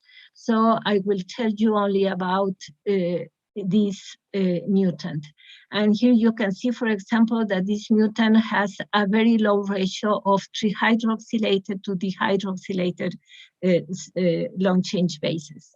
And at the same time, it observes low ratio of very long chain fatty acids to very long chain fatty acids.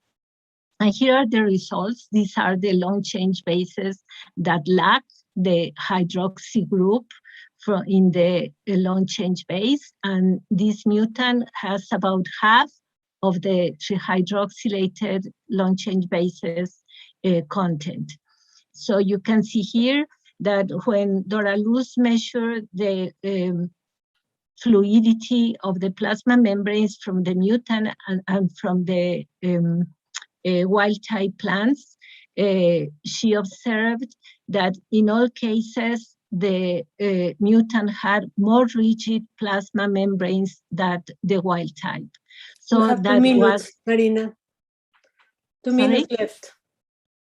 Okay, so this was an indication that this hydroxy group was very important to increase membrane rigidity.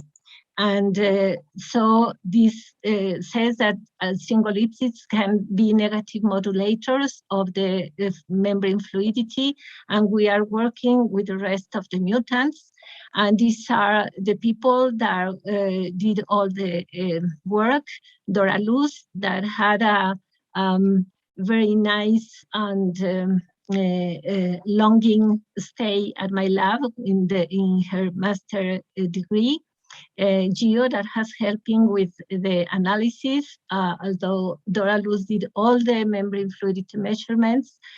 Cello, that did all the membrane preparation, almost all of them. Rosario, that provided the vesicles, Becky Cahun, that analyzed all the sphingolipidomes, and Laura Carmona, that was the informatic person that analyzed the sphingolipidomes, but that it was the driving force for this sphingolipidomic project.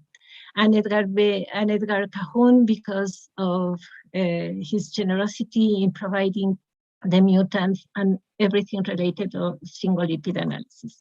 So thank you so much. Okay, thank you, Marina. Thank you for a nice talk. So let's go to questions. We have a time for just one quick question. No, well, I will ask, oh yeah, Luis Cárdenas, as always. Let's see. So now you can. Okay. Okay. Can you hear me now? Yes. Yes. Okay. Thank you, Marina. That was a very nice talk. I just have a very short question. So could you say that the lipid composition in the plant roots will be very similar to the leaves, for instance? Or do you think that the composition will change? I don't know. We just have had a look on the mesophyll cells composition. That is the one that I presented, and there is probably there will be probably some differences, because the regulation of sphingolipid synthesis must be very different in the white tissues and as compared to the photosynthetic tissues. Yeah, I'm curious because, as you said in your presentation, the GIPC, which is the glycosyl inositol phosphatidylceramide, it has been involved in the salinity response. And it's very interesting because this is a lipid that actually is directly binding to the sodium and inducing all the response. So I think that from the point of view that these lipids are like very specific sensors, it's like a completely new role for this kind of lipids. And then I was just wondering about the roots compared to the leaves. And I think that they could be like doing different kind of responses. I don't know, what do you think about? Yeah, I could expect that GIPCs could be also a main component in root plasma membranes. What I would think that would be different are the individual species or different proportions, I would say so. But GIPCs are a must in the plasma membranes. Yes. Interesting. Thank you, Marina. Thank you. Thank you, Marina. Thank you, Luis. Thank you, Alex. So much, Marina, for your talk. You're welcome. Yeah, so let's go to the next talk. So it's my pleasure to introduce Dr. Rodrigo Gutiérrez. He is from the Universidad Católica de Chile, and he will tell us about plant life at the extreme in the Atacama Desert. Thank you, Rodrigo. Go on.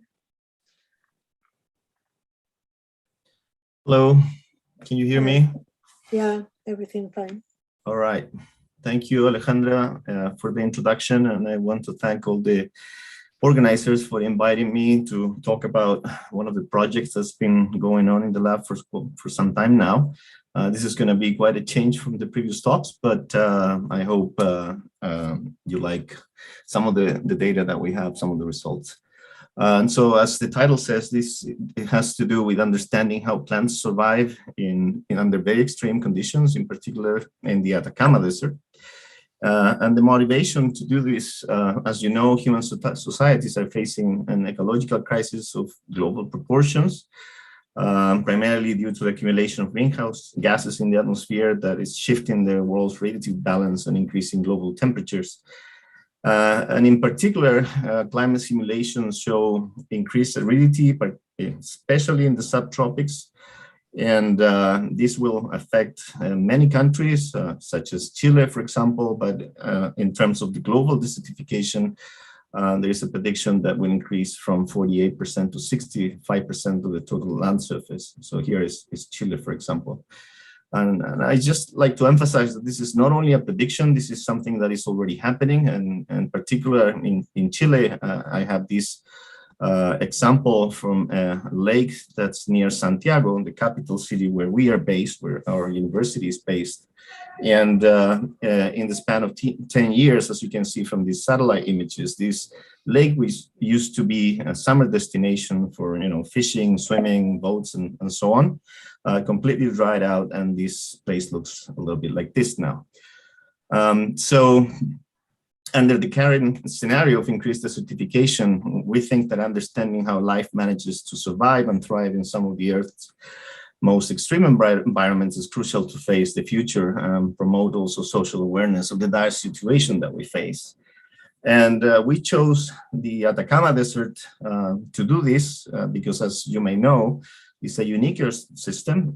Is between the Andes and the Pacific Ocean, and is considered to be the oldest and driest non-polar desert on Earth. It has experienced semi-arid condition probably for the past 150 million years, and hyperarid for roughly the past 10, 15 years, due to a combination of geologic and atmospheric conditions that we won't go in detail now.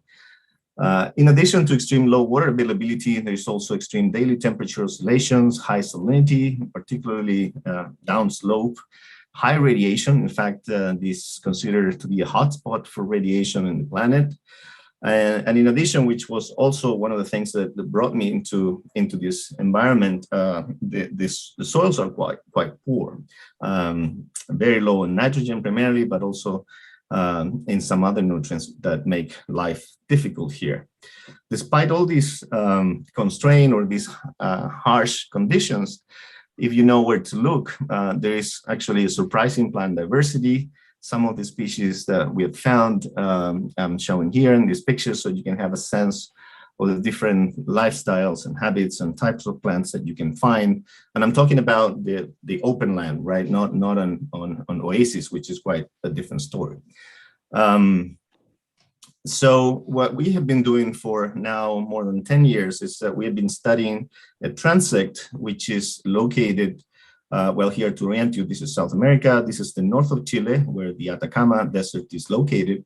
And we are working on this altitudinal transect that is east of the Atacama Salt Lake, which is shown here. And basically, we go from 2,400 meters above sea level, which is the limit for absolute desert. If you go below this point, there's just no water to sustain macroscopic life.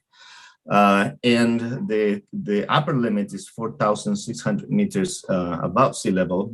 If you go above these levels, it's just too cold to sustain macroscopic life. So between these two extremes, the absolute desert and the upper limit for plant life, we have some plant life that we have been characterizing along these 22 sites that we have GPS tagged and that we come back every year since 2010. And I think this also has been a great collaboration between a number of groups. Perhaps the most important is Gloria Carusi, with which we have done phylogenomics analysis that I'll mention later in this talk, but also Mauricio Gonzalez and Chilean researchers, for example, for microbiome analysis that I won't have time to talk about. Janet Wolf from New Zealand, where we have done reconstruction of the flora for the past 30,000 years using fossil records, and a number of other people that have contributed in different areas and with which we're developing different projects.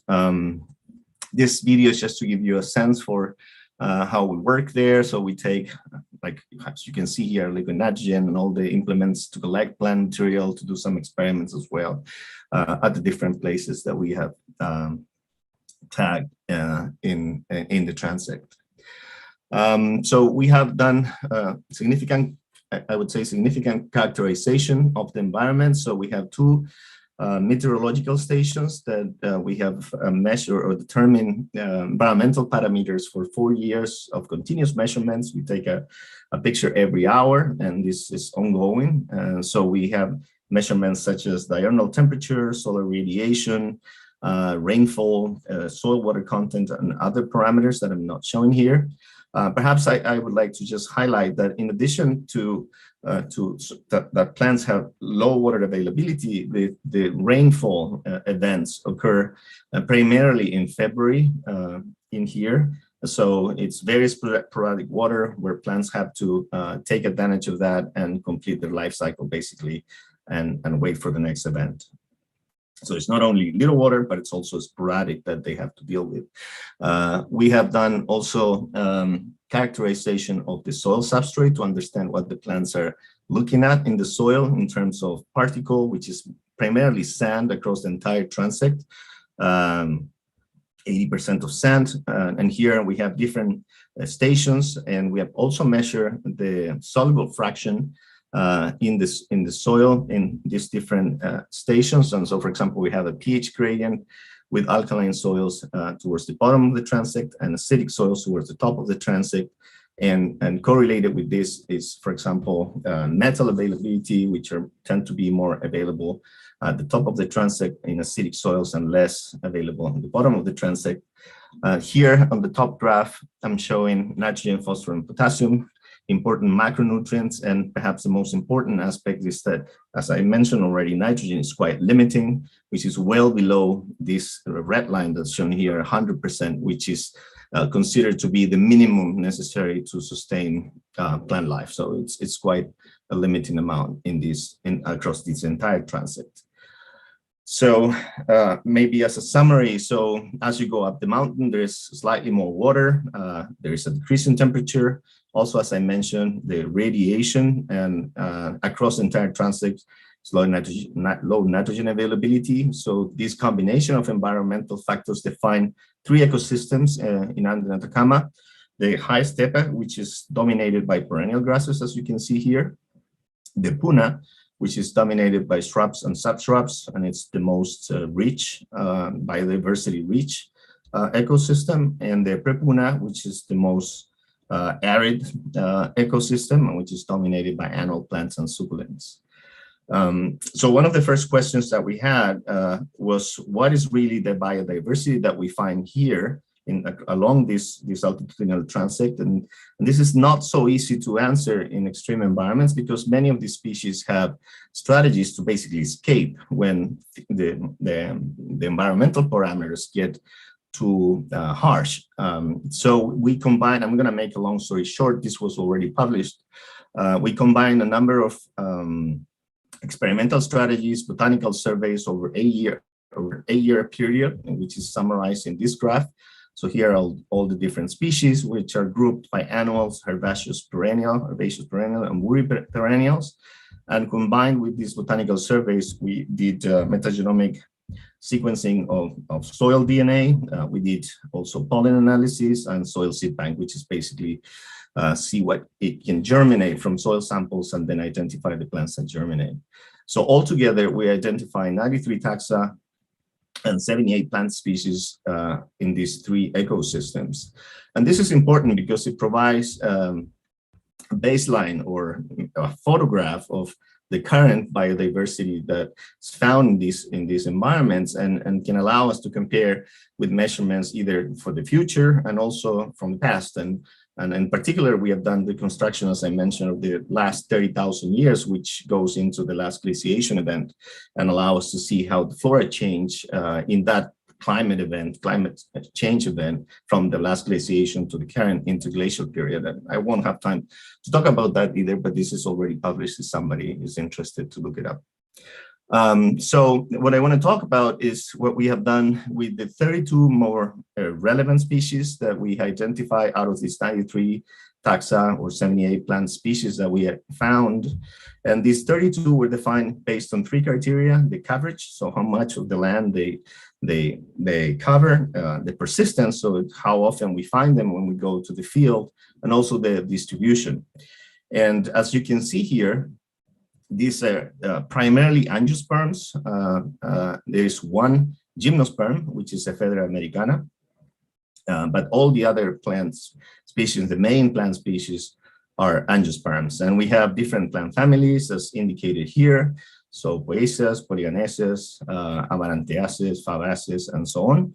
They have different photosynthesis types, life forms, and some of them are endemic also, which is also interesting because these are species that are only found here. In this graph in the middle, we have the altitude again from the bottom of the mountain to the top of the mountain, and the color here indicates the persistence, so how often we find these species along this transect in the different locations that we study. Here I have pictures so that you can have a sense for the different type of plants that we have characterized. And I'd like to emphasize the fact that we have a number of poaceae, for example, solanaceae also, and fabaceae, which of course are relatives of plants that are important crops for humans that may be interesting also if we think about later on translating some of the knowledge that we have acquired here to engineering crop resilience or improve crops in some way. And in particular, for example, we have Solanum chilense, which is a relative of Solanum lycopersicum, right, the tomato. So you have a sense for the analysis that we have done. I like to make a pause here and look at this picture. And this is one of the stations that we analyzed. And based on the criteria that I described, the coverage, the persistence, and the distribution, basically what we have done is that we have sequence information for all the species that you can see in this picture. So if you go to this area in any of these stations, everything you can see, basically, we have some sequence information for those species, because all the other ones are either very hard to find, or they are, very, they have very short lifespans, and they come up under very specific environmental conditions and so on. So, but this should be the most important plant species ecologically, or at least we think, because, at least they are here most of the time and in great numbers. So the question that we are trying to answer is, what are the features that these Atacama species have that allow them to survive? And here we collaborated with Gloria Carusi at the Center for Genomics and Systems Biology in New York University to analyze the sequence information we obtained for these plants. We sequenced with Illumina the transcriptome of all these 32 Atacama species. And I have to mention, Kranti Varala was very important to do the phylogenomics work that I will describe, and Gil Eschel to do a positive selection analysis that I will also describe in a minute. So basically, the information we have to start were 889,897 total protein coding genes. These are more than 486,000 plant protein coding genes and more than 300,000 new protein coding genes. So it's a huge data set that we had to somehow narrow down to interesting candidates in some way or another. So what basically we did was to compare these 32 Atacama species to what we call sister species. So these are phylogenetically related species to the ones that we find in Atacama, but are species that live in other environments, some of them in mesic environments, but they for sure they're not in Atacama. And we also included 6 model species because this brings annotation information that we can use, to understand what gene families are and what may be doing and so on. We used what's called the big plant pipeline to define orthologs and reconstruct relationships, and use these phylogenetic relationships to narrow down candidates that can explain adaptation in Atacama. So again, so the input to this pipeline are these 70 species. This is more than 1.5 million sequences from these 32 species from Atacama, the 32 sister species, and the 6 reference genomes. And so the first part of this pipeline, which is shown in this row, is basically to build the gene family tree. So it starts with the gene clustering, then alignment using MAFT, and then gene family trees are built using TNT to basically identify orthologs for all these gene families in each species. So with the orthologs, we construct a phylogenetic matrix that has basically all the species in the rows, and in the columns, we have the different orthologs for the protein orthologs in all the species, and as indicated here, the amino acids, right? And with this big phylogenetic matrix, we built what's called the total evidence tree. And from this phylogenetic tree, then we can identify the characters that explain the divergence or the separation between, for example, an Atacama species that could be in this branch and a sister species. And from this characters that differentiate these species, then we can go back to the gene families, see what they encode, what kind of biological processes they are involved in, and in this way try to understand the processes, the biological processes that may explain survival in Atacama. So we did a number of analyses, but in the end, we opted for for positive selection analysis, or DNDS methods that I'll describe, and the results that we obtained from that. So again, some numbers. So we have 32,292 families to build the phylogenetic trees, and I have to emphasize this was a huge computational challenge to build a phylogenetics tree, and also the total evidence tree, which was done by the NYU people, particularly Kranti Barala and others at Gloria Cruz's lab. So we basically obtain a phylogenomic tree as the one indicated here, which matches the taxonomic tree, which is, I guess, is good.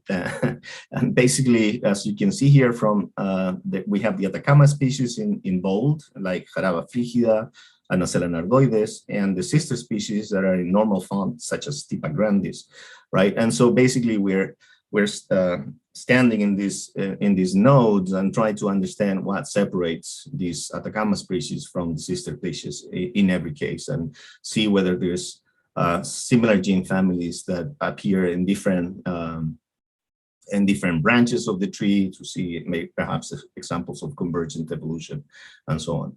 So again, close to 1.7 million proteins, 15,972 orthologous genes, more than 8.5 million amino acid characters. And just to run, once we had the pipeline optimized, we put it through a supercomputer, we were able to do this analysis in 1.5 months. And here again, Kranti Barala was instrumental to do this, and he's now an assistant professor at Purdue University. So once we had this phylogenomic tree, Gil took that tree and ran different kinds of DNDS analysis, positive selection analysis. We did tree-dependent DNDS modeling using CodeML branch site models, so species-independent adaptation, and also ancestral adaptation. We also did tree-independent DNDS calculation using SNP genes, where we compare different groups. So, and the groups are indicated here. So we compare, for example, the drought adapter to the mesic sister species. We compare also low nitrogen adaptation to high nitrogen adaptation, and so on. So all the comparisons are indicated here. And so from all these analyses, we identify 265 gene families that are under positive selection in the Atacama plant species, which are summarized in this graph. So here on the top, we have the different species. So in this case, the Atacama species are in red, the sister species are in black, and the model species, such as tomato, for example, we have here Arabidopsis, are in blue, okay? And the plant families are color-coded as in other figures that I showed. So we have Poaceae here is a big group, Asteresis also is another big group. And in fact, about a third of the gene families that we found under positive selection are plant family specific, and they are primarily from the Poaceae, but also some of them are from the Asteresis. So the rest, the 64% or so, are present in 2 or more plant families.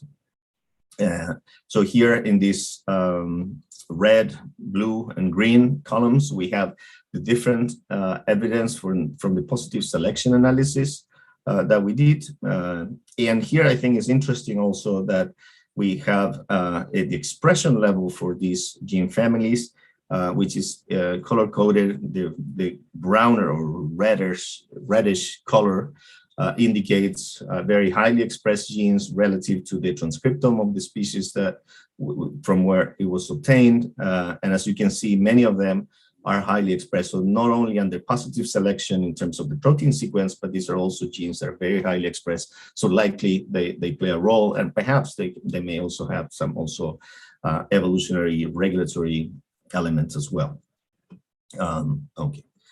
So now to understand what these gene families may be doing, so first we look at PFAM domains. Out of the 265 positively selected genes, we found 177 of them had a PFAM domain, so 67. And what was interesting is that many of the positive selection sites that we identified were inside their domain. So this doesn't prove, but it's evidence that correlates with the fact that this positive selection may have an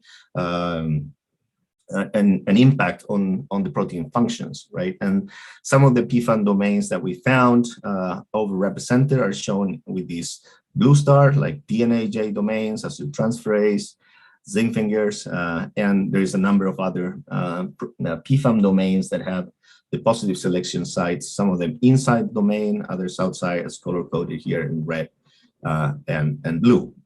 So there's a number of different functions that are affected potentially that are relevant for adaptation. Another way to look at the function that these gene families may be involved in is to look at the gene ontology annotations. So out of the 265 positively selected genes, we found 180 that had a go term annotation, and they are shown here. And they are grouped to the parent terms to better understand the different functions. So we have an important cluster that relates to response to stimulus. Also, importantly, there's many go terms associated to metabolic processes. Some of them are overrepresented, and in particular, cellular nitrogen compound by a synthetic process, which probably makes sense considering there's a very limiting nitrogen environment. But there's also things that one might expect, like response to light stimulus, response to reactive oxygen species. As I mentioned, this is an environment with a lot of radiation, response to salt stress as well, and so on.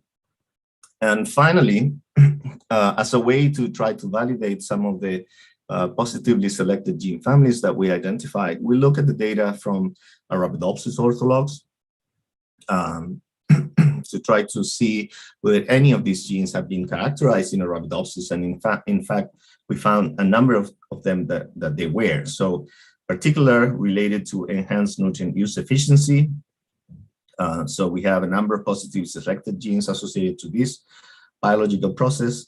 Some of these genes, like this, for example, WRKY1, has a stress tolerance phenotype that has been described in Arabidopsis. We also have gene families related to optimizing water capture. In this case, several of them have been associated to stress tolerant phenotypes, either by mutants or overexpressors. We have also genes involved in wood hair growth, and we are following up on this in collaboration with Jose Manuel Esteves. Biotic interactions, for example, also flowering time, which also makes sense based on how probably quick they have to respond to water events, to germinate, complete the life cycle, and basically escape, particularly in animals. In photosynthesis, a number of genes involved in photosynthesis or protecting chloroplast and also improving photosynthesis. And finally, also a number of genes that have to do with coping with high radiation, both related to scavenging, reactive oxygen species, DNA repair, and other functions. So overall, we found phenotypic evidence for 59, so about 30% of the positively selected genes, and many of them are also highly expressed in multiple Atacama species, which is indicated with this orange star, as shown here. So these are not only genes that are under positive selection, again, in the protein sequences, but they are also, they have high expression levels in the field, in the Atacama species, and many of them also shown in this blue bar with the red dot have positive selection within the PFAM domains that I described. So with that, so I would like to say that we have used big data set, in this case, an ecosystem level or ecosystem wide approach, and integrative bioinformatics and modeling, in this case, phylogenomic modeling, to build hypotheses. And now we have so many of them, but we hope that some of these gene families that we have identified in Atacama may be relevant to, as I said at the beginning, to engineer crop resilience or to improve carrying crops to make for a greener future, as shown in this image. So with that, I think I'm out of time. I would like to acknowledge the people in my lab, and in particular, Viviana Arauz, which was instrumental for all the functional analysis of the PSGs that Gil identified. This project was funded initially by the Howard Hughes Medical Institute as a experimental sort of, or I would say pilot experiments.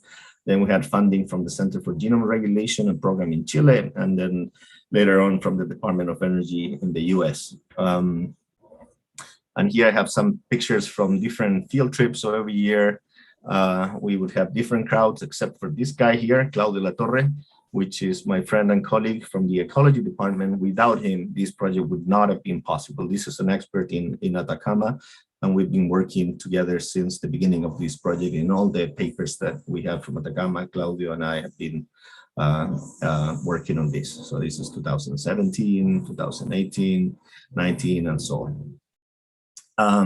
Again, I would like to thank the Evonet team, primarily Gloria's lab, Kranti Varala, and Gil Eshel for all the phylogenomic work. There's people also in Cold Spring Harbor, Richard McCombie, involved in sequencing of related species in California desert that were identified by Dennis Stevenson from the New York Botanical Garden. Rob Dessa also helped us a lot on the phylogenomic analysis, and Jean-Michel Anea and Heidi Cutler. I didn't have time to talk about that, but they're doing validation of some of the positively selected genes in plants of interest, such as maize and Brachypodium and other species. Again, Claudio Latorre was instrumental to be able to do this project. So he took me to the Atacama Desert in the first place. And I didn't have time to talk at all about Mauricio Gonzalez's work, which involved characterization of the microbiome associated to the Atacama species that we have done, and also the soil microbiome and comparisons between the microbiome in the plant to the microbiome in the soil. But you can find this in the publication that we just got this accepted in PNAS. So we have that information there as well, if you are interested. And with that, I would like to finish, and I'm happy to take questions if there are any. And I leave you with this quote from Raúl Zurita, Chilean poet, related to Atacama. Thank you. Thank you so much, Rodrigo. So thank you for your fantastic talk. It was really nice and interesting. So let's take advantage that we are going into lunch times, and so we can take some questions if somebody has questions. Luis Cardenas, do you want to tell your question, or raise your hand and I can give you, or do you want me to?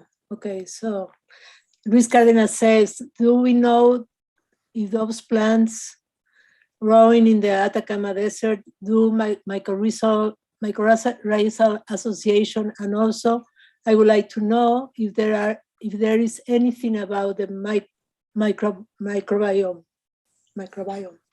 Okay. Yeah. So for the first part, so the mycorrhizae, yes, for sure. Many of them have. This is not something that we're doing, but I have a former student from my lab that she has now her own lab, and she's characterizing the fungi associated to the Atacama species, not only mycorrhizae, but also other types of fungi. With regards to the microbiome, even if I was not prepared, but I just briefly, so these are some of the results that you can find in the publication. But as I mentioned, we did characterization of the root zone microbiome using 16S ribosomal. So you can see there are differences as compared to the bare soil in terms of the relative abundance of different taxonomic groups. But I think the most interesting part relates to the predicted functions that we find associated to the roots. And in particular, we find, for example, functions related to nitrogen fixation, which we then validated with the NIFH marker, which suggests to us, again, this doesn't prove, but I think it's interesting evidence that points to the fact that nitrogen fixing bacteria that are recruited to the plant root system, it's important to provide the nitrogen, which is, as I mentioned a couple of times, it's quite limiting in this environment. So this is as much as I'll talk about this, but again, I invite you to look at the paper. Okay, thank you. So let's hear the question of Mage. You can. Yes, Okay. yes, I am Margarita Collazo. Okay. Please, I have one curiosity. In one of the graphs, you present Solanum lycopersicum as present in the Atacama Desert. And this was very curious for me, how it could be present there. This is a cultivated plant. And how can you explain that? Yeah, sorry, it's not, maybe I misspoke, but it's Solanum chilense, the one that we find in the desert. We use Solanum lycopersicum as a sister species that, or in this case, one of the model species that we included in the analysis to compare. But Solanum lycopersicum we don't find in Atacama. We find other relatives like Solanum penelli, not in this area. In other areas, it's also penelli and chilensis in these parts. Okay, thank you very much. Yeah, sure, no problem. Okay, so now the question of Patricia Leon. You can. Yes, hi, Rodrigo. Very nice talk. And I was wondering, among the positive selective genes, could you tell me, like, there are more putative transcription or regulatory proteins versus biosynthetic pathways, or they are the same, or what is? Yeah, no, they're not particularly more. I would say we find probably about the ratio that you would expect based on the abundance of transcription factors in general, like in a plant genome. So maybe 15, 20%, something like this, maybe like transcription factors. There are other regulatory proteins like kinases, for example. I don't have the numbers of those, so I don't know. But transcription factors in particular were not something that stood out as, you know, an important category that was selection. Okay, thank you. Yeah. Okay, so I'm just going to read two comments that congratulate you. Leticia Peraza says, congratulations, very interesting information and work for the future of agricultural food security. And Ana Lilia Arroyo Becerra says, congratulations, great talk. Are you beginning proteogenomic and super pangenomic studies to identify specific genes from stress resilience? Okay, right, thank you. Well, thank you for all your appreciation of the work. What we're doing now actually is focusing on metabolomics. And we have done extensive metabolomics work in collaboration with the group of Yves Gibbon and Dominique Roland in University of Bordeaux. And there's some interesting results there related to specific, I would say, metabolic signatures that are found along different species from different phylogenetic families that seem to be important for adaptation also in Atacama. And this is something we're currently, is under review, so we hope it will get out soon. This is one of the areas that we are focusing on. The other one is facilitation. And so this is, you know, how different plant species may collaborate, help each other to survive. That's another aspect that we are studying, and we are following up in specific plant families, particularly in the Fabaceae class, because I think they're very important. Also, that we have some potentially nitrogen fixing plants here that may be able to also be drought tolerant and so on. Okay, so thank you very much, Rodrigo. So we are going out of time, and people wants to eat, I suppose. So thank you very much for accepting the invitation, and I hope to see you soon. Okay, thank you very much. Bye. See you. Bye. So for everyone, we are going to lunchtime, and so let's go back at 2:45 for flash talks. See you soon. Bye.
some mistake, please let us know that in order to support the abstract. Thank you.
Start the first flash talk session this afternoon. Please check the abstract book to see if everything is right with your abstract and your names. But if you have some problem there, please contact us as soon as possible, because we have to finish the abstract book, and maybe we have just one day to finish it. Thank you.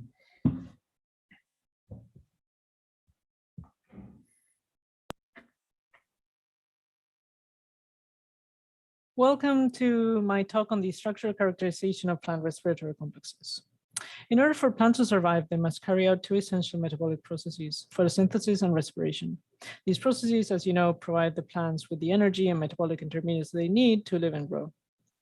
While we understand the proteins of photosynthesis in great biochemical detail, our knowledge of the proteins of plant respiration has lagged behind. If we want to fully understand the mechanism of plant respiration to be able to, for example, manipulate it to engineer better crops, we need to overcome the challenges and obtain a biochemical and structural understanding of plant respiratory complexes. Respiration in plants, as in all eukaryotic organisms, occurs via an electron transport chain in the inner mitochondrial membrane. This chain is composed of 4 large protein complexes called complex 1 through complex 4 that pump protons for the generation of ATP by ATP synthase. The complexes can exist individually, or they can come together into higher order assemblies called supercomplexes. At the start of my postdoc, we did not have many biochemical or three-dimensional structural details for these complexes in plants. Therefore, the goal of my project was to obtain the high-resolution structures of plant respiratory complexes using cryogenic electron microscopy, or cryo-EM. To overcome the challenges of working with the limited amounts of plant mitochondrial samples, we developed a non-traditional approach to obtain the structures. So instead of purifying each complex separately, we used a biochemically mixed fraction from a sucrose gradient as the cryo-EM sample. Using this strategy, we were able to obtain high-resolution structures for a complex 1 assembly intermediate, shown here, called complex 1 star, as well as complex 3 dimer, complex 4, and the supercomplex 3,4 from one single cryo-EM dataset. These structures allow us to start replacing the cartoons with molecular details, showing us previously unknown features of plant respiration. For example, the structures resolved subunit compositions that had been unclear from genetic and mass spectrometry analysis. For instance, our structure of complex 1 star identified that complex 1 gamma carbonic anhydrous domain, shown here, which is not found in yeast or mammals, is a heterotrimer, and revealed which 3 of the 5 highly similar carbonic anhydrous proteins found in plant actually form part of the domain in this complex. Similarly, our complex 4 structure showed that plant complex 4 has 10 subunits, which is in contrast to other organisms, and that 3 subunits previously thought to be plant-specific, these ones here on the right, are actually homologs of subunits in mammals and yeast. Our structures also showed plant-specific arrangements of the complexes, such as several new structural features in complex 3's catalytic matrix domain, also known as the MPP domain, as well as the plant-specific interface between complex 3 and complex 4 in the supercomplex. In addition to studying the static structures of these complexes, we looked at their movement. Plant complex 3 has complex-wide long-range motions, showed here in these videos, which we hypothesized may be the physical basis for the coupling of complex 3's respiratory and non-respiratory functions in plants. In conclusion, these first high-resolution structures of plant respiratory complexes and the supercomplex identified several new plant-specific features of respiration and set the basis for new functional experiments to better understand the mechanism of respiration in plants. So with that, I would like to thank everyone in the LETS Lab who contributed to this work, as well as our funding sources. And thank you very much to the selection committee. And thank you very much for your attention. Hi, I'm Jorge Solis, and I'm going to talk to you about the project I did in Carmen Quinto's lab titled The RALF1, RALF6, FER1 module differentially regulates the optimal number of nodules in common bean roots depending on the nitrogen status of the soil. Nodulation is a process established between legume roots and rhizobia and ends with the formation of a nodule able to fix atmospheric nitrogen. This is a very energetically expensive process for the plant, hence the plant has several pathways that control the total number of nodules formed. The best characterized are autoregulation of nodulation and nitrogen-mediated regulation of nodulation. We wonder what could be the role of family of peptides called RALF peptides and the receptor pheronia during nodulation. We determined that RALF1, RALF6, and FER1 are expressed along all nodulation process under low nitrate conditions that allows the nodulation process, but also under high nitrate conditions that inhibits nodulation. We evaluate the effect of silencing and overexpressing RALF1, RALF6, and FER1 during nodulation in low nitrate conditions and observe that silencing RALF6 and FER1, there is a reduction in the nodule number at 21 days and 31 days post-inoculation, and overexpression of RALF1 and FER1 increase the nodule number at these same days. We also observe that there is a correlation between the expression of genes associated to the autoregulation of nodulation and nitrate-mediated regulation of nodulation pathways with the change in nodule numbers in these two conditions. Then we evaluate the effect of high nitrate in these transgenic silencing and overexpressing roots and observe that silencing any of the three genes reduces the effect of nitrate in this inhibition of nodulation, while overexpression of RALF1 and RALF6 make this root more susceptible to the inhibition. We again observe a correlation between some of these genes from the autoregulation of nodulation and nitrogen-mediated regulation of nodulation pathway with the change in the nodule number in these transgenic roots. With these results, we propose that RALF1, RALF6, and FER1 has a negative role on the regulation of the autoregulation of nodulation pathways and the nitrogen-mediated regulation of nodulation pathway under low nitrate condition, but has a positive role in these pathways under high nitrate condition. Thank you. Mine tailings are solid wastes of mining operations, and because of their extreme pH and high concentrations of heavy metals, they are considered toxic. A cost-effective strategy to bioremediate these sites is phytostabilization. Phytostabilization consists of the establishment of a plant canopy that encapsulates these contaminants. Bacteria help in these strategies because of their plant growth promotion and heavy metal cation immobilization potential. That's why we went to Nacosari de Garcia, Sonora, where we can find a mine tailing in the middle of a city in which a community of plants has grown there in the wild, and it is dominated by these 4 species. We took root samples from these plants for 16S gene amplicon sequencing. We also took isolates, which we combined in a synthetic community, and then performed a mesocosm experiment in which we selected only the bacteria that could withstand the toxic substrate, that could consume plant-derived nutrients, and also withstand their intra-community interactions. We also performed whole metagenome shotgun sequencing in 1 environmental and in the 2 synthetic communities. When looking at the results, the taxonomic profiles revealed that all samples were dominated by Proteobacteria and Actinobacteria, and the diversity measured with the Shannon entropy index was decreased from the environmental to the cultivated communities. When looking at the functional profiles, we saw that the carbohydrate metabolism, membrane transport, and stress response functional classifications were enriched after the mesocosm experiment. Finally, we wanted to look at the raw plant growth promotion potential of the final synthetic community. We saw that the plants inoculated with this community and sterilized substrate showed the highest relative growth rate in comparison to all other treatments. So our conclusions are that maintenance microbes are microbiomes are dominated by Actinobacteria and Protobacteria. The mesocosm experiment enriched genes related to carbohydrate metabolism and stress response, and the final synthetic community inoculated plants showed higher relative plant growth rates in sterile substrates. This means that it could be useful in a bioremediation strategy in the future. Carbon concentrated mechanisms impose are key elements for terminal drought resistance in common bean. Common bean is one of the most consumed legumes which is affected by terminal drought. Terminal drought is a drought condition that impacts crops during their reproductive stage and strongly reduces the dry bean production. But resistant cultivars show a more efficient carbon translocation to pods and seeds. So our interests have been to elucidate the molecular mechanisms involved in these processes. For that, our experimental strategy consists in greenhouse terminal drought experiments with 2 contrasting yield cultivars. Pinto Saltillo considered resistant and Bayo Madero considered sensitive.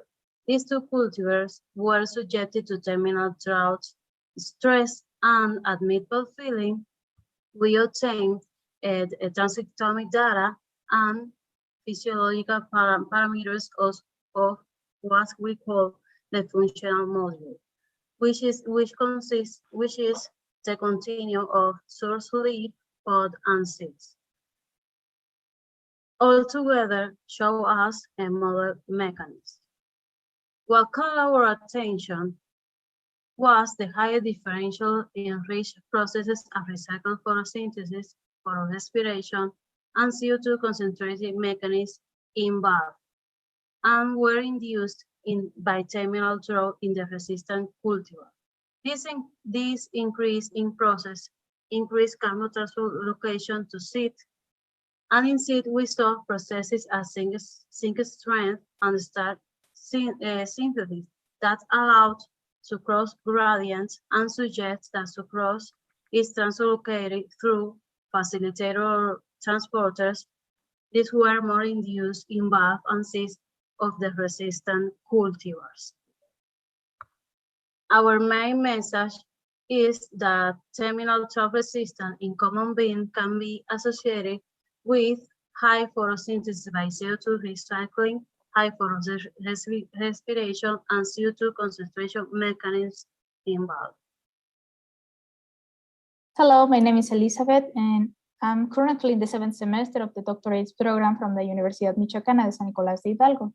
I'm glad to show you the most outstanding results obtained in collaboration with Dr. Jose Lopez Bucio and co-workers, which title is Micrococcus luteus strain LS570 promotes root branching in Arabidopsis via decreasing apical dominance of the primary root and an enhanced auxin response.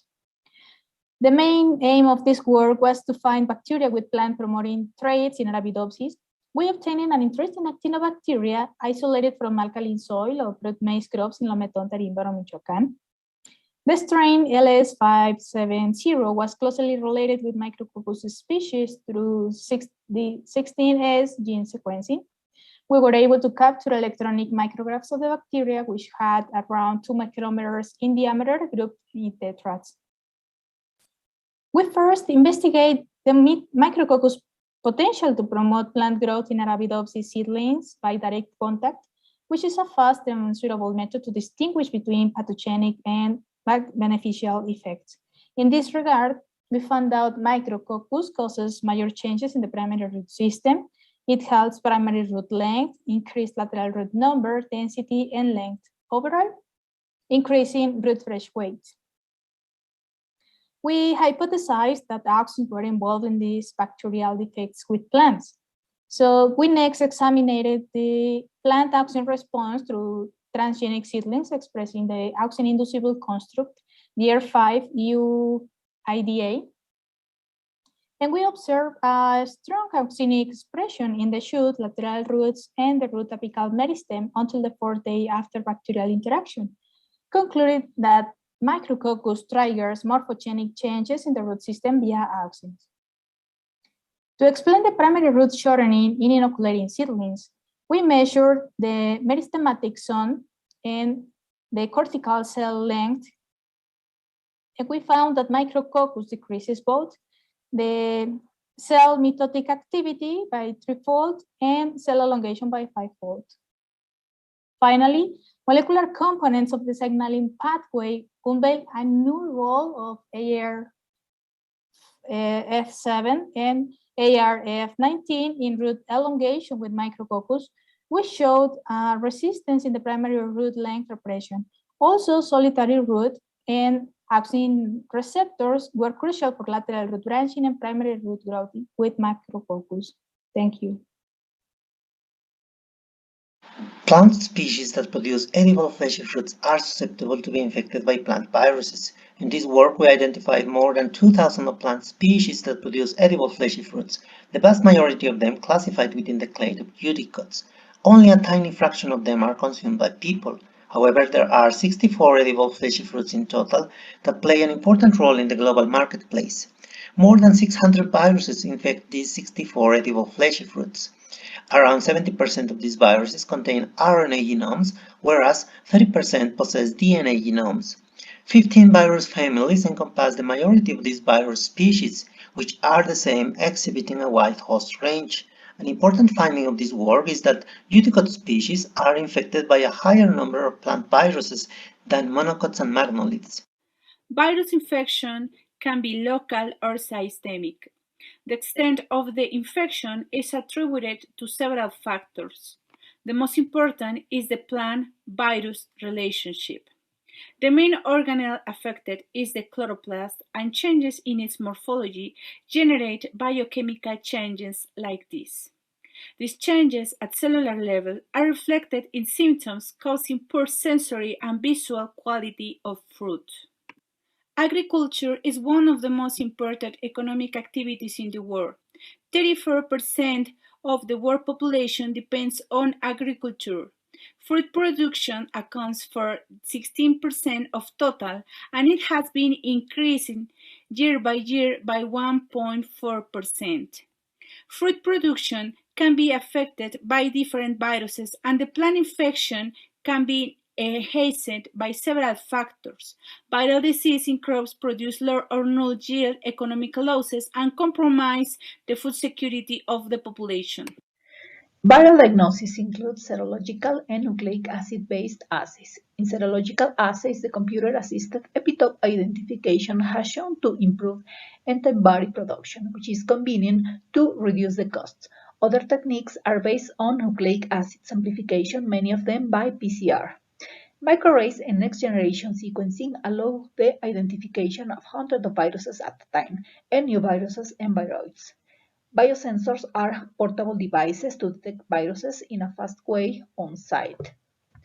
The correct disease management involves a combination of strategies, including horticultural practices such as the use of disease-free propagating materials and seeds, nutrition, intercropping, nuclear embryona, and others. Other strategies are vector, biological, and chemical control, thermotherapy, the use of disease-resistant varieties, and quarantine and legislations. Plant cells are surrounded by a rigid extracellular matrix. During development, cytoskeleton, plasma membrane, and the wall must coordinate in order to allow cell expansion. Here, we investigated the role of class I formants as potential molecular linkers of this cellular structure. So class I formants are transmembrane proteins that possess intracellular domains forming homology that have actin nucleation activity. These proteins also possess extracellular domains that are thought to interact with the cell wall. However, our understanding of the function of these domains is limited, and that is the central question of our study. We focus on two members of the family, formin 5 and formin 3. These are highly expressed in elongating pollen tubes and exhibit this distinct localization pattern, with formin 5 being restricted at the elongating tip and formin 3 localized throughout the pollen tube periphery.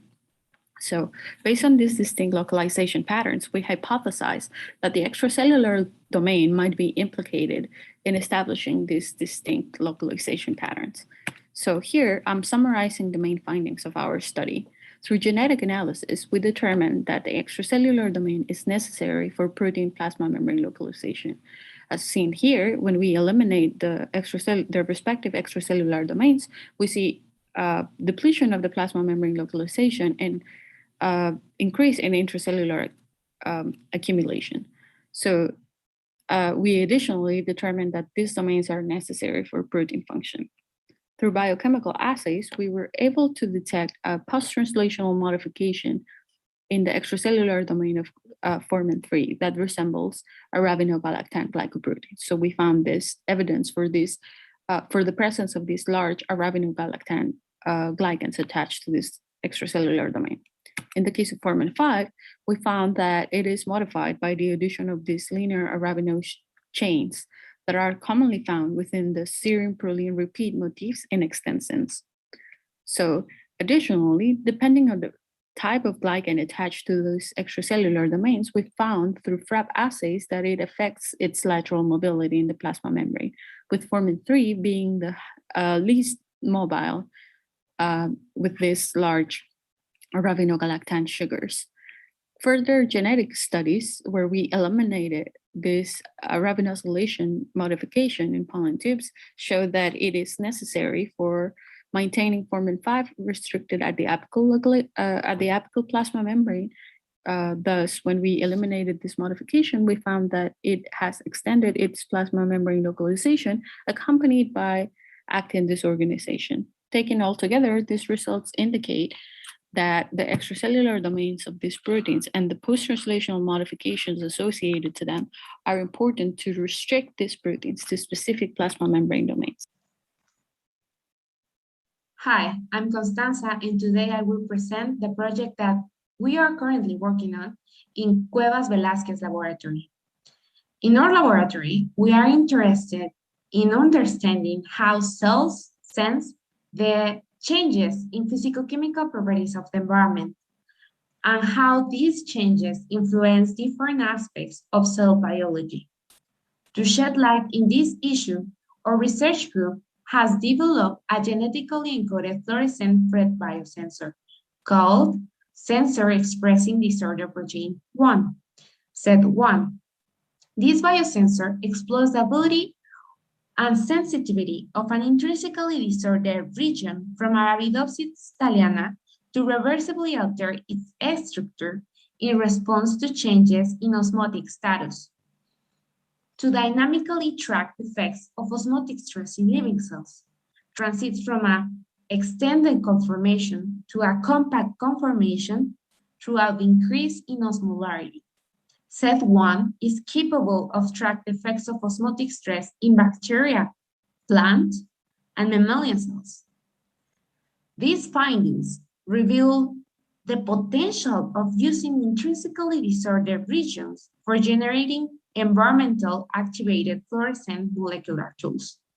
So, to take one step further, in my project, we exploit the sensitivity of multiple IVRs from different organisms to build a library of a new environmentally responsive biosensor for using it as a heterologous system. So the library was built using 200 different sequences from diverse organisms. And the library contains IVRs from all different kingdoms of life. And now is being synthesized. So the next step is to screen the 200 biosensor library that is going to be expressed in GIST, and we are going to apply osmotic stress in the screening to obtain new biosensor with novel characteristics in terms of sensitivity and dynamic range that can be used in several organisms. And that's all. Thank you. Good afternoon. I'm Emmanuel Flores Hernandez. I will present to you my experimental work titled Participation of the Arabidopsis thaliana PUT2 gene encoding a polyamine transporter in the plant defense response against Pseudomonas aeruginosa. In plants, polyamines participate in the establishment and regulation of the defense response through changes in their metabolism, specifically biosynthesis, catabolism, and conjugation, that generate important mediators in the plant defense system. However, it is unknown whether polyamine transport has an implication in the biotic stress response. In the present study, we analyzed the importance of the polyamine uptake transport 2, ATP2 for short, in the interaction between Arabidopsis thaliana and Pseudomonas aeruginosa Pato tomato DC3000. First, using a promoter report online, we found that ATP2 gene expression increased 6 hours after inoculation with Pseudomonas. This result was confirmed through the quantification of the mRNA levels by QRT-PCR. In addition, we evaluate the phenotype of a tDNA insertional mutant line in response to Pseudomonas. We observed a diminution in the bacterial titers in the mutant line in comparison with the wild type 72 hours after inoculation. Finally, the mutant line had an increase in the expression levels of the PR1 at 6 hours after inoculation with Pseudomonas. Both PR1 and ICS are important markers of the salicylic acid pathway involved in the plant response to biotic stress. In conclusion, the results show that ATP2 is an interesting candidate to further evaluate the participation of the polyamine transport in plant defense. Thank you. Hello everybody, my name is Dulce. Thank you all for staying at the National Plant Biochemistry and Molecular Biology Congress Flash Talks. Today I'm going to present you the project Isolation and Cellular Identity of the Megaspore mother cell in Arabidopsis thaliana that I worked during my master's program here in Simvestab, Irapuato, Mexico. Let me introduce you the Megaspore mother cell, or MMC, that is located in the apical pole of the ovular primordium, in this part. This cell is relevant because it's the initial female germ cell and meiotic precursor of Arabidopsis thaliana. Because this cell is slightly covered by sporophytic cells within the ovular primordium, the MMC is of the difficult isolation. As a consequence, only few genes related to its differentiation and unique identity have been identified. One of the molecular pathways involved in the establishment of the MMC is the RNA-dependent DNA methylation. This pathway is in charge to establish a new methylation marks and to maintain them, in plants principally within the transposable elements. It has been observed that when mutating components of this pathway, more than one ectopic cell reminiscent of MMC, differentiate in the apical pool on the ovular primordium. With this background information, we would like to answer two questions. What are the methylation patterns in the MMC, and how ectopic cells emerge in the mutant ovals of the RDDM pathway? To address this question, we have established a protocol that allows the isolation of MMC population using specific treatments with different enzymatic digestions. Our results suggest that our protocol can be used to isolate sufficient germ cells from female organ to conduct whole cell-based transcriptome and methylome analysis in Arabidopsis thaliana. We also investigate the possible origin of the ectopic cells in the RDDM mutants using a molecular marker that allows the distinction of meiotic divisions. We evaluate early developed in 5 stages, confirming the absence of mitosis in the MMC and adjacent cells in wild-type ovules. This result suggests that the origin of the ectopic cells is not result of mitotic division of a previously differentiated MMC. Well, thanks to everyone for listening today, and don't forget, contact me to know more about this beautiful project. Bye. Thank you, all the Flash Talks contributors. You did a very nice work and presented in a very short time your very, very amazing and interesting work. Thank you all.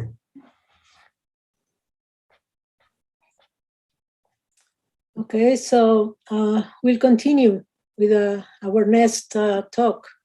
This would be a keynote conference that will be presented by Professor Shumei Chen from the University of California, Riverside.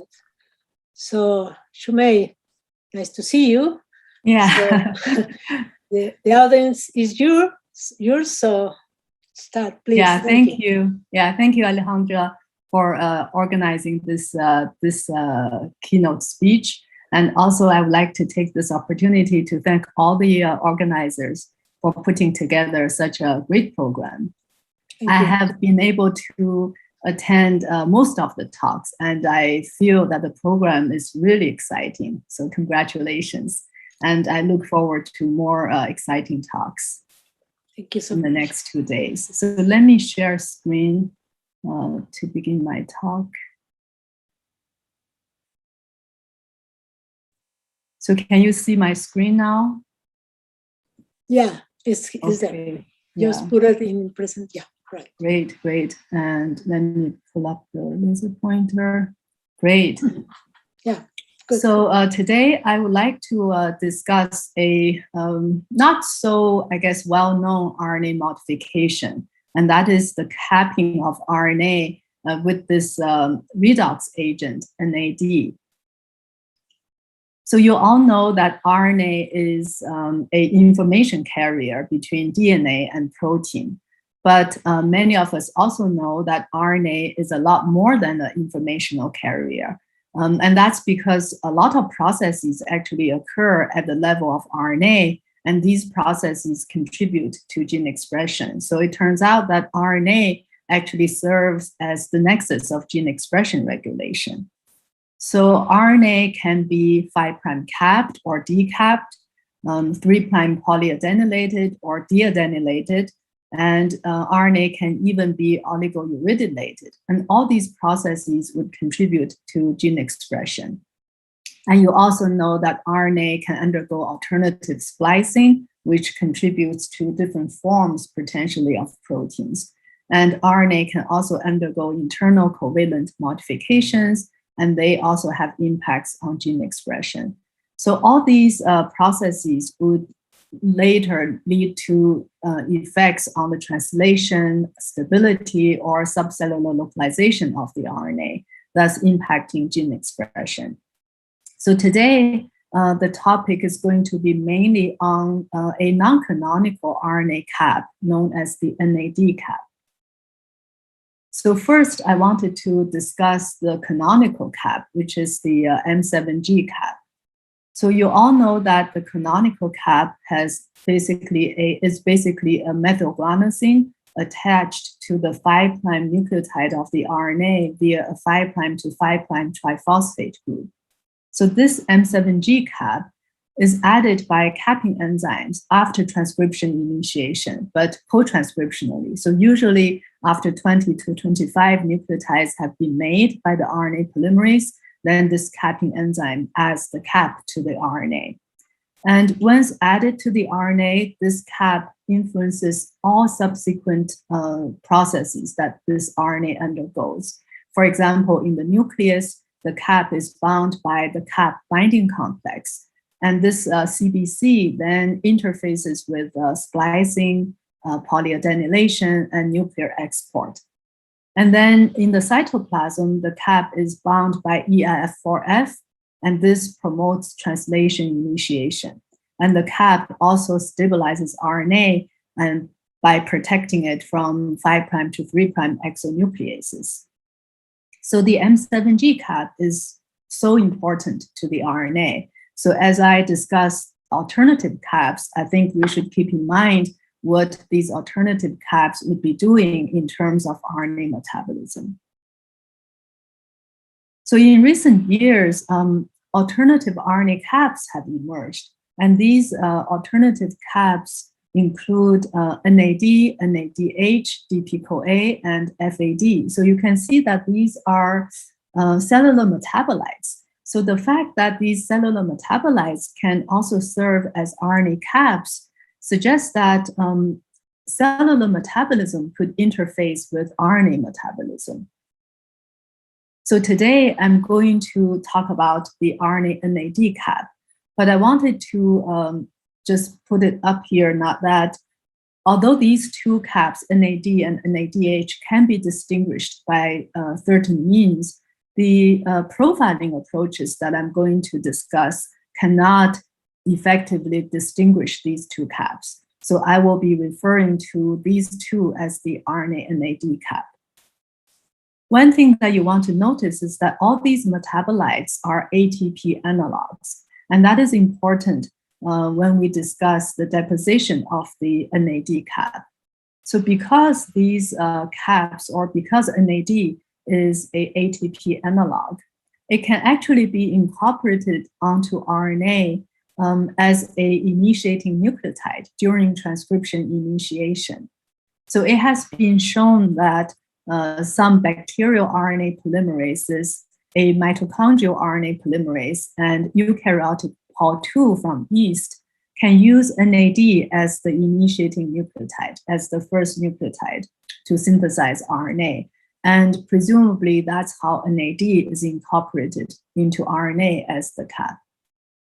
In fact, structural studies from using a bacterial RNA polymerase together with the DNA template strand and the NAD RNA shows that the NAD moiety, as shown here, is actually quite well coordinated by amino acids in the active center of RNA polymerases. And because NAD is incorporated as the first nucleotide into RNA, it makes sense that in bacteria, promoter sequences influence RNA NAD capping efficiency. This has been extensively studied in bacteria, but whether this is the case in eukaryotes, it's still not known. In human cells, there's also some perhaps implications suggesting that NAD capping may occur post-transcriptionally, but the mechanism is still unknown. So the NAD cap was identified in year 2009 by David Liu's group. So in this particular LCMS study, what they did was to isolate total bacterial RNA, and then they removed the small molecules to retain the macromolecular fraction. Then they subjected the RNA to nuclease P1 digestion, and they used heat inactivated nuclease P1 as a control. So after digesting the RNA into nucleotides, then they subjected the nucleotides to LCMS analysis, and they were able to identify NAD. And Further analysis showed that NAD was actually at the cap, at the very 5' end of the RNA, so it's an RNA cap. So we decided to establish a similar approach, LC-MS-MS approach, to test whether Arabidopsis RNAs also have NAD. So we did so using the instruments at the metabolomics core at UC Riverside.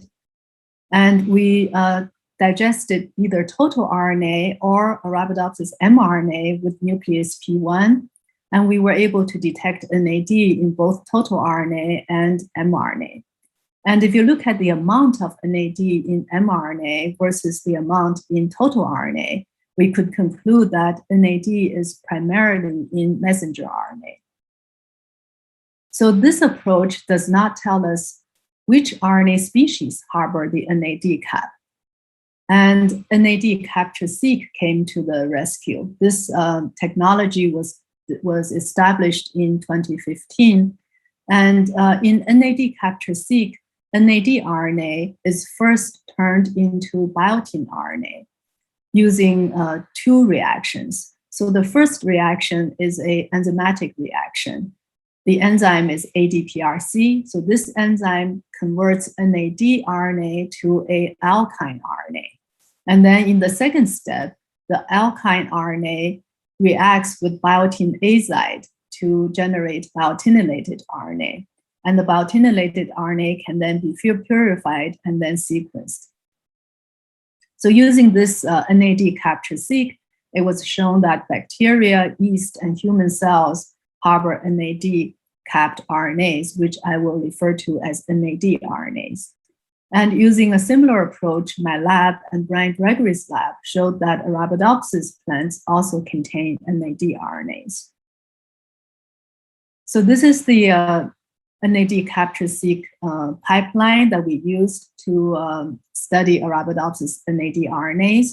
I just wanted to point out that the first step, the enzymatic reaction, is really critical, and our negative control would actually be the reaction without the ADPRC enzyme. So the ADPRC minus samples would represent RNAs that are non-specifically attached to the beads. So we subjected inflorescence as well as seedling mRNA, seedling RNAs to NAD capture-seq in replicates. And then we were able to identify thousands of NAD RNAs. So this shows the read counts of the ADPRC plus samples as compared to the ADPRC minus samples, the negative controls. And by comparing these read counts in the multiple replicates, we were able to identify these NAD RNA producing genes from inflorescences and seedlings. And you can see that there is a good overlap between the two types of samples. And we looked into the features of these genes that produce NAD RNAs. So what we did here was to separate genes into 10 groups based on the amount of NAD RNA. So here, ADPRC plus minus ratio is a proxy for the levels of NAD RNAs. So basically, the 10th decile represents the genes that have the most levels, the highest levels of NAD RNAs. And then if you look at these deciles in terms of gene length or intron number, you will see that the genes that produce the highest level of NAD RNAs are shorter and they have fewer introns. And this, by the way, is also the case for human genes. What's going on? Stuck. Oh, I'm really sorry. Let me.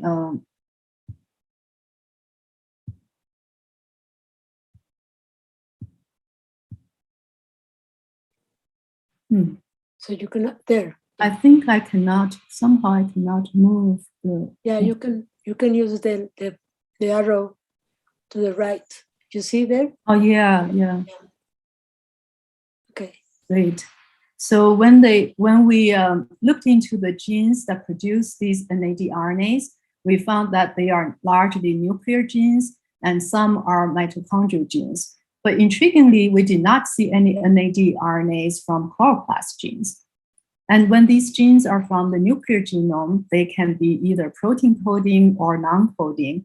And I should mention here that in humans, small RNAs and small nuclear RNAs can be NAD capped. But our seq did not see them because we had actually very low coverage of the small RNAs and snRNAs. But Brian Gregory's lab was able to see NAD capping of some of these RNAs. And from the browser views of the protein coding genes, it was very obvious that these NAD RNAs are properly spliced. As you can see from the gene model, we do see the exons being retained and the introns being removed.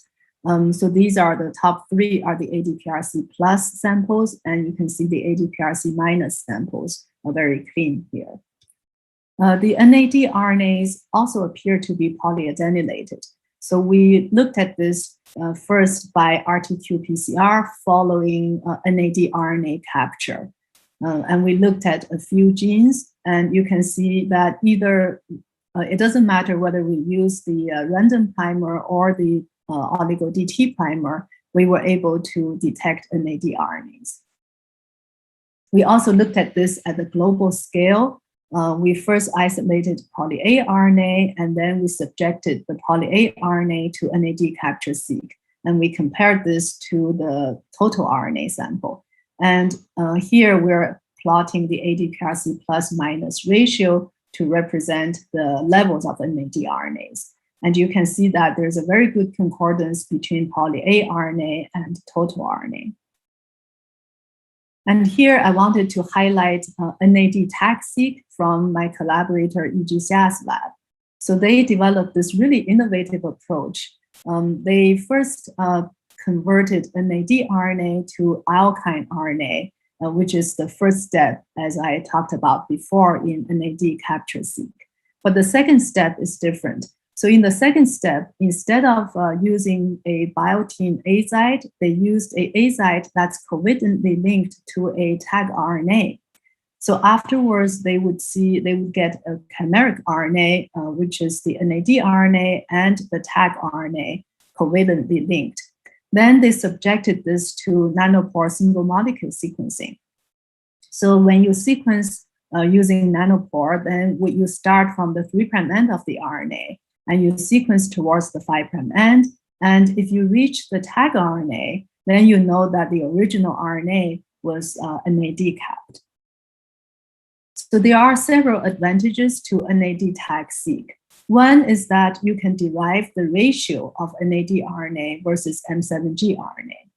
So if you focus on a mixture of NAD RNA and M7G RNA, for example, from a particular gene, then after this tagging, the NAD RNA will contain the tag RNA, but the M7G RNA would not. So after you have this mixture, you can do one of two things. First, you could actually purify the NAD RNA using a complementary DNA oligonucleotide and then sequence. The other approach would be to directly sequence this mixture. And if you do that, you can imagine that you could derive the ratio of the NAD RNA and M7G RNA. And when they did this, they estimated the ratio to be about 5%. But I will tell you later that this is likely to be a huge underestimate. Another advantage of NAD tag-seq is that you can actually obtain full-length sequence information because this is single molecule sequencing. So it's very clear that the NAD RNAs are spliced and polyadenylated. And interestingly, the NAD RNAs have shorter 5' UTR. And they have the same 3' UTR as M7G RNAs. But even though they have shorter 5' UTR, the NAD RNAs tend to contain the entire open reading frames. So this led to the question of whether NAD RNAs are translated because they have the entire open reading frame.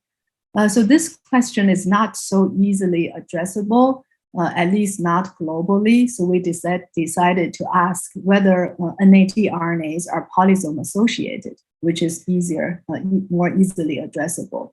So what we did was to fractionate polysomes, and then we isolate polysomal RNA, and then we subjected polysomal RNA to NAD capture-seq.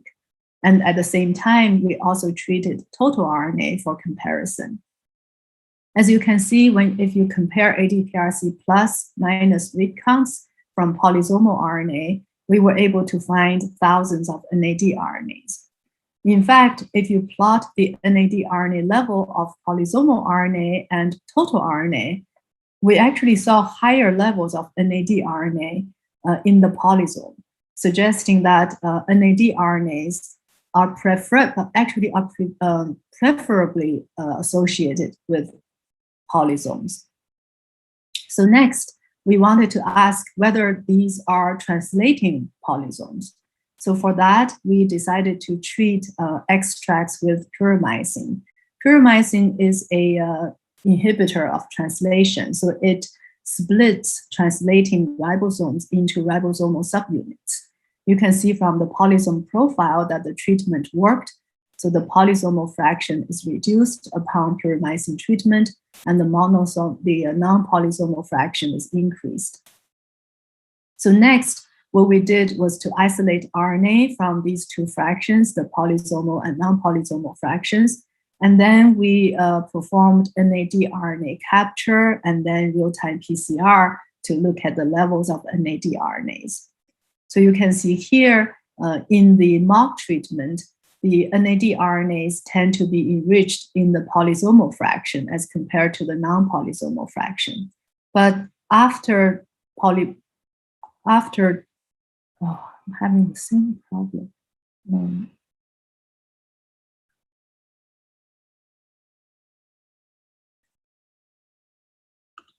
But after pyrimycin treatment, this enrichment is either not there anymore or it's even reversed. So this suggests that NAD RNAs are associated with translating ribosomes.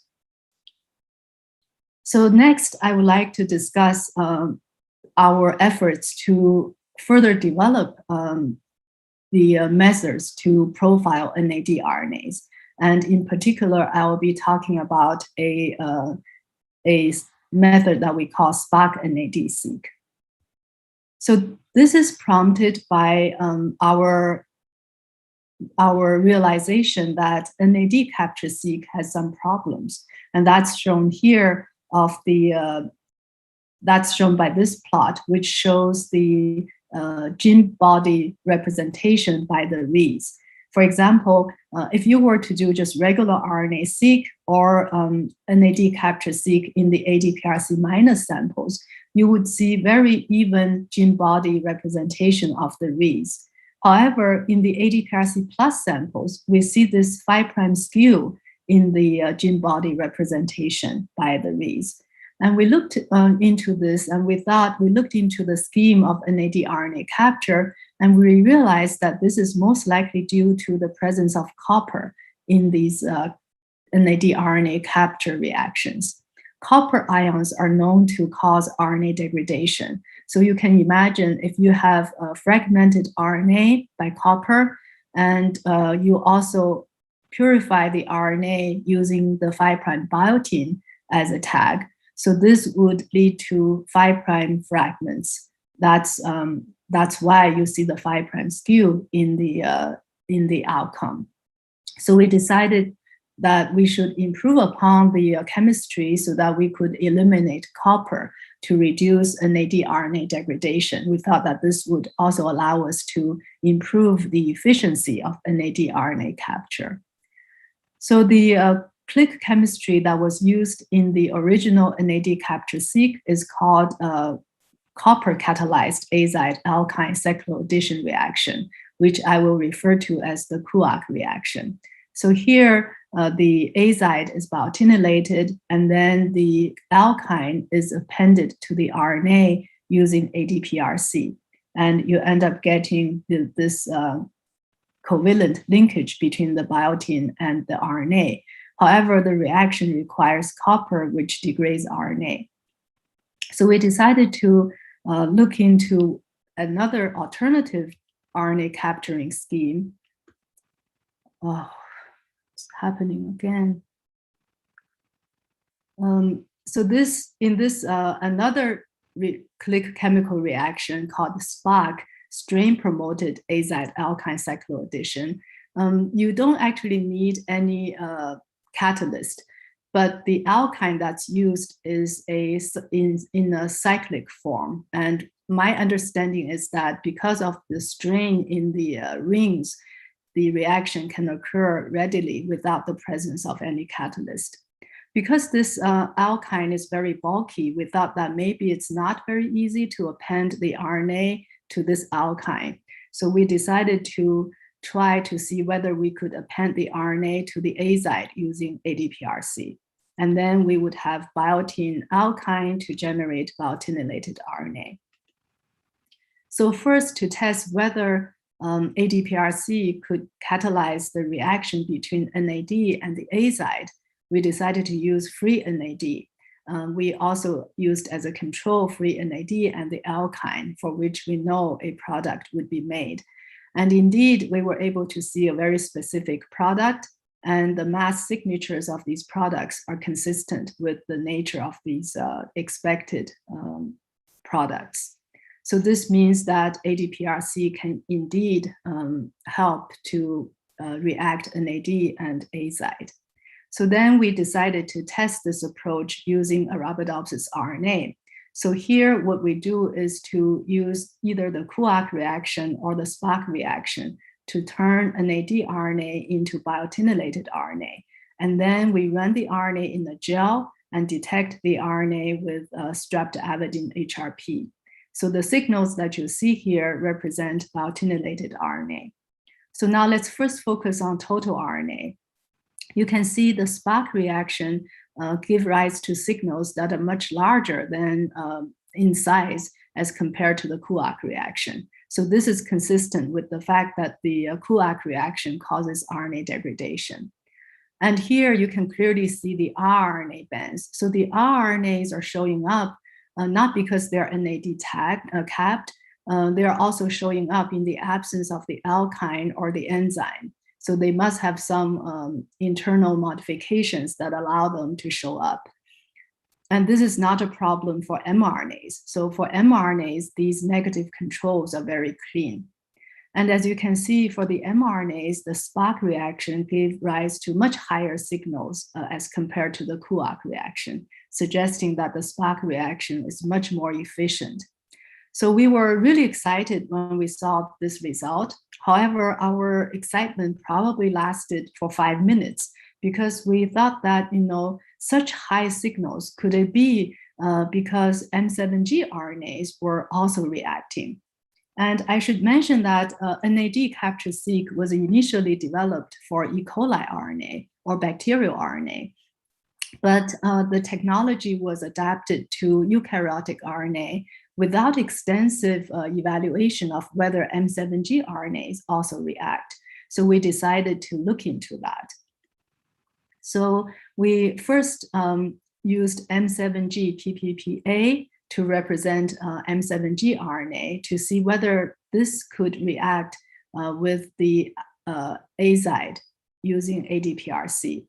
And we predict that if they were to react, then we would have these two products. We would have M7G being released from this M7G PPPA. And we could detect the M7G using LC-MS-MS. And we were kind of disappointed to see that indeed M7G was detected. And it didn't matter whether we were using the azide or the alkyne in this reaction. So what this means is that the previous NAD capture-seq probably also had some interference from M7G RNAs. But you could also see that these peaks are pretty small because they are very close to the baseline. So this suggests that this reaction was not very efficient. So we decided to look into the relative efficiency between NAD RNA and M7G RNA in terms of being converted to biotin RNA.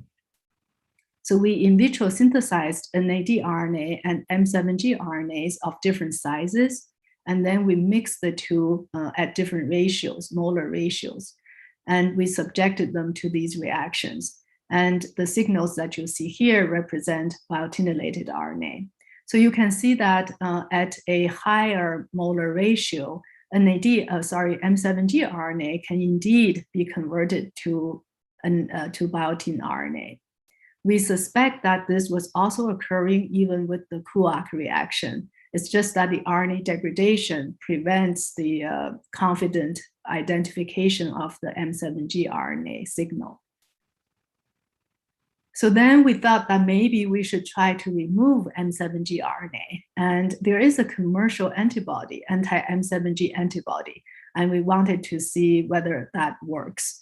So we mixed the in vitro synthesized NAD RNA and M7G RNA, and then subjected them to either no treatment, treatment with blank bees, or anti-M7G bees. And afterwards, we would convert the RNAs to biotin RNA using the SPAC reaction. And you can see here in the input, we could see the NAD RNA signal as well as the M7G RNA signal. And this was also the case in MOC depletion.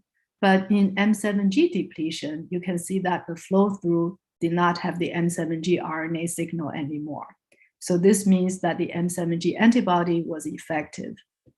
Next, we wanted to evaluate whether Arabidopsis mRNAs can be treated similarly to remove M7G RNAs. So here, what we did was to either do MOC depletion or M7G depletion. And then afterwards, we take the flow-through or bees, digest the RNA to nucleotides, and then we detect M7G PPPA as a readout for M7G RNA, and NAD as a readout for NAD RNA. And you can see here in the M7G depletion, in the flow-through, we could get rid of about 80% of the M7G RNA, and the amount of NAD RNA was not affected. So this was actually quite nice because the M7G RNA is not as reactive as NAD RNA, and the 80% reduction should be more than enough for us to remove any interference from M7G RNAs. So then we combined the new reaction, the SPAC reaction, and the M7G depletion to re-profile NAD RNAs. So what I'm showing you here on the x-axis is RNA-seq abundance, so representing the abundance of RNAs. And then on the y-axis, I'm showing you the NAD-seq relative to mRNA-seq. And you can see these, the green dots or the orange dots here represent the statistically significant NAD RNAs. So you can see that the SPAC NAD reaction actually gave us more NAD RNAs as compared to the Kuak reaction. And the NAD RNA signal intensity is also higher. More importantly, we do not have this 5' skew anymore. So this 5' skew is caused by the Kuak reaction. Now the SPAC reaction, we have a more even distribution for the rays along the gene bodies. And you can see from the browser views here, so the Kuak reaction has this 5' skew, but the SPAC reaction gives rise to very similar read coverage as compared to regular RNA-seq. So using this improved pipeline, we were able to identify NAD RNA genes and as well as GO terms associated with these genes. Some of these GO terms represent response to environmental stimuli. So we think that perhaps one biological function of NAD RNAs is in environmental responses. And I want to mention here that from the previous NAD capture-seq, we also got a lot of response genes, but we also got a GO term photosynthesis. We believe that this is probably not true now. Photosynthetic genes are highly, highly expressed.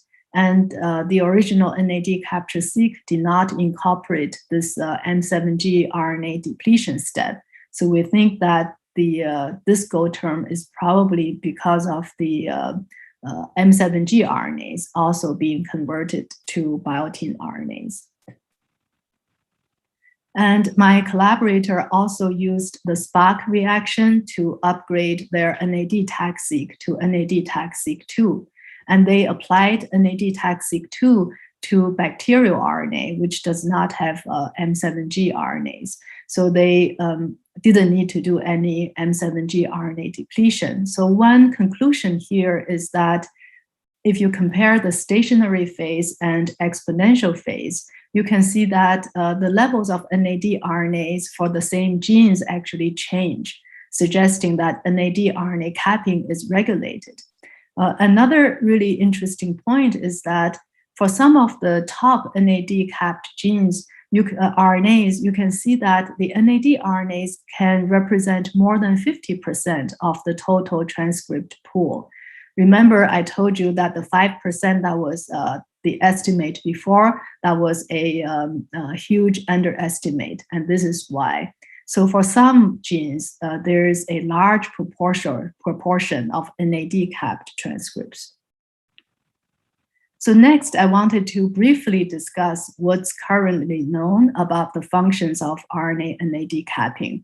And this is regarding both the molecular functions and the biological functions of this RNA cap. We do not know a whole lot, so I will just very briefly talk about what we know. So in E. coli, the RNA NAD cap is thought to stabilize RNA. So shown here are RNA half-life measurements. Basically, the half-life of the NAD RNA is longer than the non-capped RNA. In the human cell line, though, the NAD cap seems to destabilize the RNA. So here on the left, what they did was to transfect into wild-type cells shown in blue, or DXO knockout cells shown in red, a NAD capped RNA. So this RNA was NAD capped and transfected into the two types of cells. And I will talk about DXO later on. So they found that the half-life of the NAD RNA is very short in the control cells, but in DXO knockout cells, their half-life is longer, suggesting that the NAD RNA is destabilized in a DXO-dependent manner. They also looked at the translatability of the NAD RNA. So here they transfected a M7G luciferase RNA and a NAD-capped luciferase RNA. And they were able to find luciferase activity from the M7G RNA, but not the NAD RNA. So the conclusion is that the NAD cap does not support translation. But remember, I was telling you that in Arabidopsis, we found that NAD RNAs are polysome associated. So it seems like now there is this controversy as to whether NAD RNAs are translated. So we thought about this, and we thought that perhaps our observation of polysome association is due to the fact that we did not do any M7G RNA depletion in the NAD capture-seq. And maybe what we thought were NAD RNAs were actually M7G RNAs on the polysomes. That is a possibility. So we looked into this a bit further. And we found that, so what we did here was that we performed RNA-seq with either polysomal RNA or total RNA. And then we compared the levels of the RNA in these two fractions. And we identified these genes represented by blue dots, meaning that these genes are polysome enriched, and the genes in green, which are genes that are polysome depleted. So basically, we separated the genes into the polysome enriched and polysome depleted groups. And then we looked at their NAD RNA levels in the polysomes. So you can see that it doesn't matter whether the genes are polysome enriched or polysome depleted, we always see this NAD RNA presence in the polysomal RNA. So if this signal were introduced by M7G RNAs, we would expect to see this enrichment in the polysome enriched group a lot more than the polysome depleted group, but that's not what we saw. So we think that NAD RNAs are polysome associated, but of course we now want to revisit these results using the newly developed SPARC NAD-seq with M7G RNA depletion. So next, I wanted to touch upon the biological functions of NAD RNA by discussing the enzymes that remove the NAD cap, which sometimes referred to as denadding enzymes. DXO, which I also mentioned in the human cell experiment just now, is one of the NAD RNA decapping enzymes, and it's present in almost all eukaryotes, in plants, in fungi, and in animals. And DXO is able to remove the entire NAD RNA moiety from the RNA. The resulting RNA would be a 5' monophosphate RNA. And in Arabidopsis, there's one DXO homolog, and the mutant has very severe phenotypes. So DXO, it turns out that is not terribly specific to NAD RNA. The mouse and yeast DXO homologs can act on NAD RNA, but also some improperly capped RNAs, as well as capped RNA at a low efficiency. Arabidopsis DXO is actually better. It's more highly specific towards NAD RNA, and this was shown by Joanna Kufo's lab. And actually all DXO homologs also have 5' to 3' exonuclease activity. So presumably Arabidopsis DXO can remove the NAD and also use its exonuclease activity to remove the rest of the NAD RNA.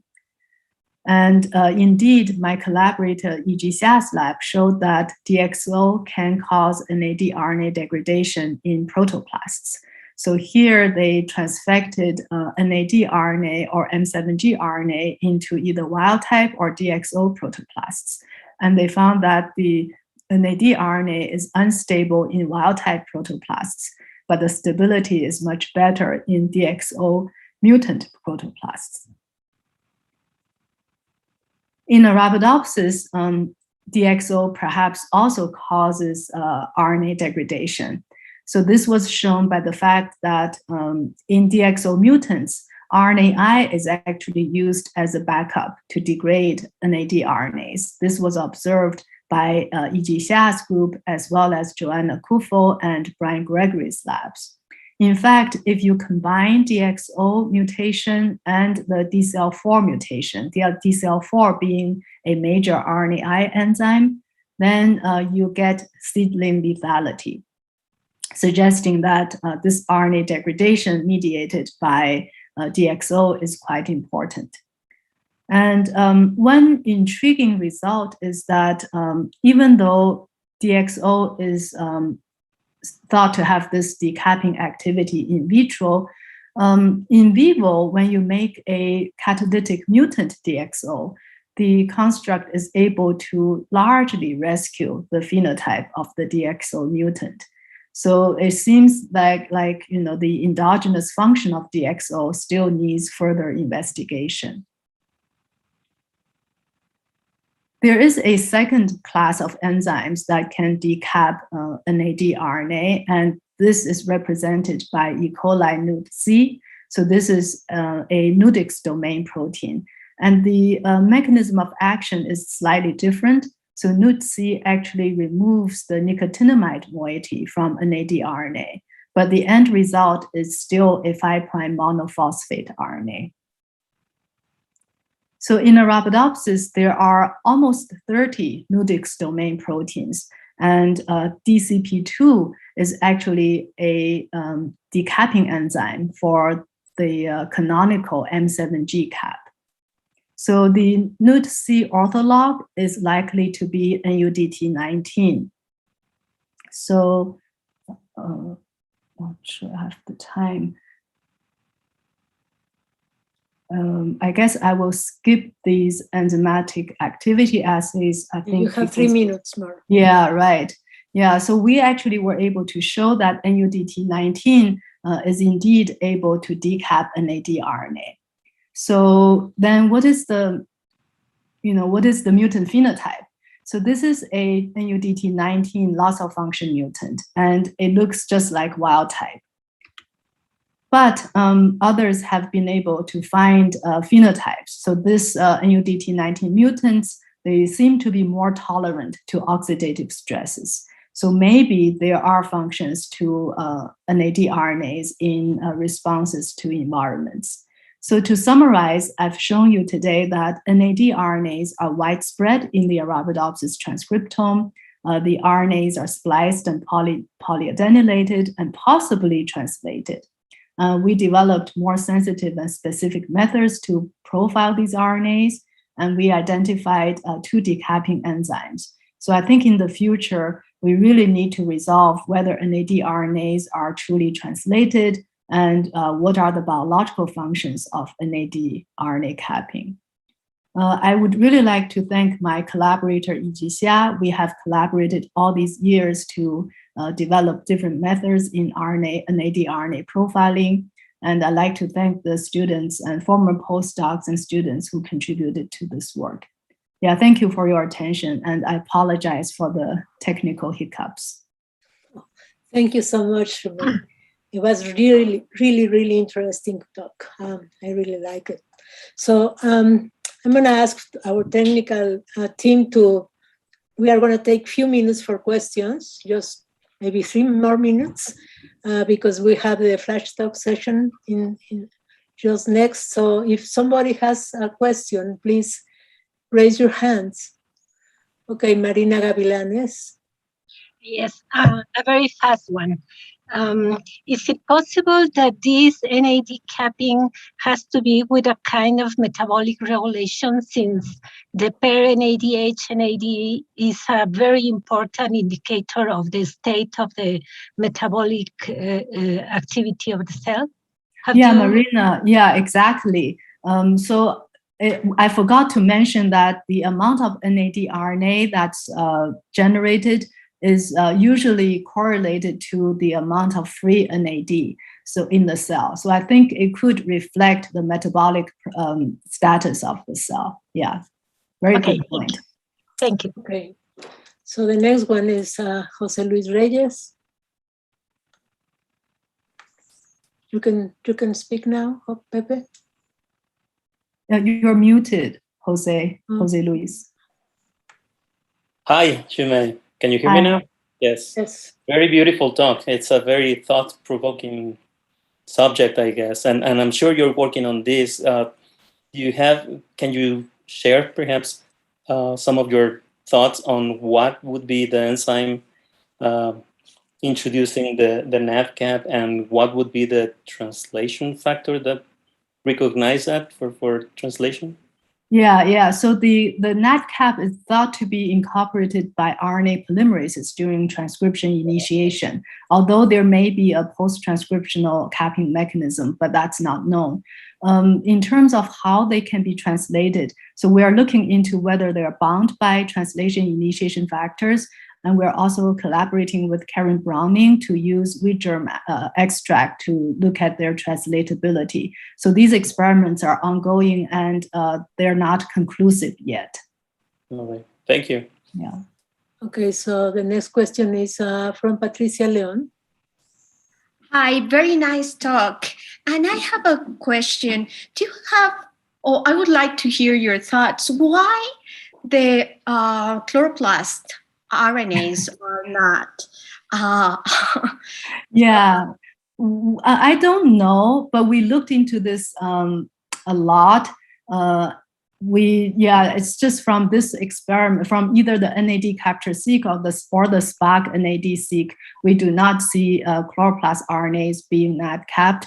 And I think perhaps, in chloroplasts, The 5' ends of RNAs are not really defined by transcription initiation, but rather they are post-transcriptionally processed. Could that be a reason?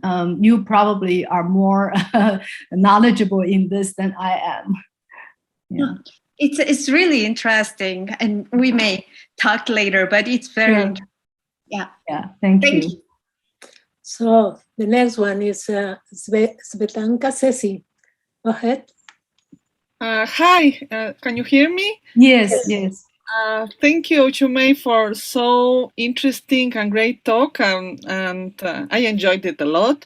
I was a little bit like asking the same like Jose Luis Reyes, but my question is whether the proportion of M7G capped and not capped RNA can be affected in some way post-transcriptionally. That means whether the decapping enzyme for the M7G cap could act on an mRNA and then exchange for NAT if the condition. I see. Yeah, that we don't know. Yeah, whether you could decap an M7G RNA and then add a NAT cap, that we don't know. Yeah, but you can definitely remove the NAD cap. So I guess the ratio could be modulated by NAD RNA decapping. Okay. And can I ask another question? Sorry. This quick question. The polysome bound NAT capped RNAs. So whether do you think that they could be like maybe changing the translability of RNA? That means they could be recruited to polysomes but not efficiently translated, because for M7G capped RNAs you need this circularization through the EIF4F, and this makes translation more efficient. And whether NAT capped RNAs are less efficiently translated, so you can just change the proportion of translability. That's possible. Yeah, it's possible. But the NAT RNAs also are polyadenylated. So you do have the 3' end being bound by poly A binding proteins. We don't know whether you would form a circle though. Yeah. Thank you. Okay, so the last question for this afternoon talk, Gerardo del Toro, please. Yes. Yeah, my question was a bit related to the last question that Ceci asked, but maybe I should switch to another one. I was wondering if how sensitive these techniques are, like SPAC techniques. How much RNA do you need in terms of how possible it is to adapt this kind of techniques when you have cells with very low content of RNA or RNA is limited? Very good question. Yeah, so we initially used quite a bit when we were developing the technology, but since we have looked into the amount by doing a dilution series, and so far from Arabidopsis, I would say 1 microgram of poly A RNA is more than sufficient. For bacterial RNA, we're also looking into this. There, of course, you cannot isolate mRNA using oligo-DTBs. And there, we think a few microgram total RNA is sufficient. Thank you. Very nice talk. So thank you, Chumei. Sure. I'm sorry for the hiccups. Yeah. No, that's fine. It was not. Yeah. So thank you again, and see you soon, I hope. Yeah, let me stop sharing. Yeah. Great. Take care of yourself. Yeah, thank you. Bye. So we will start with the next flash session. Please stay. We will have a very interesting talks in this flash talks session. So let's start now.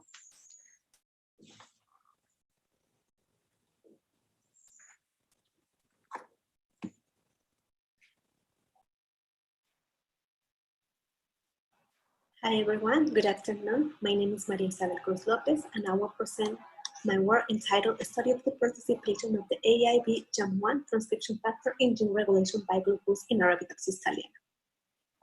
Sugars serve as an energy source, carbon skeletons, and signal molecules. Plants have developed the ability to send sugars and elicit the appropriate response through signaling pathway.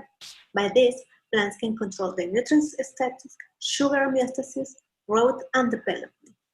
Diverse studies have been carried out to identify the elements that participate in sugar signaling, but the current knowledge of these elements and the molecular mechanism is still limited, such is the case of the transcription factors. In order to establish novel components in sugar signaling, we conduct a DNA pool assay using the regulatory region of the sugar-responsive gene STP1, a nuclear protein extract from plants treated with glucose. The result of this gave us the AIB JAM1 as a possible regulator of the STP1 expression. To determine the role of this transcription factor, we evaluate the phenotype of AIB JAM1 mutants in presence of different glucose concentration. It was evident that the JAM1 mutant presented an altered development in low concentration, showing a glucose oversensitive phenotype in comparison to the wild type. To further explore the role of this transcription factor in gene regulation by sugars, we conduct a global transcriptomic analysis by RNA-seq of the mutant versus the wild type. In order to determine the differentially expressed genes, we use a false discovery rate less than 0.5 and a fold change greater than 1.5. By this, we obtain a total of 1,330 genes for the wild type and 5,686 for the mutant. Also, we were able to identify the upregulated genes and the downregulated genes. Subsequently, we did the gene ontology analysis by biological process. It was evident that the upregulated genes corresponds to the GO term related to the 3-carboxylic acid cycle, response to sucrose and cellular respiration. On the other hand, the genes that are downregulated corresponds to the process of photosynthesis, gluconeogenesis, and chloroplast organization. These results correspond to the phenotype exhibited by the mutant. Therefore, it is suggested that the transcription factor AIB JAM1 is an important element in the sugar signaling pathways during the early days of the plant. Thank you so much for your attention. Hello everybody, my name is Javier Raya González from Universidad Michoacana de San Nicolás de Hidalgo. I am talk about the role of mediator 16 on local and systemic responses to phosphate scarcity in Arabidopsis root. Phosphate is a critical macronutrient for biochemical and molecular functions of cells. Phosphate starvation induces several defects on plant development and modified root system configuration in plants, like inhibition of primary root and induction of lateral roots and root hairs, and activate a determinate growth program in root meristems. In this work, we describe the role of MID16, a mediator complex subunit. Mediator complex is a macromolecular complex which interacts with transcription factors and RNA fold 2 to control gene expression. Phosphate limitation inhibits in primary roots and induces lateral roots in wild-type plants, but in MID16 mutant, the mutants weren't resistant to these effects. These results you can see in these pictures. These results correlate with the gene expression of meristematic activity gene markers like cyclin B1 and WOX5 in wild-type and MID16 plants, indicating that MID16 plays a key role in phosphate starvation for root system configuration. It has been shown that the STOP1 transcription factor and its target ALMT1 plays a key role in phosphate starvation. To describe the relationship between MID16 and STOP1 model, we analyze the expression of STOP1 and ALMT1 in root meristem of plants, and we found that phosphate starvation induced the expression of LMT1 in wild type but not in MID16 mutant. However, the expression of STOP1 did not affect. This suggesting that malate excretion could be regulated by MID16.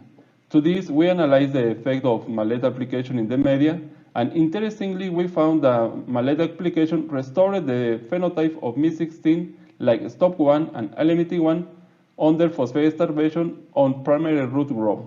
These effects we can see in these pictures. Finally, we found that Mi16 physically interacts with the stop1. As conclusion of this work, these results unravel the function of critical transcription component Mi16 via stop1 LMT module in the robust adaptive responses to phosphate starvation. For more details of this work, you can find the article recently published in New Phytologies. Thank you very much. Hello everyone. It's my pleasure to attend the National Congress again and to show you an overview of the project that I have been working on as a postdoc in the group of Milton scientists at the Max Planck Institute. We are interested in elucidating the genetic mechanisms driving the formation of simple leaves like in Arabidopsis and complex leaves like in Cardamine. The gene RCO was identified in a mutant screening in Cardamine as a necessary gene for the production of complex leaves. Conversely, when this gene is introduced in Arabidopsis, it's sufficient to increase leaf complexity. RCO arose from a tandem duplication of the gene LMI1 at the early divergence of the Brassicaceae family, but it has been lost in some species like in Arabidopsis thaliana. In spite of being duplicated genes, they have acquired a very divergent expression pattern. LMI1 is expressed only at the leaf borders and at the stipules, whereas RCO is expressed only at the base of the leaflets. We want to know how they have acquired such a different expression. This is a hypothetic evolutionary scenario where after duplication, RCO was subject to restrictive regulation from the distal domain and permissive regulation from the proximal domain. The Brassicaceae family has been phylogenetically grouped in 5 evolutionary lineages. I found the LMI1 and RCO genes from 18 different species belonging to all the lineages and analyzed their gene sequences. Previously, the enhancer regions of both LMI1 and RCO genes were identified. They are the most conserved sequences between orthologs, but very divergent from their paralogs. These 500 nucleotide sequences are sufficient to drive the proper expression of their genes. I generated marker lines in Arabidopsis for the expression of LMI1 and RCO enhancers, and for RCO genomic from Cardamine. And I fused each of the enhancers to Cardamine RCO genomic to test their influence on leaf shape. RCO increases leaf complexity only when it's expressed in the RCO domain. I am analyzing the same kind of lines using the genes from Euclidium syriacum and Arabis alpina, because these are early divergent species which already have both LMI1 and RCO genes, but still produce simple leaves. Finally, we want to know how conserved are the LMI1 and RCO function and their regulatory networks. We already know that introducing Cardamine RCO genomic into Arabis alpina, which belongs to a different lineage, also increases leaf complexity. So thank you very much and see you soon. Hello everyone. Today I will talk about how the chloroplast chromatin is organized. We all know that chloroplasts have an endosymbiotic origin and have co-evolved with the host cell to become a non-autonomous organelle, losing a lot of genes in the process and only keeping those required for photosynthesis. Up to date, the chloroplast nucleoid three-dimensional organization remains a mystery, but so far we know that this circular genome is not organized by nucleosomes or histone-like proteins. There are no known bacterial nucleate-associated proteins either. And it is anchored to the inner membrane, where most compact areas of the DNA appear to be, as you can see in the micrograph.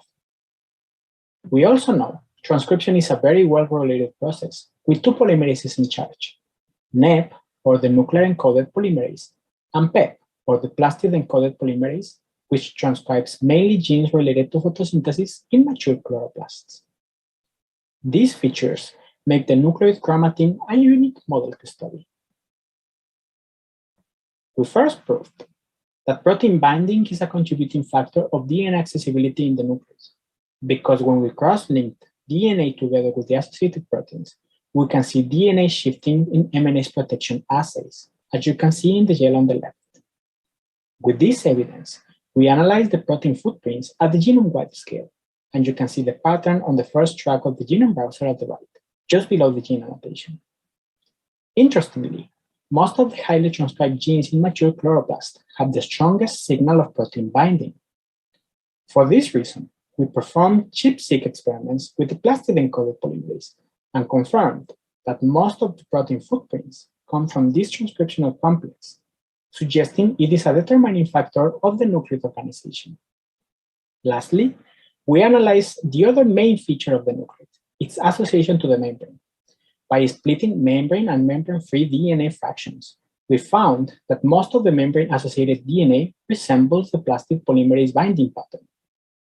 With all this information, we believe that transcription is a major mechanism that contributes to the nucleotide organization in the chloroplast, and that transcription by PEP happens preferentially in compact areas close to the membrane, with very little activity on membrane-free fractions, as you can see in our proposed model.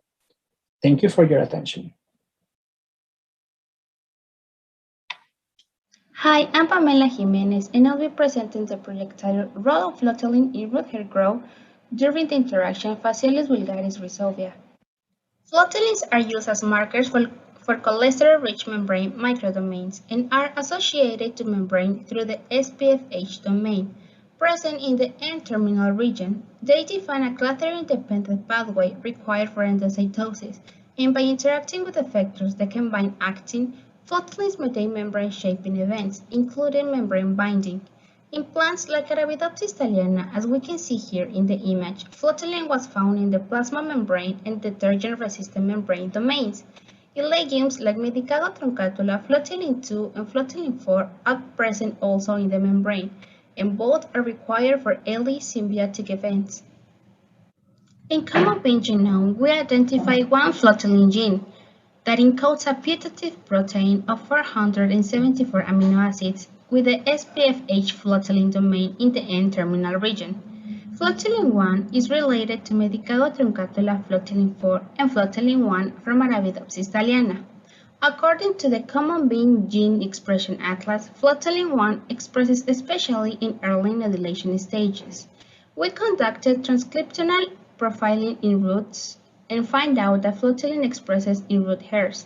We determined the subcellular localization of flotillin 1 in common bean during root hair growth and epidermal cell roots.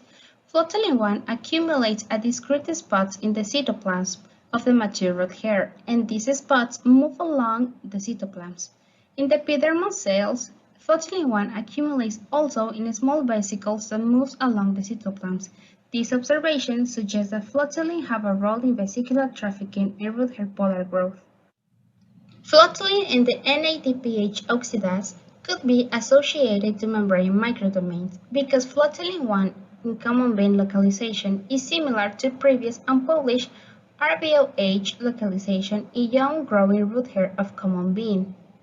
We also observed the localization of flotillin 1 during the early stages of nodulation and find out that flotillin 1 in common bean localized in the infection threads during rhizobia infection, in a similar way that was reported in Medicago truncatula flotillin 4 localization during bacterial infection. Using flotillin promoter and Gus reporter gene during rhizobia interactions, we found that flotillin 1 in common bean is expressed during the infection thread formation and throughout the nodule formation. These results suggest that flotillin 1 in common bean is important in the rhizobia facialis vulgaris interaction. Our features directions are to generate RNA interference-mediated knockout flotillin 1 of common bean transcript to evaluate the phenotype during mutualistic interactions. Hello, my name is Eduardo. I am going to talk about the results that I have obtained with my research team. The title of this work is In Vitro Assessment of DcRNAs has biofungicides against pathogens of pineapple, orange, and cacao, developed at the Universidad del Papaloapan, Oaxaca, Mexico. We have identified 5 pathosystems of interest on this study, which are Cytosinensis Penicillium digitatum, Thebroma cacao Phytophthora tropicalis, Thebroma cacao lascivia thebrome, Ananacomosus Phytophthora nicotinae, and Ananacomosus fusarium oxysporium. Molecular identification of pathogens was carried out by sequencing the ATS region. Then the sequences of dicer-like genes, pathogens, and plant and pathogens we researched in the databases, and a link to select region of low homology between both sequences. Those regions were used for the design and production of those RNAs by in vitro RNAs synthesized of long and short dose RNAs. Those RNAs were tested for fungicide activity via Joint Symposium. Here, I will show the case of Citrosinensis penicillium digitatum. Those RNAs were synthesized for the synesis of the pathogens DCL1 and DCL2 genes. A spore germination test will carry out finding an inhibitory effect of 78% at 0.125 microgram of long dose RNAs. In the case of small dose RNAs, a significant effect was observed in all concentration used, specifically at the concentration 1 microgram with 82% inhibition and 0.125 microgram with 86% inhibition. This indicates that those RNAs have a negative effect on spore germination. The validation of the synesis of DCL genes was performed by qPCR custom made with used cDNA synthesized from .RNAs extracted from mycelium growth for 3 days on 1 milliliter of PDA growth added with 1 microgram of small dose RNAs. The result shows a slightly but significant decrease for each test of both the DCL1 and DCL2 genes. This decrease in the expression per statement can also be observed with respect to the control.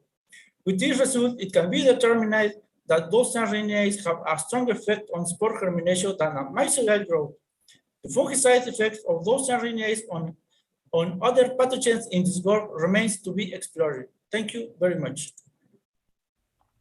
Hello, my name is Tania Gomez Diaz, and I am a second-year PhD student at the Universidad Veracruzana. The work that I'm going to present to you today is how the ascorbic acid plays a prominent role in the formation of cuticle and in the response to abiotic and biotic stress in Marchantia polymorpha. It is part of an article in which we are working. Ascorbic acid, or ascorbate, is an important antioxidant involved in several fundamental functions for plants, regulate cell metabolism, growth, development, and maintains the homeostasis of reactive oxygen species to protect plants from environmental stress. In plants, 4 alternative pathways have been proposed for ascorbate biosynthesis. The dimanose L-galactose pathway is highly conserved across the embryophytes, and it involves the activity of the enzyme L-galactone 1,4-lactone dehydrogenase, or GLDH, to catalyze the final reaction leading to ascorbate. Here, we characterize the role of ascorbate during the defense responses of Marchantia polymorpha to stress. We took a reverse genetic approach using the CRISPR-Cas9 gene edition system to isolate mutants in the MPGLDH gene. MPGLDH1 loss of function mutants have defects in the cuticle formation with increased epidermal permeability and developmental effects, including organ fusion, dorsal outgrowths, and accumulate significantly less ascorbate than the wild-type tally. We established a protocol to perform botrytis cinerea infection assays, and we test the cell stress tolerance employing the MPGLDH1 mutants, and we found that these mutants are more sensitive to cell stress, and its permeable cuticle leads to a deferred infection with the necrotrophic fungus Botrytis cinerea. Taken together, our results show that in Marchantia polymorpha, ascorbate is required for normal development. It is implicated in the formation of cuticle, the control of lateral organs, and it is involved in the responses to both biotic and abiotic stress. I can only thank all the institutions and people that make this project possible. Hi, my name is Jesus Salvador Lopez Bucio, and I'm going to talk about primary response to phosphate deprivation driven by auxins and the transcription factor sombrero. Phosphorus is assimilated by plants as inorganic phosphate, and this is one of the most limiting nutrients for plant development. The plants under phosphate deprivation increases in root branching and root formation in order to improve phosphate uptake.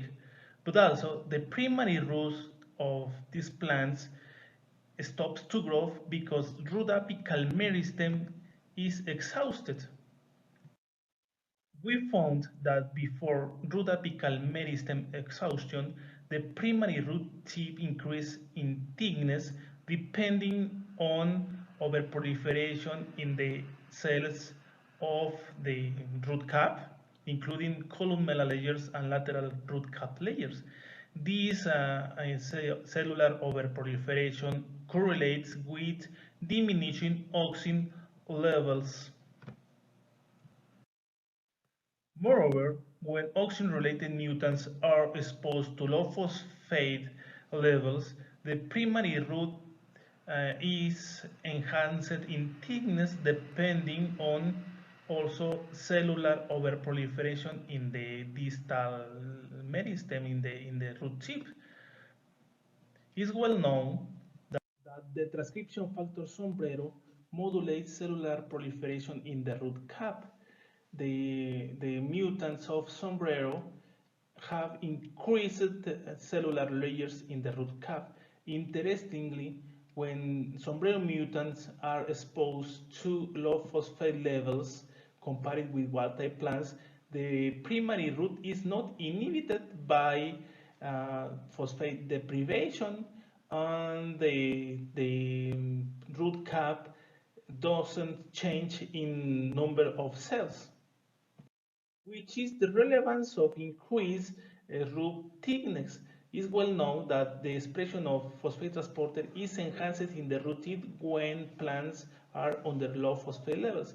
Interestingly, the expression of the phosphate transporter ATP1 is enhanced in both conditions in normal and also under phosphate deficiency plants.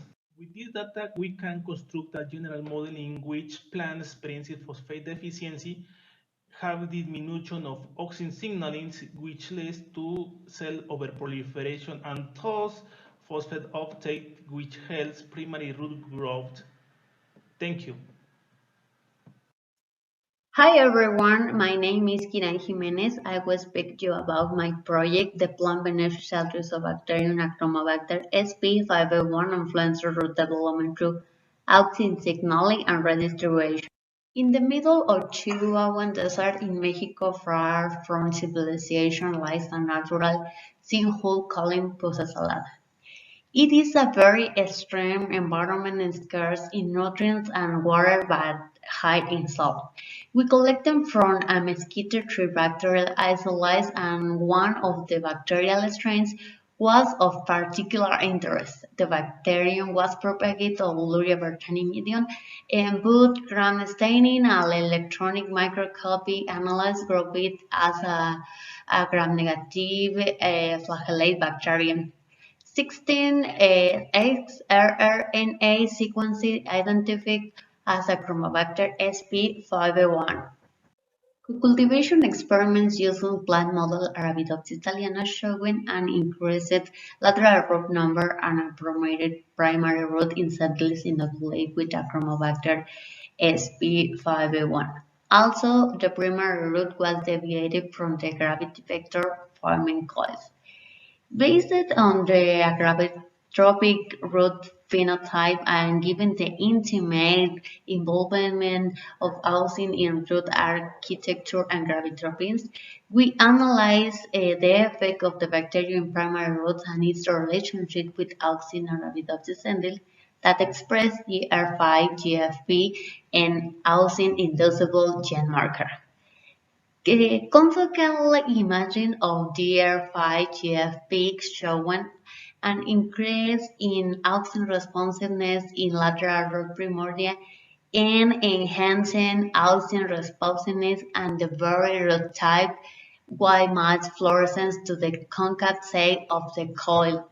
To understand what is behind this different distribution, we study the abundance on several auxin transporter spins using transgenic sampling expressing GFP level constructs.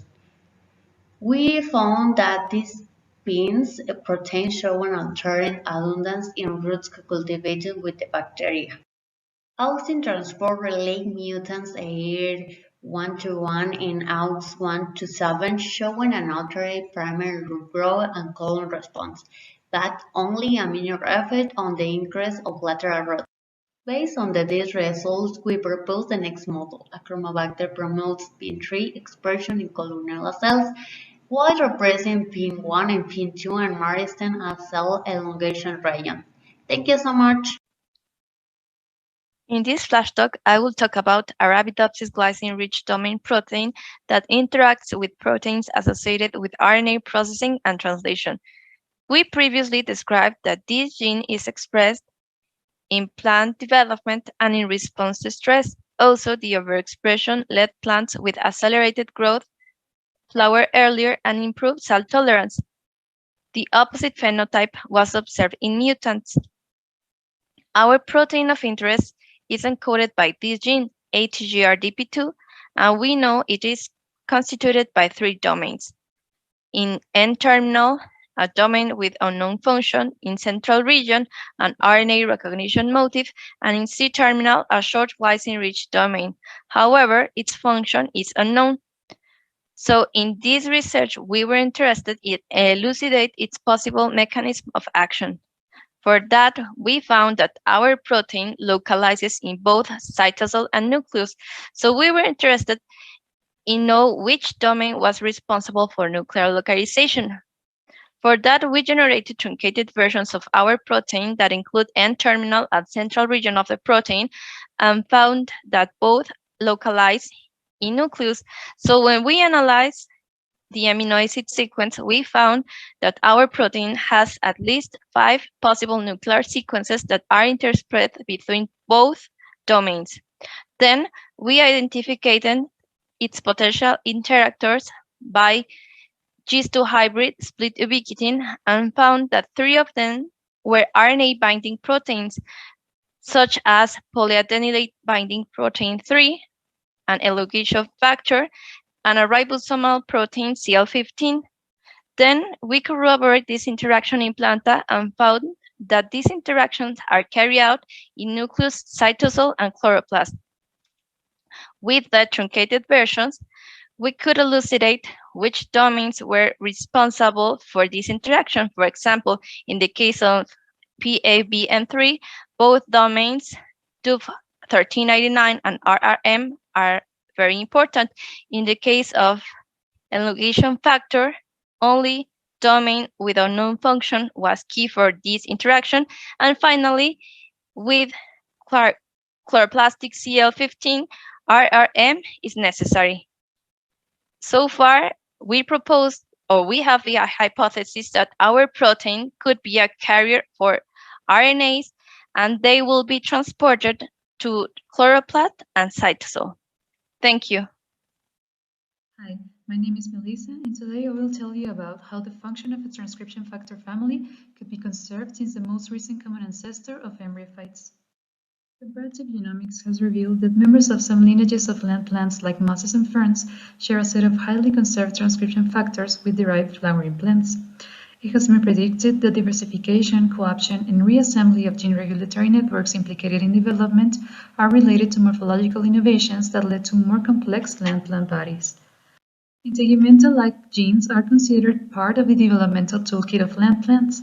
These transcription factors, 8 in Arabidopsis thaliana, are induced by auxin and are mainly expressed in dividing tissues where they play roles such as the maintenance of stem cell niches, the correct development of the embryo, and formation of lateral organs. But what could these genes be doing in relatively simple plants like liverworts? The single integumental ortholog MPINT encoded in the genome of the liverwort Marchantia polymorpha is very similar to that of Arabidopsis integumental-like gene family, and the sequence and length of the DNA binding region is also conserved. By searching for the conserved DNA binding motif within the genome of Marchantia, we have found that putative targets of MPINT include the same MPINT, some auxin biosynthesis genes, and some orthologs of Arabidopsis meristem development genes, such as SPL, MATS2, and LIFI. We have also made some experiments with cool transformant lines. I have found that the MPINT loss of function line is smaller and has fewer rhizoid cells in the early GMA stage, the total opposite to the overexpression line, which has a bigger number of this type of cells. We also also measured the number of meristematic apical cells in Mercantia thalli from these lines and discovered that the overexpression line harbors more apical cells than the loss of function and the wild-type lines. This could mean that MPANT is regulating the number of cells formed by divisions of the central apical cell. In this picture, you can see how the thallus area between transformant Mercantia lines and the wild type is very contrasting, and we determined these differences were evident from the 7th day stage onwards. This reveals that the abundance of MPANT affects not only the number of cells, but also the overall size of the thallus. But one of my favorite experiments is this one, where we discovered that MPANT partially complemented the wild-type phenotype of the plethora 1, plethora 2 Arabidopsis mutant, which means that not only the fundamental structure of the TF is conserved between plant lineages, but that the meristem maintenance function of integumental-like genes and its interaction with hormones could be conserved since the last common ancestor of land plants. All these results and more that I hope to publish soon will help us shed light into the role of the sole integumental-like gene in the liverwort Mercantia polymorpha. Thank you. Hi guys, my name is Jesus Leon and I'm here to talk to you about my flash talk, the evolution of the pituitary-retinoleucine-related LC-mediated interaction landscape across Brilliant plantain. As you know, the cell cycle is one of the most widely considered pathways there is. A key checkpoint is the G1-2S transcription right here, regulated by E2F and the retinoblastomer protein. And besides this role, both PRB and this plant homolog retinoblastom-related have been implicated in many aspects of cell growth and differentiation, which are believed to be the result of retinoblastoma's ability to interact with many protein partners, usually with proteins containing the LC motif. In Arabidopsis, RBR interacts with many transcription factors such as SCARECROW and PAMA to regulate asymmetric cell division as well as cell fate commitment in the root apical meristem and stomatal lineage. And interestingly, when these interactions are abolished, the result is aberrant and additional cell divisions in both the gland tissue and stomata right here. However, I do need to stress that these studies have been made solely in Arabidopsis, so what about the rest? So to explore this, what about the rest? We use a computational evolutivo approach to explore in silico what type of RBR interactors are conserved or have changed throughout green plant evolution. And what we found is that RBR's association with chromatin modifiers from different types seems to be conserved in all the analyzed species, as well as potential interactions with DNA repair and replication effectors, and as suspected, interactions with proteins involving cell cycle regulation, such as the dicyclines, are well conserved in all the species analyzed here. And moreover, we decided to explore potentially interacting RBR transcription-associated proteins, and we found that interactions, for example, with GRAS and VHLH families seem to be conserved in land plants. In addition, potential interactions with the SWSNF and PHC domain families, which are chromatin remodelers and readers, seem to be universally conserved in all the plantain. So we can basically suggest that interactions with mitotic cell cycle regulators and chromatin modifiers and DNA replication and repair effectors seem to be conserved.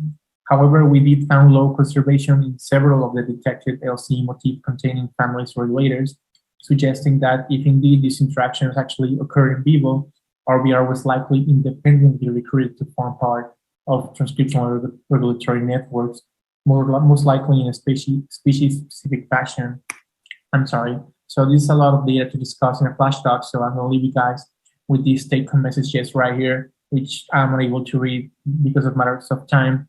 And well, for my PhD, I'm working right now in disrupting and experimenting with specific RBR interactions, which I believe holds great promise in helping unravel the complexities of this multifunctional protein. So thank you so much for your attention, and wait for the paper, as they say, and enjoy the rest of the symposium.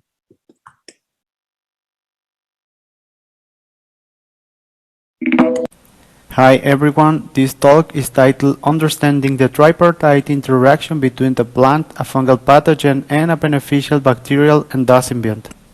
Fusarium verticilioides can infect maize root. In this interaction, plant chitinase plays a key role, since they must degrade the fungal cell wall in order to release molecules that act as pumps and stimulate the plant defense system.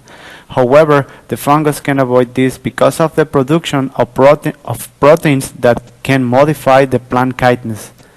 In this image, we show that Fusarium can infect the vascular system of roots from maize plants. Bacillus cereus B25 is an effective biological control agent against Fusarium. And we have proposed that in the tripartite interaction, the bacterial chitin degrade the fungal cell wall and stimulate the plant defense system. And in this particular case, the fungus cannot avoid this because the proteins that it produced to modify the plant chitinase cannot modify the bacterial chitinase. In this image, we show that B25 can colonize the vascular system of roots from maize plant as well as Fusarium. To understand the biocontrol mechanism mediated by B25, we first analyze the B25-FB interaction. We evaluate all the genes from B25 that are related to fungal antagonism, and we found that they are induced by FB mainly between 6 and 24 hours during its direct interaction. In this image, we show that B25 has an inhibitory growth effect over the mycelium of FB. We perform a tripartite interaction and we took root samples from different treatments and we perform an RNA sequence.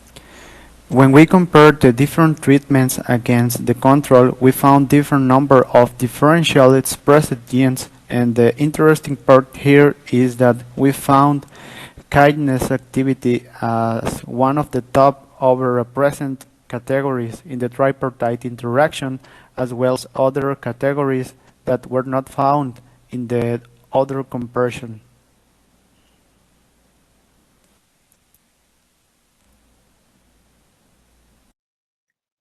Hello, my name is Hector Ruiz, and I would like to present my master thesis project in silico analysis and gene expression of transcription factors related to cuticle biosynthesis during the ripening of soursop fruits, Annona muricata. The soursop is a crop with a short post-harvest life and with a great economic importance to Mexico, reaching in 2019 a production value of $12 million. It has been reported that the composition and structure of the cuticle have an influence in the quality and post-harvest life in fruits. For instance, Saladi and collaborators in 2007 reported a tomato variant with differences in its cuticle properties that allows the fruit to have optimal condition of consumption much longer than other tomato variants. Cuticle biosynthesis in plants is a highly regulated process at different levels, such as transcriptional level. At this level, there are transcription factors involved in regulatory networks acting in several plant processes, such as cuticle biosynthesis. The elucidation of these regulatory networks helps us to understand complicated processes in living organisms like cuticle biosynthesis in plants. Despite the importance of the soursop for the Mexican economy, this type of study is scarce for this crop. Therefore, we ask the following question. Which transcription factors are involved in the regulation of cuticle biosynthesis during the fruit ripening? To address this question, we compared a de novo assembled transcriptome and predicted proteins in the genome of soursop fruit with transcription factor databases PlantTFDB and ITAC. Our results show a total of 1,121 predicted proteins coding for transcription factors from 75 different families. A comparison between proteins and transcripts showed a total of 961 proteins coding for transcription factors, represented by 4,174 transcripts with an average of 4.4 transcripts per protein, suggesting that we identified putative isoforms of these transcription factors. The transcription factor families most represented were these, and according to previous studies, transcription factors members of these families are involved in the regulation of cuticle biosynthesis in fruits. Therefore, it is possible that we are finding in soursop fruits transcription factors involved in cuticle biosynthesis. Thank you so much. Hi, my name is Luis Reyes Aguilar, and I'm going to show you my master's degree thesis project, which is titled Contribution of MicroRNAs MIR482, MIR2118, and MIR1510 to the regulation of early stages of nodulation between Bacillus vulgaris and Rhizobium tropici. Legumes establish a symbiotic relationship with a specific soil bacteria called Rhizobia, resulting in the formation of specialized root organelles called nodules, where the Rhizobia synthesize nitrogen compounds usable by the plant. The success of this interaction depends on the recognition of the specific partner and the exclusion of possible pathogenic bacteria. Communication between these symbionts is necessary for the molecular and physiological changes that allow the initial stages of nodulation. Recent studies have demonstrated that recognition of molecular patterns that belong to Rhizobia and other bacteria present in the rhizosphere is in many cases necessary for successful symbiotic nitrogen fixation.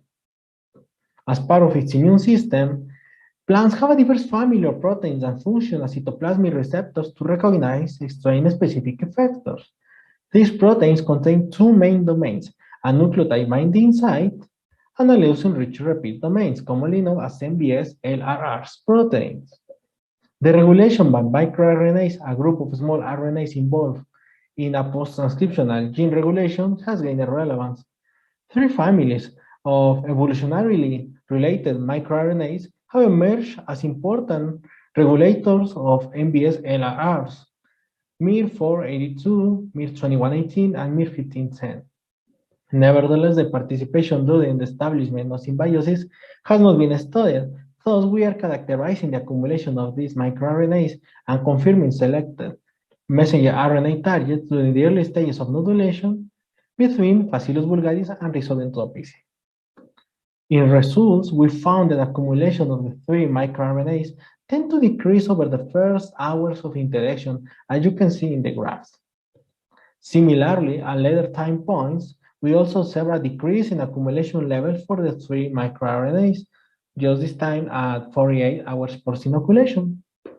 In addition, we use the Heady Roots methodology to reduce the levels of MIR482 and MIR2118. When we silence MIR482, we obtain the reduction of its levels. However, MIR2118 increases its levels. And likewise, this event occurs when we reduce the accumulation of MIR2118. This time, MIR482 is the one who increases its levels. The reason behind it is not entirely clear, but we are still working on understanding these effects and evaluating new approaches. Thanks to my thesis advisory committee, to Instituto de Biotecnología at UNAM, and to the GAPA for the money.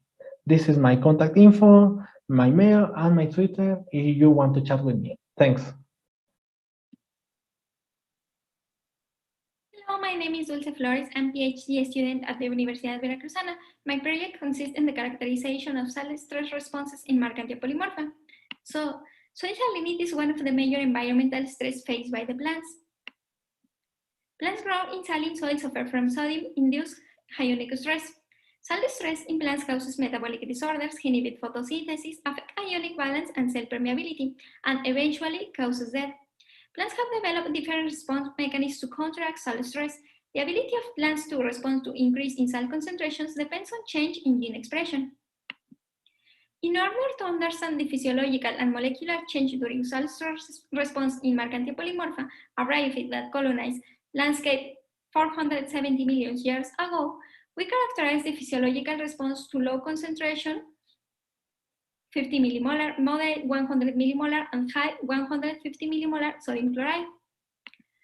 We find that the low concentration has positive effect in growth and that moderate and high concentrations affect the growth of Marchantia polymorpha. The plastocolor measurement in Marchantia polymorpha indicates a developmental delay from 100 and 150 millimolar sodium chloride.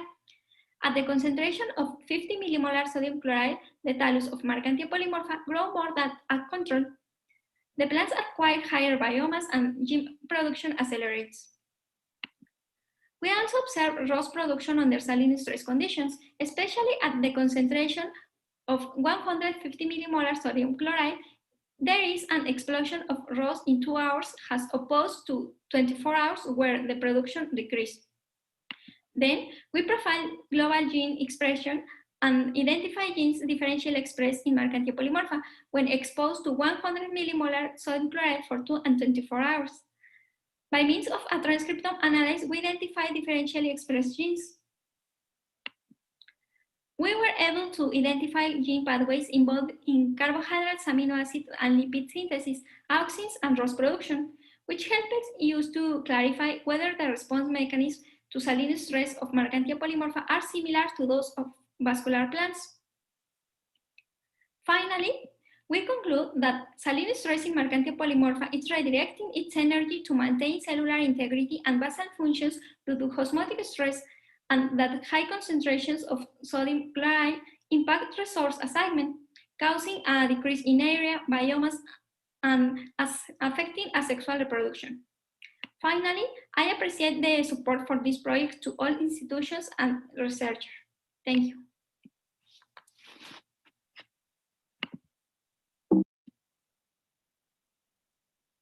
Hello, my name is Dulce Flores. I'm PhD student at the Universidad Veracruzana. My project consists in the characterization of cell stress responses in Mercantia polymorpha. So, soil salinity is one of the major environmental stress faced by the plants. Plants grown in saline soil suffer from sodium-induced ionic stress. Salt stress in plants causes metabolic disorders, inhibit photosynthesis, affect ionic balance and cell permeability, and eventually causes death. Plants have developed different response mechanisms to counteract salt stress. The ability of plants to respond to increase in salt concentrations depends on change in gene expression. In order to understand the physiological and molecular change during salt stress response in Mercantia polymorpha, a bryophyte that colonized landscape 470 million years ago, we characterize the physiological response to low concentration 50 millimolar, moderate 100 millimolar, and high 150 millimolar sodium chloride. We find that the low concentration has positive effect in growth and that moderate and high concentrations affect the growth of Mercantia polymorpha. The plastogram measurement in Mercantia polymorpha indicates a developmental delay from 100 and 150 millimolar sodium chloride. At the concentration of 50 millimolar sodium chloride, the thallus of Mercantia polymorpha grow more than at control. The plants acquire higher biomass and gene production accelerates. We also observe ROS production under saline stress conditions, especially at the concentration of 150 millimolar sodium chloride. There is an explosion of ROS in 2 hours as opposed to 24 hours where the production decreased. Then we profile global gene expression and identify genes differentially expressed in Mercantia polymorpha when exposed to 100 millimolar sodium chloride for 2 and 24 hours. By means of a transcriptome analysis, we identify differentially expressed genes. We were able to identify gene pathways involved in carbohydrates, amino acid, and lipid synthesis, auxins, and ROS production, which helped us to clarify whether the response mechanisms to saline stress of Mercantia polymorpha are similar to those of vascular plants. Finally, we conclude that saline stress in Mercantia polymorpha is redirecting its energy to maintain cellular integrity and basal functions due to osmotic stress, and that high concentrations of sodium chloride impact resource assignment, causing a decrease in area, biomass, and affecting asexual reproduction. Finally, I appreciate the support for this project to all institutions and researchers. Thank you.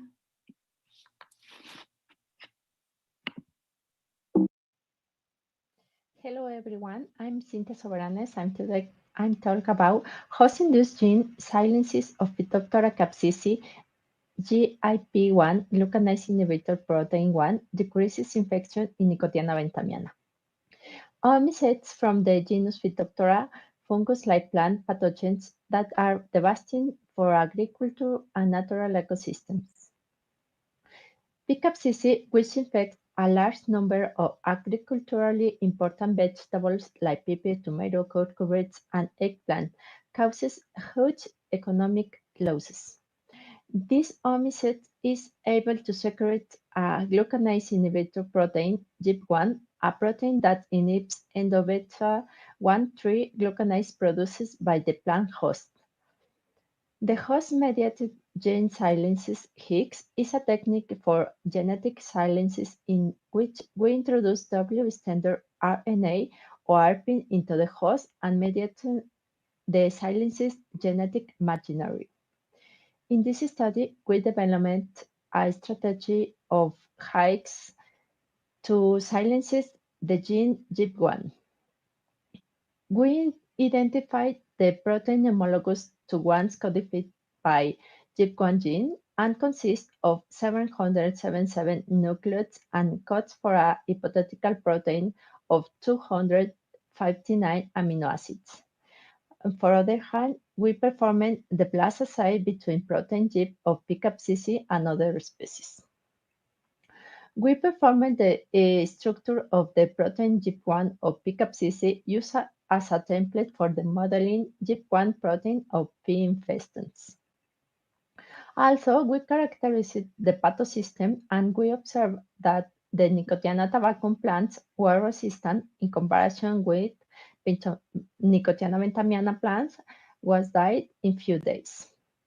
We observed that transient expression PCAP-CC genes showed reduced symptoms in Nicotiana ventamiana in comparison with the empty vector.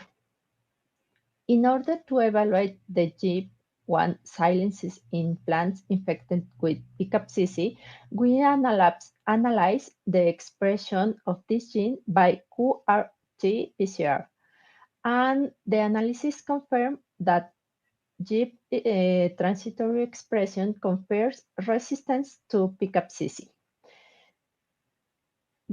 In conclusions, we confirm that Higgs method could be an effective strategy to confer resistance against the omised PCAP-CC. Thank you very much. Recording in progress.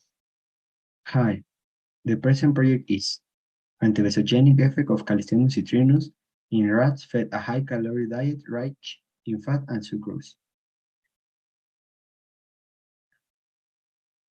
The excessive consumption of diets with a high caloric intake and the decrease in physical activity, among other factors, together rapidly develop overweight and obesity in the human population worldwide. During these conditions, the excessive accumulation of adipose tissue is favored, an increase in the generation of reactive oxygen species and decrease of the antioxidant system, producing oxidative stress. Obesity is associated with numerous diseases: hyperlipidemia, diabetes mellitus, hypertension, inflammation, gastrointestinal disorders, and cardiovascular diseases. Calisthemus citrinus is a plant that produces compounds with a high pharmacological potential and antioxidant activity. In the present study, the effect antibesogenic of Calisthemus citrinus in rats fed with a high-fat sucrose was determined. 15 family Wistar albino rats were used, which we randomly divided into 3 experimental groups in equal 5. Group 1, normal diet; Group 2, high-fat sucrose diet; and Group 3, high-fat sucrose diet plus daily oral Calisthemus citrinus extract at dose of 250 milligrams per kilogram for 50 weeks. The morphometric and biochemical parameters for the high-fat sucrose diet only group were significantly increased compared to the control group, while Group 3 showed significant suppression of weight gain.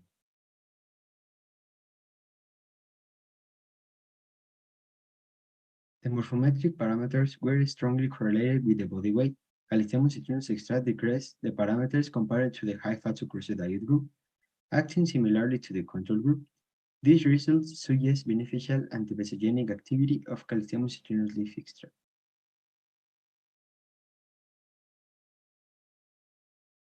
Thanks.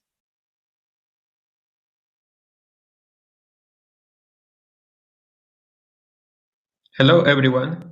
It's my pleasure to attend the National Congress again and to show you an overview of the project that I have been working on as a postdoc in the group of Milton scientists at the Max Planck Institute. We are interested in elucidating the genetic mechanisms driving the formation of simple leaves like in Arabidopsis and complex leaves like in Cardamine. The gene RCO was identified in a mutant screening in Cardamine as a necessary gene for the production of complex leaves. Conversely, when this gene is introduced in Arabidopsis, it's sufficient to increase leaf complexity. RCO arose from a tandem duplication of the gene LMI1 at the early divergence of the Brassicaceae family, but has been lost in some species like in Arabidopsis thaliana. In spite of being duplicated genes, they have acquired a very divergent expression pattern. LMI1 is expressed only at the leaf borders and at the stipules, whereas RCO is expressed only at the base of the leaflets. We want to know how they have acquired such a different expression. This is a hypothetic evolutionary scenario where after duplication, RCO was subject to restrictive regulation from the distal domain and permissive regulation from the proximal domain. The Brassicaceae family has been phylogenetically grouped in 5 evolutionary lineages. I found the LMI1 and RCO genes from 18 different species belonging to all the lineages and analyzed their gene sequences. Previously, the enhancer regions of both LMI1 and RCO genes were identified. They are the most conserved sequences between orthologs, but very divergent from their paralogs. These 500 nucleotide sequences are sufficient to drive the proper expression of their genes. I generated marker lines in Arabidopsis for the expression of LMI1 and RCO enhancers and for RCO genomic from Cardamine. And I fused each of the enhancers to Cardamine RCO genomic to test their influence on leaf shape. RCO increases leaf complexity only when it's expressed in the RCO domain. I am analyzing the same kind of lines using the genes from Euclidium syriacum and Arabis alpina, because these are early divergent species which already have both LMI1 and RCO genes, but still produce simple leaves.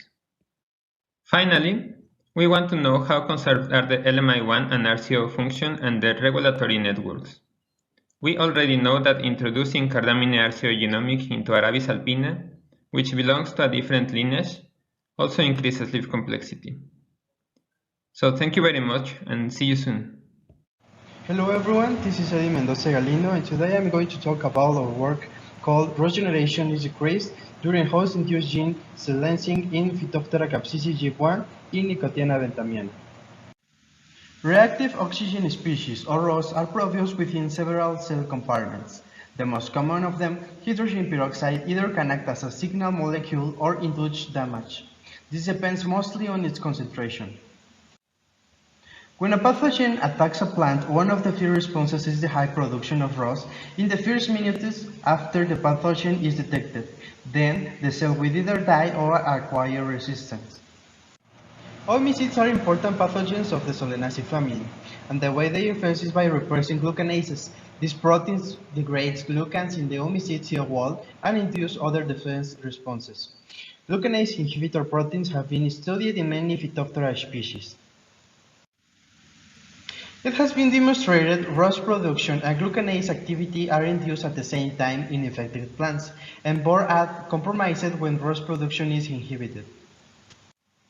In this way, we hypothesize ROS is an important part of plant defense response against Phytophthora capsicii GIP1, using Nicotiana bentamiana as a model to silence this gene. In order to test our hypothesis, we first analyzed GIP1 sequence, resulting in a very similar sequence to Phytophthora infestans GIP1. Thus, we decided to compare it with other Phytophthora infestans elicitors in our experiments. And with the aim of knowing its physiology, we constructed an experimental design using host-induced gene silencing and implant overexpression. First, we used PHELS-K12 Higgs vector within Agrobacterium tumefaciens to transform cell discs. Then, we inoculate agroinfiltration zones with Phytophthora capsicii zoospores, and finally, we perform diaminobencidine staining to dye hydrogen peroxide in situ. Our results indicate ROS production is decreased when GIP1 is silenced. This might be due to a compromised pathogen development when glucanases are not inhibited. This phenomena was also perceived when silencing the Phytophthora infestans effector ENF1. On the other hand, overexpression of GIP1 induced high ROS generation, and we observed background ROS production caused by agroinfiltration in the empty vector. This supports our hypothesis, and ROS is coupled to immunity response of Nicotiana bentamiana against Phytophthora capsicii GIP1. In conclusion, Phytophthora capsicii Jeb1 is an important pathogen effector, and its silenced host plant can easily stop its infestation and decrease rose generation.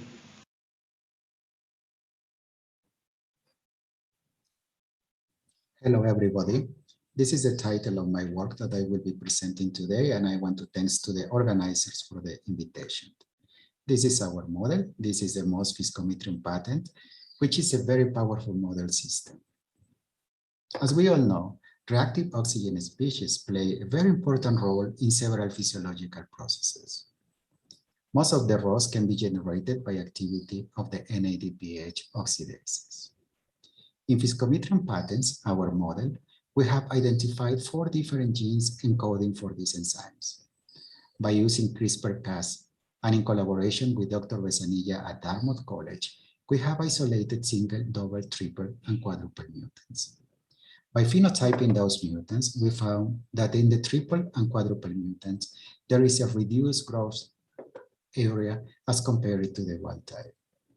If we treat those cells with chitin oligosaccharides for mimicking a pathogen response, we can see that in the triple mutants, there is an increase, while in the quadruple mutants, there is a decrease in growth area as compared to the wild type. If we look at the intracellular hydrogen peroxide distribution, we can see that there is a very nice gradient at the tip region of the growing Caulonema cells in wild type. However, in the quadruple mutants, this gradient is highly reduced as compared to the wild type. Then we did a series of experiments in which we treated those cells in the presence of chitin oligosaccharides for mimicking the pathogen response. Under these circumstances, we observed that there is a very nice increase in hydrogen peroxide distribution in the cytoplasm. But also, this kind of fluctuations that seems to expand from the base to the tip region. This is the first time that we are describing such responses in the most modern Viscometrella patents. Again, if we look at the quadruple mutants, we didn't see that response, indicating that the presence of the NADPH oxidases is required. Therefore, we can say as a conclusion that the NADPH oxidase is involved in maintaining the apical and cytoplasmic hydrogen peroxide distributions. We can also conclude that the quadruple mutants experience the strongest effects on the intracellular hydrogen peroxide distribution, but also in growth. Finally, we can say that the induced ROS response in the presence of chitin oligomers is NADPH oxidase dependent. Therefore, the MOS cells present a mechanism for inducing a ROS-induced elicited response, which happen to be very similar to that described in superior plants such as Arabidopsis. Thank you very much. I appreciate it. Hello, everyone. I'm Vincent Cervantes, and I'm going to tell you a little bit about my PhD project, which is titled Analyzing the Function of shoot meristem related to cytokinin during Janissum development of Arabidopsis thaliana. Well, cytokinin biosynthesis is a process that starts with the addition of an isoprenyl molecule to an adenine in an ATP or ATP. This process is regulated by an enzyme called isopentenyl transferase. After that, that adenine needs to be released from that ATP or ATP. This process is regulated by an enzyme that is coded by lonely guide genes. We have 9 genes of each enzyme in Arabidopsis.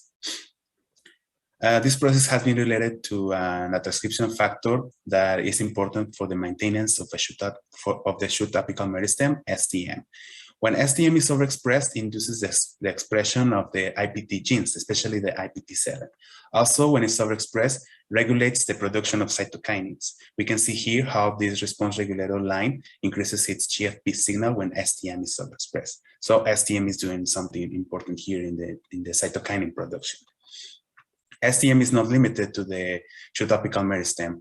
It is also expressed in Janissum and is important for the development of this tissue. We can see here how the Janissum is not well developed when it's not there in this line of RNA. But what STM doing here is inducing the cytokinin production to which of the genes is regulated in STM? And are these genes regulated directly by STM? That is something that we want to know. First, we started with the study of the expression patterns of every biosynthesis genes. We found here that some of them are very well represented and some of them are not well represented. We have a highlight in the lonely guide genes, and we found that all of them have a different expression pattern during the genism development, and we found that also all of them are in different places and in different intensities. So we can suggest that all of them have different functions and in different places are activating the cytokine. We also found that STM is regulating them, and I'm going to show you here this beautiful result.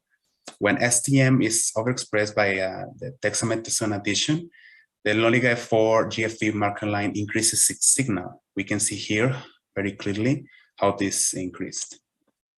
And we also study the direct regulation of STM in this gene, and we found that STM is binding to a specific portion of this gene. You can see here that the gene is still growing, even in the presence of auribacidin antibiotic. We also found that STM is binding to a specific portion in this chip experiment, and we also did this experiment in luciferase assay. We are really excited to show you more about these experiments and how important is this regulation for the Arabidopsis genism development. Thank you so much. Hello everybody, my name is Eduardo and I'm going to talk about molecular response to tomato plants treated with biostimulant Natresurf L. The global population is already 8 billion people. For 2050, we will be more than 10 billion people. Feed all people with the current habits of feeding is not easy. This increase of population is a big challenge for the actual agriculture in an age-worn world with less water, less fertile soils, and with more starving people. For this reason, the agriculture has employed strategies for improved plant nutrition through the use of agrochemical-based nitrogen and phosphate. A biostimulant is an extract obtained from organic compost that it had biological activity in plant improvement.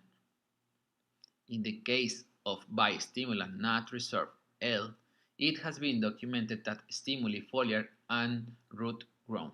Here we present the transcription profile of several key genes involved in oxidative stress, ion transport, biosynthesis, and response to auxins.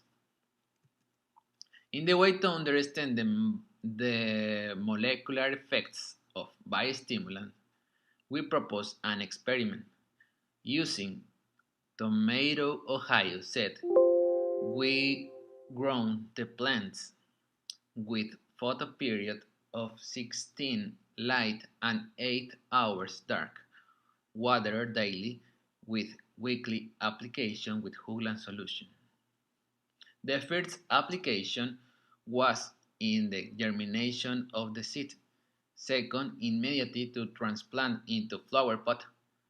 Other applications were 7 days after transplant and third application 14 days after transplant, and then we take the sample in several times.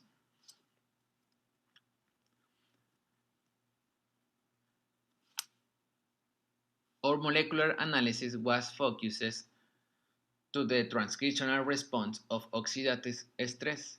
We evaluated oxidative stress with the expression of ascorbate peroxidase and glutathione S-transferase, ion transport with transcription of ATPase4, signaling osmotic response by the transcription of the SNRK2, and jasmonic biosynthesis, but oleoxidase synthase. We found that Natresurf L in plant tissues was firstly observed in plant germination.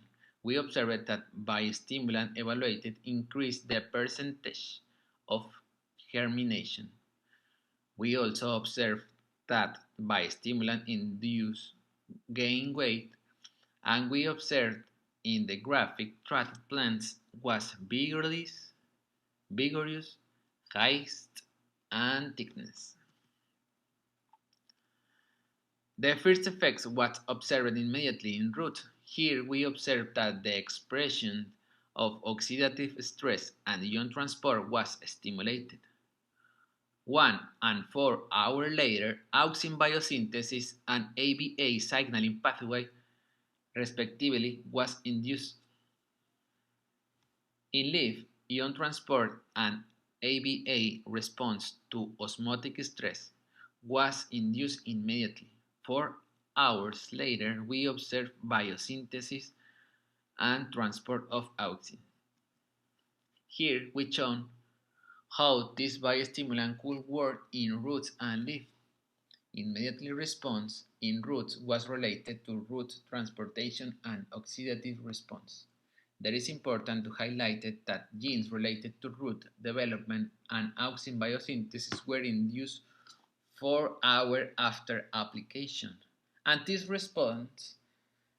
reaction continues to the foliar tissues and which gene related to auxin biosynthesis was induced 8 hours after the treatment application. See you, everybody.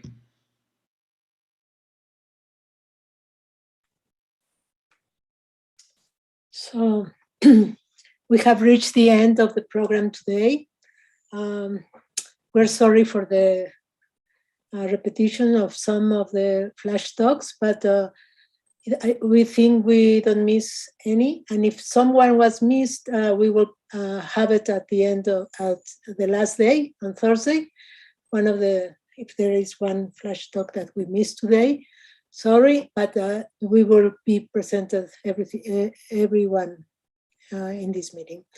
So thank you so much for being today and see you tomorrow. Tomorrow we'll have also very interesting talks related to plant microorganism and biotic interactions.